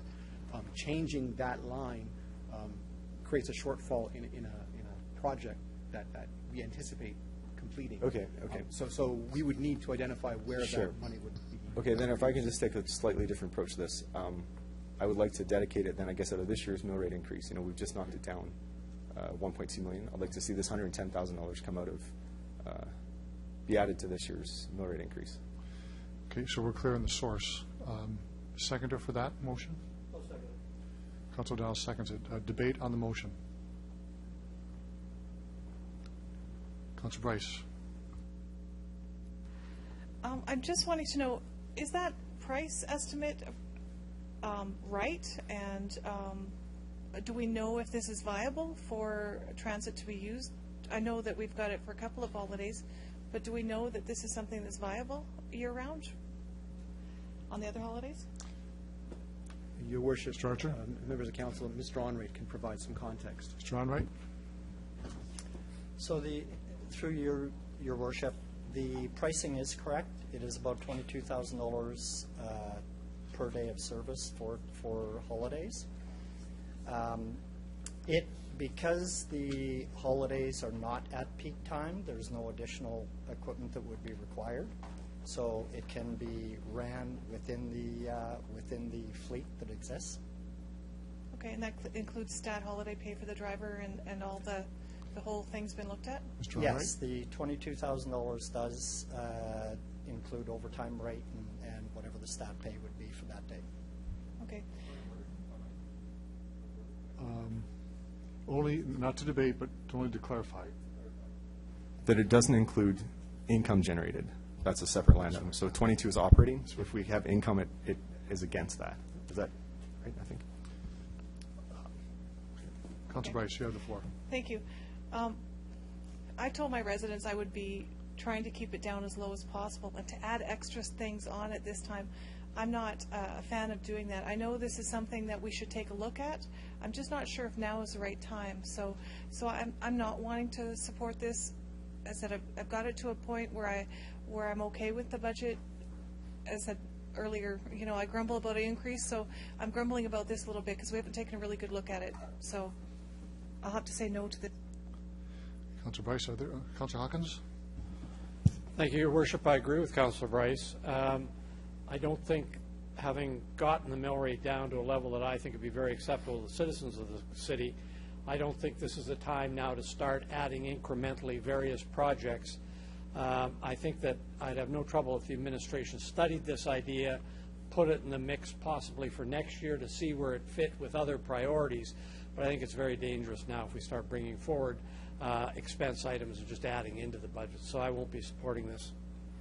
Councilor Hawkins, Councilor Flagel. Thanks. $120,000, is that $110,000? What, at 3.9, what does that do to the mill rate? Where does it take it? What's $110,000 do to the mill rate? 3.94, something like that? Okay, so we're not talking going back over we're at 2.94, sorry, plus the 1. So 2.94 roughly would be about right? Who's got the 0.06? 0.06. Holy cow, that's nothing. Yeah. Okay. I just wanted to clarify that. Thank you. Councilor Murray. Thanks, Your Worship. Sometimes I'm a numbers guy. I like to look at things from a numbers standpoint. So you said 110,000. There's 60,000 residents in the city, like homes, that will be taxed. So 60,000 divided by 110,000 is $1.83 per year, which if I divide that by 12 months works out to about 15.2 cents a month. 15 cents a week per household. We can provide transit on all those holidays. Am I correct in my math? 15 cents? Mr. Archer? Your Worship, members of council, that sounds like the appropriate breakdown. I could champion 15 cents, Your Worship. I'll get behind that 15 cents. Sean, I'm on your side, buddy. 15 cents. I'm with you. Let's go. So if I might ask, what is if this is adopted, what's the actual mill rate if the 110,000 is added back into the equation? Mr. Archer? Subject to Ms. Aird throwing anything at me, Your Worship, to correct me, we would be talking about a mill rate change of 2.96% plus the 1% dedicated for roads. 2.96. Yes. Okay. Councilor Findura, then Councilor O'Donnell. Thank you, Worship. Did I hear that through you, Worship, that we are not going to be asking for extra buses or extra labor or things, so it'll be not too much of a, well, it is the 22 for, and what is the 22 for? Is that for drivers, what are we looking at, the 22? Can I get a description of what that means? And then again, the second question to that one would be, I mean, we've had R cards out there, and we've had some other, which holidays are we run now? Or how many we have out there, to your worship? Mr. Onright? Through you, your worship, so we currently run 4 holidays. We're running Good Friday, Family Day, Remembrance Day, and Boxing Day. The $22,000 is all expenses, so it's operating expenses, including labor. Okay. And do we know through the R card, to your worship, what's the ridership on these holidays? Mr. Onright? Through you, your worship, the ridership runs on holidays about 2,600 riders per day. Okay, and do we know on these holidays, I mean, that's probably a loaded question, the movement of our customers? Going to work, going to church, going to functions, going to, what would that break down? Just so I can understand adding the rest of the holidays to make it 15 cents work. To your worship? Mr. Onright? Through you, your worship, I'm going to ask Mr. Bells to provide some detail to that question.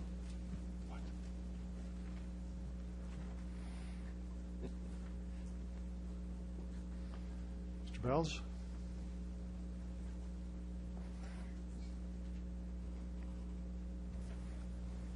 Through you, your worship, what stat holiday service is Sunday service performed on a stat holiday. So our ridership on a stat holiday is about 2,600 riders, and our normal average on a Sunday service is about 2,200 riders. Okay. Thank you very much for that. Thank you. Thank you, Councilor Madura. We have Councilor O'Donnell and Councilor Hinks on the amendment. Thanks very much. In our book, it has a reference in there to that ridership in the last year has gone up 21%.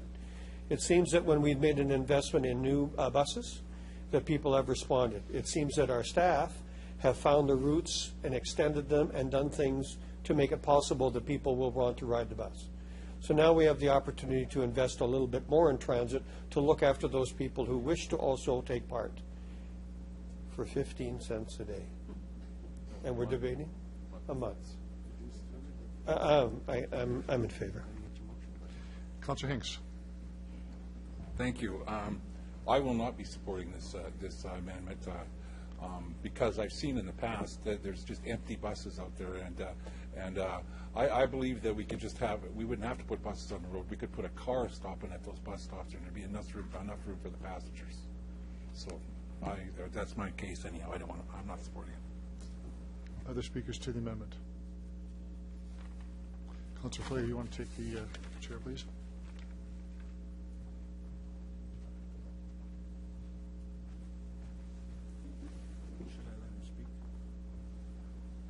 So when I first heard about this amendment, I was thinking this was, I wanted more information first. And what I wanted to see, and before I was listening to what members of council were saying, is that how many people would be using the bus? What is its impact on the operation for transit? And if it's sustainable, in the sense there's enough there that we don't have the empty buses that Councilor Hinks is talking about, then I would look at that. So then my preference would be, and still is, to refer this to the administration and ask them to come back in the early part of this year, of 2015, with a way to implement this that is sustainable and considered by the administration. I agree we need to have service on holidays. Don't disagree with that at all. I just want more information. I want to know what its impact is from the administration, and do it in time for 2015. The source of funding can be either our general surplus reserve or Mr. Archer, you and I talked earlier about another reserve that is under the city manager's auspices that is for one-time spending. We could do it for 2015, and then after that we would implement it in a more sustainable way. So I agree we get there in a different format in a different way, I guess, different route, but the same destination. So my question to the administration is this a reasonable approach to take? That we table the motion and that we ask that there be an early review of this and that we have a report back to the executive committee to see what its impact is, its financial impact and impact on routes and everything else, because it does change routes. It will change time. Implement it for 2015, and the source of the funding would be Strategic Initiatives Fund, I believe is what it's called. One-time fund to bridge to a permanent solution in the 2016 year. Are you asking for a referral or a table? I'm asking a question first, then I'm going to. Okay. I just want to get the answer first. If that's a reasonable approach for the administration to respond to that. Through you, Mr. Yes, Chair, go ahead. I'm going to ask Mr. Bells to respond. Through you, Your Worship, yes, we can build a report and have it back to Council in the first quarter of 2015. That would be a referral motion, and I'll just state this. I agree with the intent, the area we're going to land in, but I am reticent to increase taxes on our budget tonight on this approach. We'll get there the same way. We keep them away the same way. So that would be my referral motion. It's a referral motion. Second it. I know, but we don't No have. debate on a referral motion. I know, but what about Councillor Fraser's motion? The matter. I referred the matter in the way I just spoke to. So are you, okay, just to clarify what you're asking for. The motion that Councillor Fraser is putting forward, you're putting a stop to it for now. No, I'm referring the issue of providing transit service on holidays to the administration for a review to meet the intent of the motion and have a report back to Executive Committee early in 2015 on how to implement it in 2015. And the source of funding would not be the mill rate tonight. It would actually be from the Strategic Initiatives Fund as a one-time fund for 2015. And during this time, the administration would build this into the 2016 budget as a permanent feature of our transit system. But possibly having service in 2015. Well, absolutely. Yeah, I just said yes, in 2015. Yes. Okay, I just want to clarify that. Yes. So there's no debate on the referral. You've seconded. Councillor Hawkins? All those in favor? Opposed? That is carried.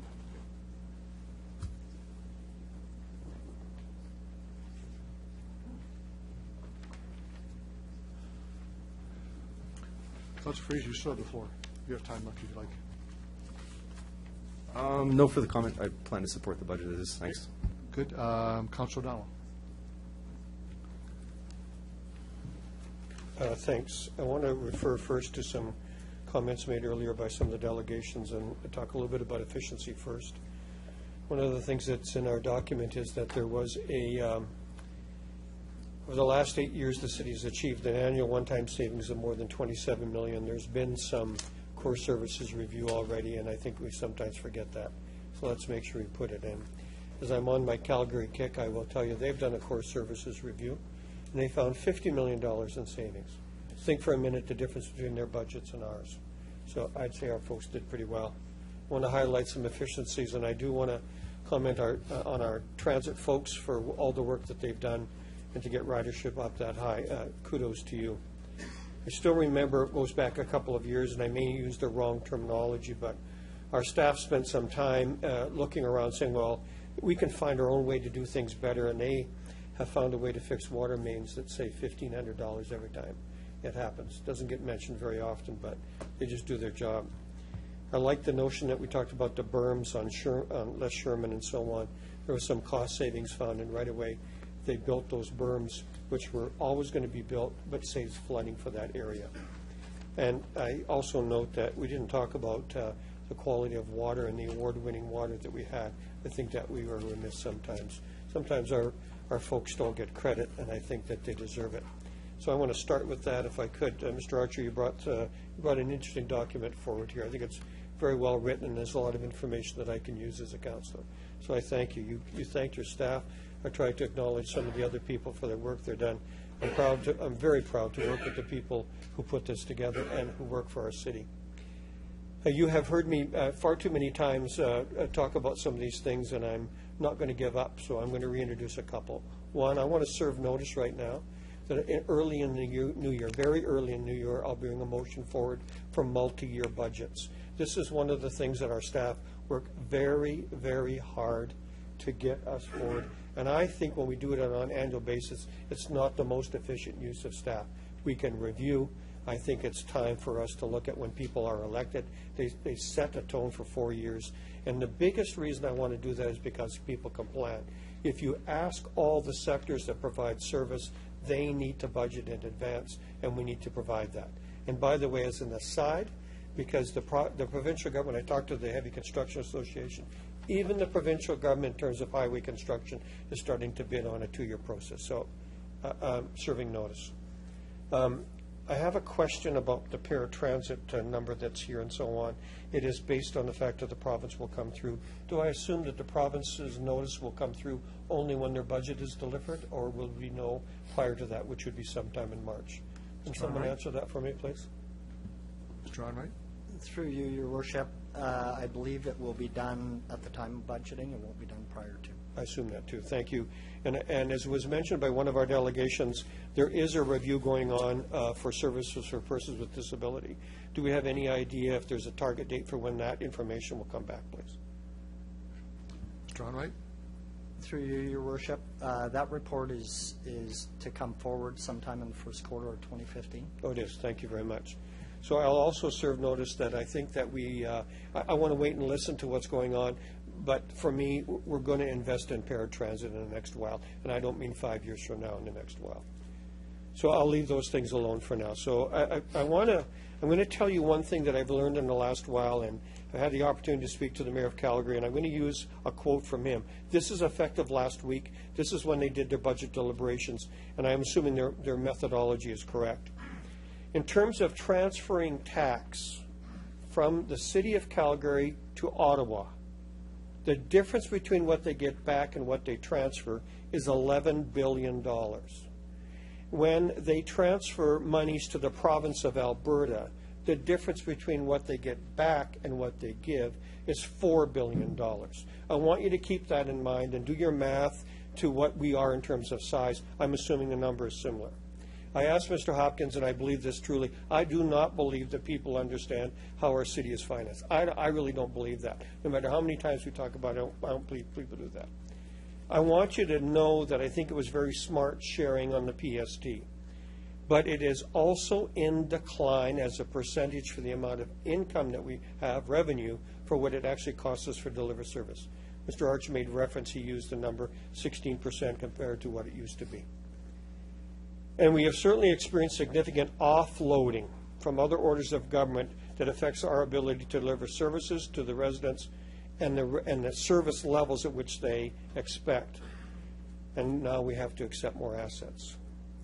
I want you to also understand that retail sales in the province of Saskatchewan have increased significantly.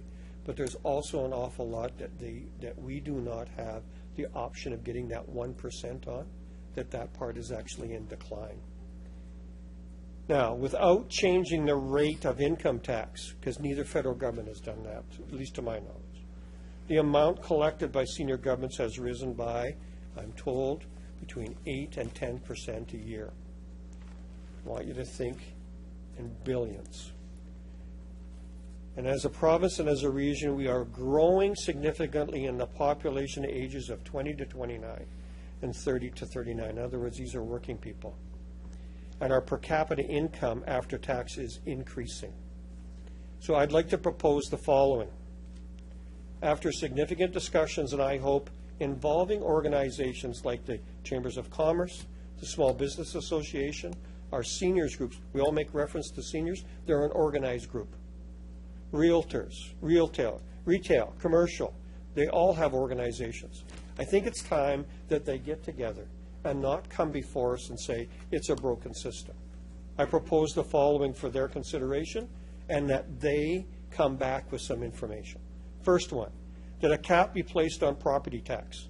That is, we move away from our dependence upon the major source of funding that we currently have. In other words, it becomes not the major source. It declines.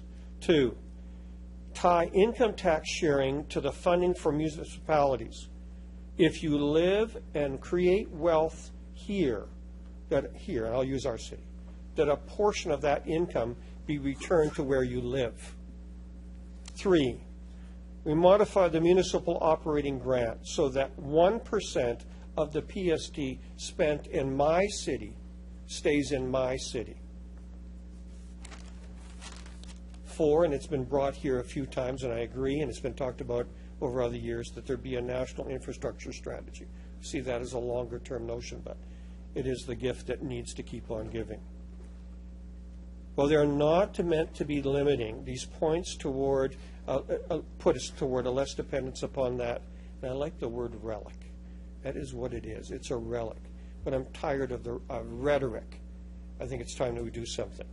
And we all know that people who can affect senior orders of government are not necessarily us as elected officials, but it is the other groups that can talk. So I invite our delegations, I invite an organization to get together and that they do those things. At least have the dialogue. In terms of supporting this budget, I think it's a brilliant budget. I think that it reflects a fair investment in infrastructure, and I appreciate that staff and all of you have talked about that. That's where we have to go. We have to keep putting our own money in our own city. Thanks. Thank you, Councillor O'Donnell. Councillor Burnett. Thank you, Your Worship. I, too, am very pleased with the way the budget deliberations have gone, not only this evening, but throughout the whole process this summer. That I know when I actually ran in my campaign, I used a word of responsible decision-making. I didn't promise no tax increases, but used the word we would make responsible decisions. And I think we've come to a point this evening where I think it's very responsible. That when I think back in the summer months, we set 3 priorities, one being we wanted to protect and put monies away in reserve for asset management. And when I look at the 3 different areas tonight, the utilities budget, the general operating, and the 1% dedicated, I think all taxpayers should be able to see that there's a lot of value for money being dedicated to the infrastructure deficit. So I'm very pleased to see that kind of funding being spent. The other area was delivering on our key community projects. And quite truthfully, I was a little nervous when I first got started because it was with the RRI alone with the stadium and the land development. Then we went through our wastewater treatment, and then we've got all the other key investments like improving local streets, affordable housing, supporting a safe community, improving transit, maintaining winter roads, protecting residents from flooding. The administration's put forward a plan here that I think achieves all of those goals and protects all of those goals. So again, if people are asking value for money, I think this budget more than delivers on that promise and commitment. They can just reference back. And what's nice too is that one of the third goal was maintaining a level of service, our existing levels of service. Again, I think the budget protects that. So I think we've certainly exceeded expectations in terms of being able to meet public expectations. And I think what's most important when I'm hearing sort of information from other cities that I think our level of 2.9 plus 1, the 3.9, we're again are going to be one of the low ends of tax increases. And I guess the icing on the cake is we had numbers in our budget talking about Regina being one of the most competitive tax jurisdictions for business and residents to invest in. That was reinforced, I think, by our Chamber of Commerce presentation. So still maintaining that competitive edge and still being able to deliver on all these commitments and promises, I'm very proud to support this budget. Thank you. Thank you, Councillor. Councillor Hinks.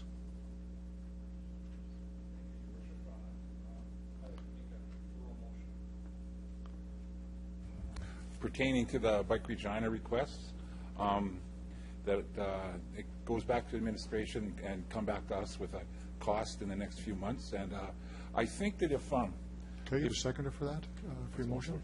Okay, Councillor Bryce. Okay. You want to repeat your referral motion? I haven't made the motion yet. I just said I was going to. Well, you just said you did to refer the information. Yeah. Okay. I would like to. I said I would like to refer the information back to us on the costing of it. And there's one part that I would like to be looked at really quickly, and if it's possible, and that's the one establishment of an acceptable level of road clearing maintenance through reclassification of all on-street cycling routes or bikeways in priority 1 and 2 clearing. Now, I don't think it would cost very much at all. In fact, I really believe, because I was an equipment operator at one time, and that you might be able to put a strategy in place where it doesn't cost anything if you just change the way it's done. You would be able to clear the main streets for the bike path. And anyways, that's my referral motion, that we look at all 5 of their requests and come back to us with prioritizing the number 2 one as soon as possible. Okay. We're clear on the motion. Have a seconder, please. Councillor Bryce, to the amendment. Any discussion on the amendment? Okay, that's of course, yes. I'm getting tired. Okay, I'll call the question. All those in favor? Opposed? It's carried. Councillor Hinks, you still have the floor to speak on the main motion. I'm good. Are you good? Okay. I think everybody else has spoken. You'll be closing debate, so if you can take the chair.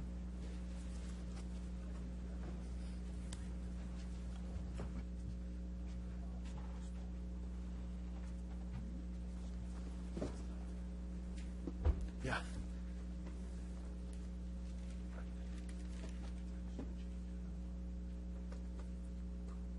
Go ahead. Sorry, Mayor.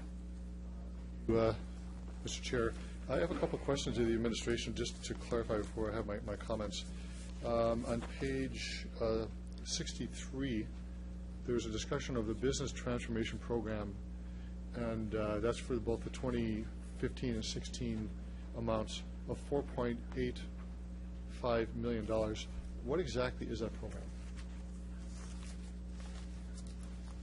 Mr. Chair, members of council, the Business Transformation Program is a process change initiative throughout the organization that takes processes that have been traditionally manual, not supported by technology, and turns them into technology-supported processes that not only improve the efficiency of the process, but improve the level of information available for decision-making for both program managers and for the executive team to see the organization in a different perspective and with broader information to support decision-making.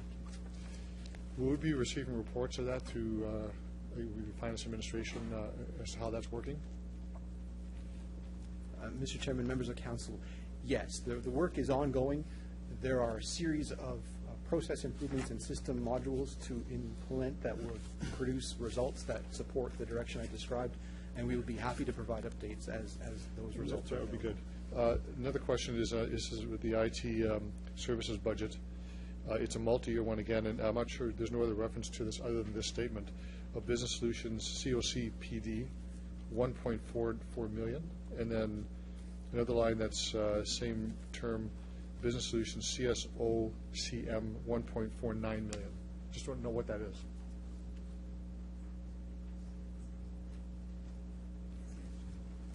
If anyone has Mr. Archer, go ahead. As you stood up here. Thank you, Mr. Chairman. I was standing to ask Mr. Fisher, who's here this evening, for some support in the deliberations to explain the acronyms. IT is full of acronyms. And Mr. Fisher, go these ahead. are two that aren't top of mind. When you're ready. There's a few of them.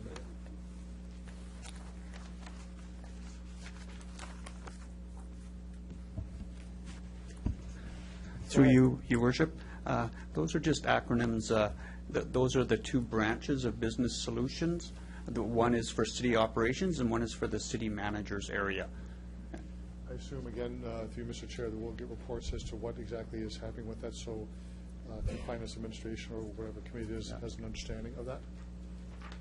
Mr. Fisher? Through you, Your Worship, I believe that that's just a line item showing how much the branch budget is for the year. Okay. Not as activities. Go ahead. Mr. Chair, tonight we made a very good budget even better. And I want to thank the administration for the work of putting this together. As others have said, it takes a lot of effort and time to put this together. And thank members of council for the diligence, the thoughtfulness of changes, but fundamentally accepting the budget that meets the needs of residents. We have heard loud and clear the residents' priorities are taxation, roads, and safe communities, without a doubt. And tonight we've met all 3 of those. I'm very proud of members of council thinking clearly and moving forward on the idea of the 1% for 5 years. to be dedicated to fix our streets, preventative maintenance program, but also look at local streets that will be fixed, a new local improvement program that's fair, reasonable, and equitable.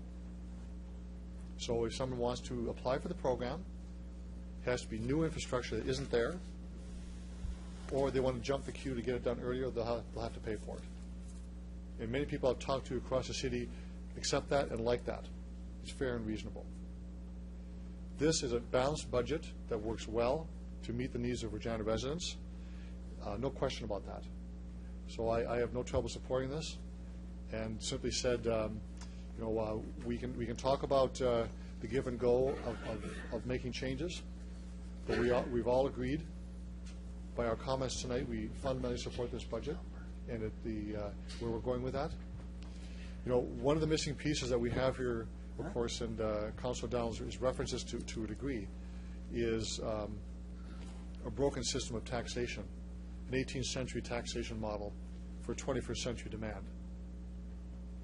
And we may wish and have people talk to us about how we want change, but until we have the orders of government make a constitutional change or a legal change to it, we have what we have. So we'll deal with this every year, and we do it in a way that is reasonable and fair. The budget highlights speaks to where we sit nationally. This is by the City of Calgary. Members have this in front of them, of where we sit. We're at the low end of that, at the bottom end of that taxation level. That just goes to show you how efficient we have been and how much hard work has gone into putting this budget together. So where does our money go? Fairly simple. This year, this budget goes, of course, to the dedicated tax to improve local streets, $1.8 million, or the 1%. $18 million, a record amount, to invest in our roads. We're going to put in $8.9 million for snow removal to make sure that we're not always running a deficit, that we're actually going to have the amount of money to actually use it. Policing, we heard that budget tonight, an additional $1 million for 8 new police officers on the street, safer community. Very, very important. Improving public transit, $3 million for 6 new accessible buses. And, of course, we're involved with affordable housing as well. And flood protection, given our last summers we've had, $5.5 million in there. I think we've hit all the notes we need to do. I'm very proud of this budget, and I have no problem supporting this whatsoever. And I want to thank members of the administration and council for the work they did to get us here. Thank you. Thank you. Thanks.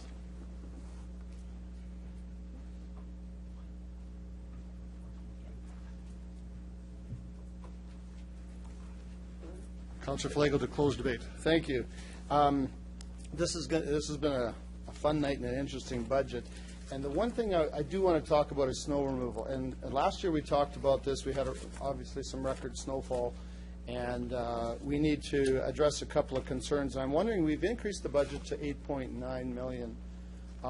In that, we have some areas of concern. We have Edgewater, Lake Ridge Lifestyle behind Superstore, Garden Ridge, some other areas that are really small, and the 8.7 meter width of the street just isn't cutting it sometimes in the wintertime. You put a snow ridge in there. There's probably 5 or 6 areas of concern in the city, and we know that to push snow it's $1, to haul it away it's like $10. We know that. But is there any money that in this increased budget that's going to address, and I just named off a few of the areas, but we've allowed developers to move into making smaller lots, smaller streets, but yet 6 months of the year we have snow ridges that bring everything down to one lane. And does it become an issue of serviceability, garbage, fire trucks, ambulances not being able to get down there because we've got snow ridges and parked cars all over the place? Is any of the money going to be looked to rectify the problems in probably 6 of our areas? Who wants to take that on? Mr. Schoberg? Your Worship, I'll provide an additional answer, and Ms. Gazemo may be able to add to it. The increase in the budget related to winter road maintenance is to provide funding to deliver our current level of service. So what's been identified previously is that we've been overspending on the winter road maintenance budget to meet the policy level set by council. This will get us to the policy level set by council. If there's a desire to increase it further, then we'd have a process through council to do that. So through all the, thank you for that, and thank you. Through all of that, basically, we're going to have to not address some of the biggest situations we've got in the residential to at least get a one-time clearing of these snow ridges off these streets, because it is a concern, and it's something that I'd like to see us figure a way. I don't know the cost of what it would be. I know we talked about signposting and getting all the vehicles off the streets in certain areas. This would be one of those situations where you would say, look, Tuesday from 2 to 4, 7 o'clock, or whatever the numbers are that you want to do, we're going to be cleaning the street. Get your cars out of there, or they're going to be towed around the corner, so that we can get in there and allow our garbage trucks and everybody else to get down there. How do we do that based on 8.9 million, or are we going to be looking at going into the reserve for an extra couple $100,000 to do that? I don't know. I'm trying to find a solution for this. Tried to discuss it at other meetings. We just didn't seem to get to this point. So, Mr. Schoberg. Your Worship, again, I'll provide an initial answer. We have two processes underway right now, one through the Public Works and Infrastructure Committee report coming back as it relates to snow routes. Okay. So we're doing further analysis through this winter season to provide back options and recommendations for programs in future years. In addition, the city provides, or the administration provides, to Public Works and Infrastructure an annual review of the winter road maintenance program, and that's an opportunity where we obviously can look to various revisions going forward if there's specific localized solutions, obviously, as well as if those can be identified to us through the season. We can look to see what's possible, but ideally it happens through the review process and planning the service for upcoming years. Perfect. Thank you. Thanks for that. And on another issue, I got to stand in for you last week here, Mr. Mayor, on the Dinging of the New Year campaign. Mm-hmm. And I got to stand on one of our new low-floor buses. Wow, those are nice. And what my question is, I just need this to be out there in the public, is how many buses do we currently run today in the system? Mr. Onright?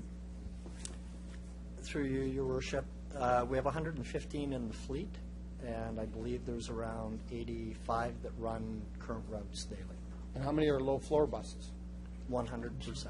100%. And what's the oldest bus on the route? Mr. Onright? I believe it's a 1997. 1997. I guess my question to that is, we've provided accessible buses. We continue to add to the fleet. Have we seen a slight decrease in the pressure on paratransit because of the low-floor, easy accessible buses that are currently running throughout the city? Are there people that used to use paratransit that can now use the low-floor buses? Mr. Onright? Through you, Your Worship, we have seen a slight decrease. When you look at the paratransit refusal rates, so just for information purposes, in 2008, the refusal rate was 10.4%. In 2011, I believe it was 8.4%. Went to 5.3 in 2013, and it's currently running around 5%. Mm-hmm. So part of that is attributable to the low-floor buses, that they are relieving some of that pressure off paratransit. Okay, thank you. And thank you for that.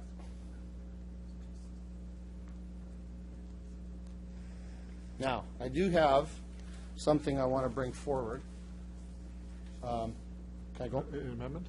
Yes. Okay. I have an amendment that I want to bring forward, and it is that we take $115,000 from this year's reserve, or out of our reserve, to start and implement the service for the 5 holidays that we currently do not service.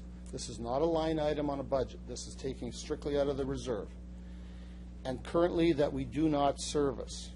And after the 1 year, we will then have a report in our hands that we will know if it actually is a good or bad thing. But in the short term, we've provided a service to the public to see if it actually works as opposed to just a generic study. And the paratransit thing may have a bit of a pressure release valve on them as well to allow a few more people to take the bus on those 5 holidays. But it is not a line item on the budget. It is utilizing $115,000 from the reserve, and then we'll determine next fall if it becomes a standard line item for the rest, if the user is properly there. Subtracting off the fees that we charge during those 5 holidays could reduce that 115 to whatever the numbers would be. That's my motion. Councillor Foley, we actually had a motion on that earlier. No. That we passed it, that we were going to. This is different. This is taking it from the reserve only, not a line item on the budget. This is not going to increase the budget. No, this didn't either. The other one didn't either. Yeah, it did. No, it didn't. No. It was going to be a 2.96. Order. With respect, the motion that was, referral motion, was to refer the issue to the administration for a report in early 2015, and the funding of this for 2015 would come from the strategic reserve in the city manager's office, not affecting this budget. And so it wouldn't affect the budget. It was from another reserve, and over the course of the year, there would be, well, very quickly, a review as to its impact on transit. That, to make it permanent, would be integrated in the 2016 budget. Right. So that's been passed already. I'm not looking for it to be part of the 2015, 2016 budget today. All I'm looking for is it to come out of the reserve and reserve funds that we have sitting in the coffer today to implement this on Family Day. No, I'm thinking the first one would be, Saskatchewan Day would be in February, as opposed to waiting till June to figure out if this is actually going to work. We could already have the plan in place for 2 of the 5 holidays. I think the motion, as it was put forward, would actually have the holidays covered this year, because it would be very quickly done by the administration right away in 2015 to be implemented in the 2015 year using the resources from a reserve. And over the course of this year, we expect the administration to come back and during the preparation of the 2016 budget to integrate that into it to make it permanent. Okay. So it's the same as you're saying. That wasn't my understanding, because Saskatchewan Day is February 16th. I think we'll have this, unless I've misunderstood the administration, they'll be able to put this in place. Mr. Onright? Mr. Onright?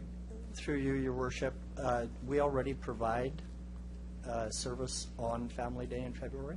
Okay. Okay. So then we have less of a cost because we are not taking into same thing. Same. Okay. Okay. If you feel comfortable that it's covered, then I can live with that. I think if members of council can agree that this has been covered, if I can nod of heads that this meets your objective on your motion. Okay. Then I will leave it, because it didn't seem like that was the case. Okay. Okay. Thank you. No further comments, Councilor Flake? Okay. There's no other speakers on this report, so I'm going to call a question on the operating and capital budgets for 2015. All those in favor? Opposed? That's carried unanimously. We have another delegation. This is D14105. This is Leslie Farley. You've been waiting an awful long time, and thank you very much for your patience. You come forward and tell us who you are, who you represent, and you have 5 minutes for your presentation. Thank you for your patience. It's been a long night for you.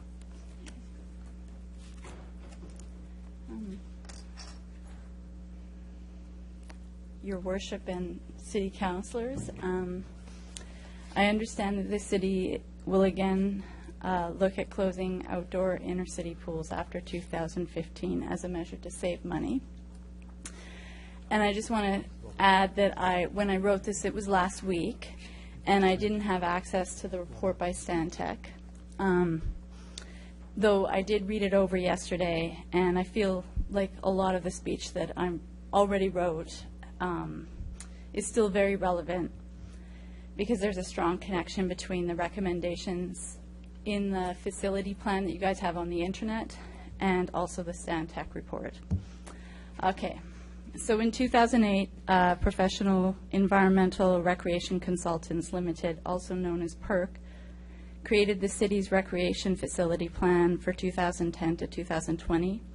It recommended reducing services in neighborhoods and instead focus on citizens traveling longer distances to zone and citywide destination points for recreation amenities. It is this idea that has shaped current pool policy, and it is why the city is currently facing resistance from wide numbers of people.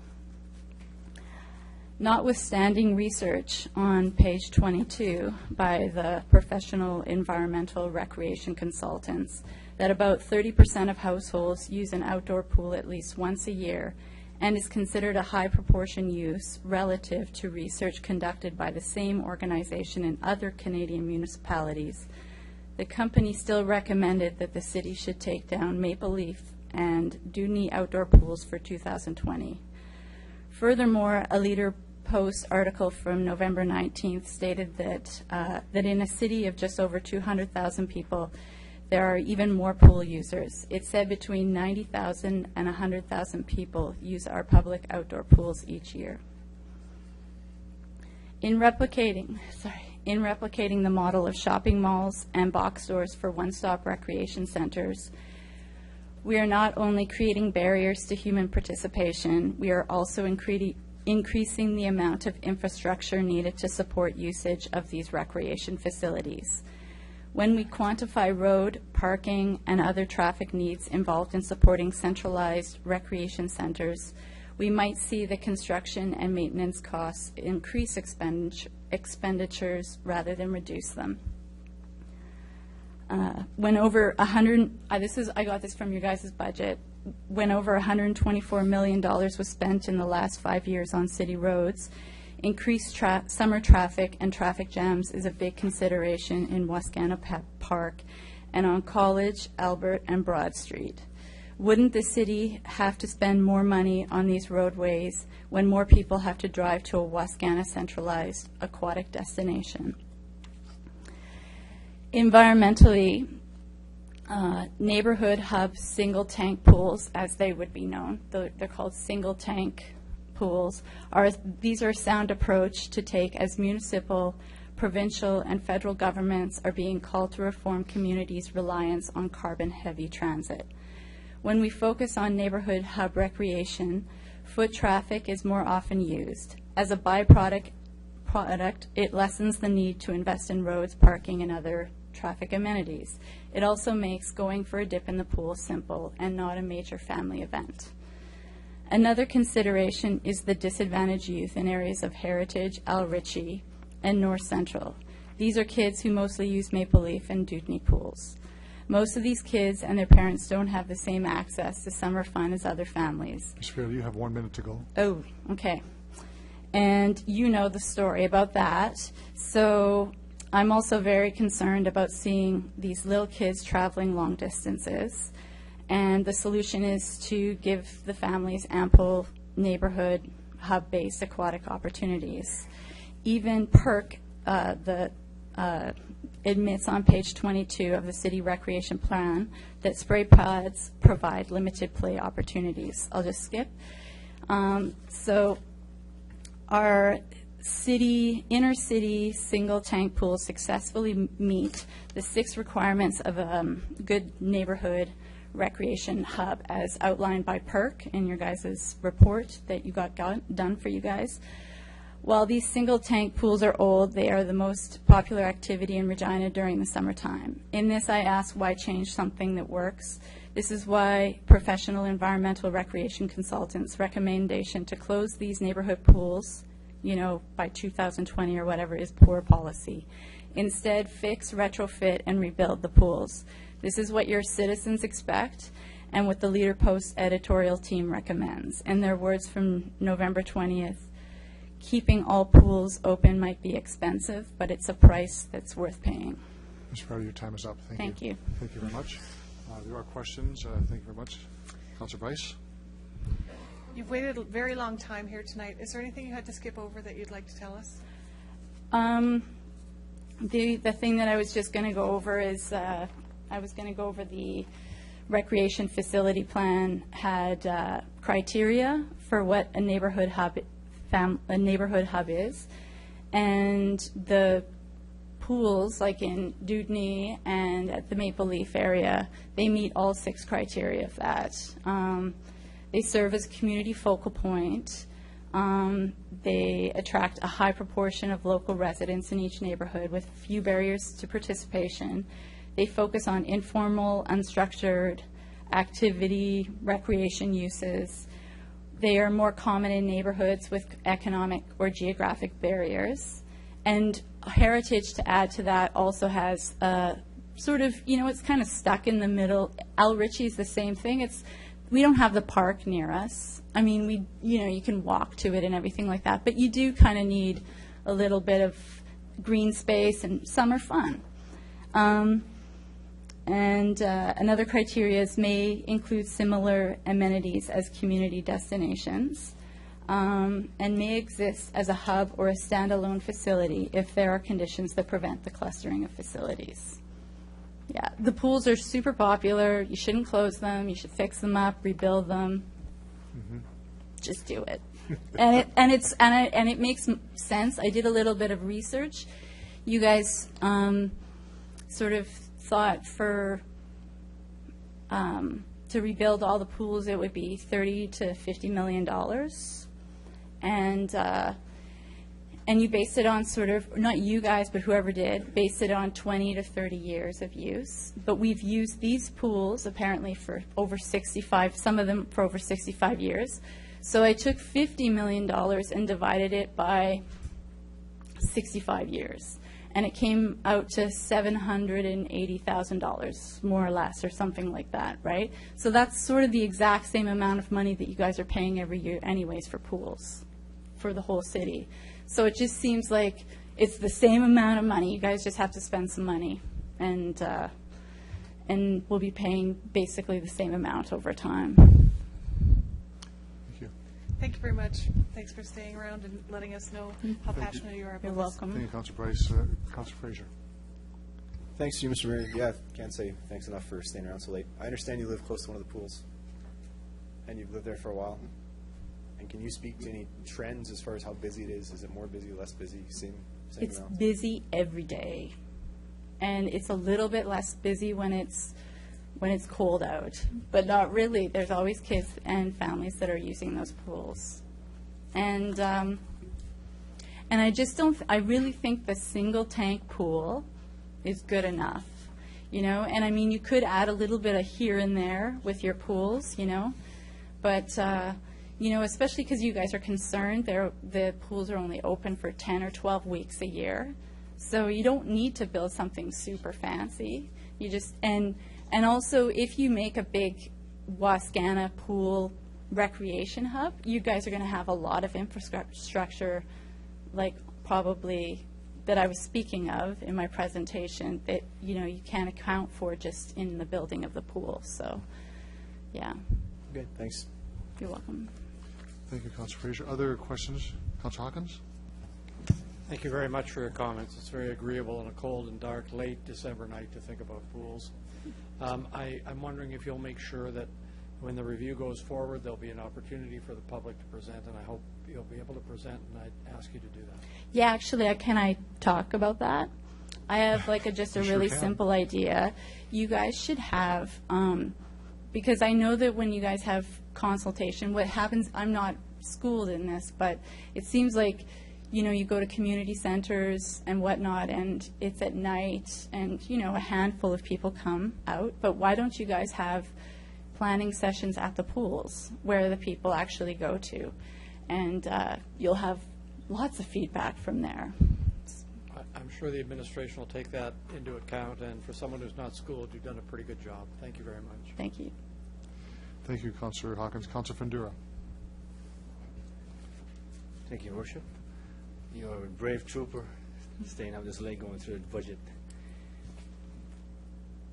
What would the price be paid if we closed down a pool? as a community, what that means. I mean, yeah, this is expensive to fix the pools and all that stuff, but what would happen in the price that we would pay for the community, for the young children, or things that is something, you rip out a heart of, I'd say, you sounds like you're saying that we're ripping out a heart out of the community. What is the price to pay on that end, Your Worship? Well, there's, everybody has different reasons. It's access to people who don't have, other summer fun, but it's also a great place where people from all different backgrounds, all different ages, can use the pool. And you see that. That's evidence of it. It's a real community get-together place. And I think there should just be more summer pools. I was thinking about it because what I would say is that you guys should all watch the movie The Human Scale.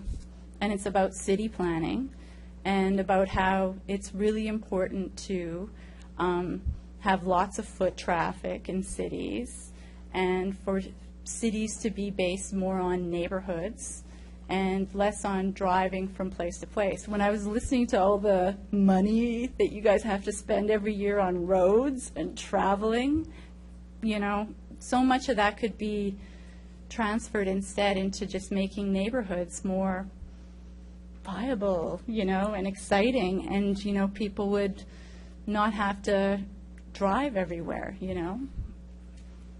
and just drive when they need to. I don't care if you guys drive I drive a car, but I'm not against that, but I was even thinking, man, it would be great to have a pool in the Walmart parking lot out at Harbor Landing, because they're going to need a pool too. Massey Pool is going to be far away from them. But anyways, that's about it. Does that answer your question? I don't think it does. No, I remember what I asked. It's just a simple thing. Is that when you stop something, the question was, there's a price to fix the pool, or the price to add this cost to leave something in a community. What happens if you rip it out? What happens in a community? The community disappears. Now children have nothing else to do. Is it we will pay more some other ways, or let's say there'll be maybe more crime, maybe more of different things, social. What kind of cultural changes that you would see in your community then? Well, I think that, I came here about a year or so ago and gave a speech, and I said that there's kids in my alley that, they have a lot of time on their hands in the summertime, and, I find them in doing mischievous stuff to, have a good time, which I would do the same. But those same kids use the pool, and I guess they stay out of mischief, But I don't know if that's like kids just need things to do in the summertime. And so do, old folks. I go swimming in there all the time. And, it's good to cool off in the summertime. I mean, it's just something that you have if you run a city, is you have a pool. Lots of them. It's good for people. Sounds like we should have a pool party. Thank you for that. Yeah. Thank you. Mm-hmm. Any other questions of the delegation? Thank you very much for your patience and for answering questions as well. We'll now move to the report. So for Council, just a procedure point here, we have the report. We also have a motion by Councilor Flagel. So I'm going to suggest that we move to the motion by Councilor Flagel, and that will speak to, those can speak to the report itself. So Councilor Flagel, the floor is yours. Thank you. And please be advised that I'll be submitting this following motion. Outdoor pool facility planned update. Whereas Executive Committee considered the above-mentioned report at their private meeting on October 14th, 2014, and whereas this report is now before Council as part of the budget deliberations for 2015. And whereas the administration is undertaking a refresh of the recreation facility plan in 2016 and 17 that will provide an opportunity for broad discussion of an overall recreation facility needed in the community, resulting in a strategic direction for future investments in recreation facilities. Therefore, be resolved that City Council delay a decision on the outdoor pool facility plan until the refresh of the recreation facility plan has been completed. Be it further resolved that if successful, a report regarding the recreation facility plan will include the outdoor pools be provided to City Council in 2017. And I need a second. Second for that, please. Second that, Your Worship. Councilor Bryce. And I will sit. Thank you. Speakers to the, Councilor Fraser. Thank you, through Mr. Mayor. Yeah, thanks to our delegation as well. I actually rise to speak against this motion. I appreciate why we might want to look at this in regards to the other recreational facilities as well, but a few points I'd like to make to sort of back up my stance here. The first is I don't think outdoor pools are really the same as other facilities. One of the arguments against, possibly against outdoor pools versus, say, a spray pad or something like that is that they're more expensive to operate. The reason they're more expensive to operate is because we have to hire lifeguards. And in my mind, the idea of hiring teenagers to look after children in neighborhoods where there's lots of kids that need, can benefit from supervision, to me, that is money very well spent. Number two point I'd like to make is that things do change. Recreational trends do change over time. So, for instance, last year we closed some tennis courts. We didn't hear a big uproar from the tennis community because tennis isn't as popular as it used to be. And we worked with the community of tennis players to refurbish some existing courts and get rid of other ones. And again, that wasn't an outrage, it just was a change in trend. We've also seen the introduction of a Frisbee golf course last year, another change in trend. So things can change. It's not quite the same with a pool. I think if people were to stop using a pool, there's only one reason. It's because the neighborhood was going way downhill. And I feel that all of these outdoor pools are actually in neighborhoods that if we stick to the OCP, the goal is to have more people living there, more young people, more density, all these things. So to me, I appreciate why we want to look at this in the context of the broader recreational piece. Also, I think the longer we wait, the more expensive this is going to be. And the end result, I hope, as long as I'm around to vote on it, is going to be that we're still going to have outdoor pools. So my suggestion is that we just deal with this as fast as we can. So I appreciate Councillor Flagel's motion, but I say we just vote against it and get going on the pool plan. Thanks. Thank you, Councillor Fraser. Other speakers to the motion? Councillor Young. Thank you, Mr. Mayor. I'm going to support this motion, even though I am a firm believer that pools are important and that we should have them. And I'm going to support it because there will be money in the budget to take care of maintenance of these pools until we get this report and review done, and then we can make a decision that we can live with.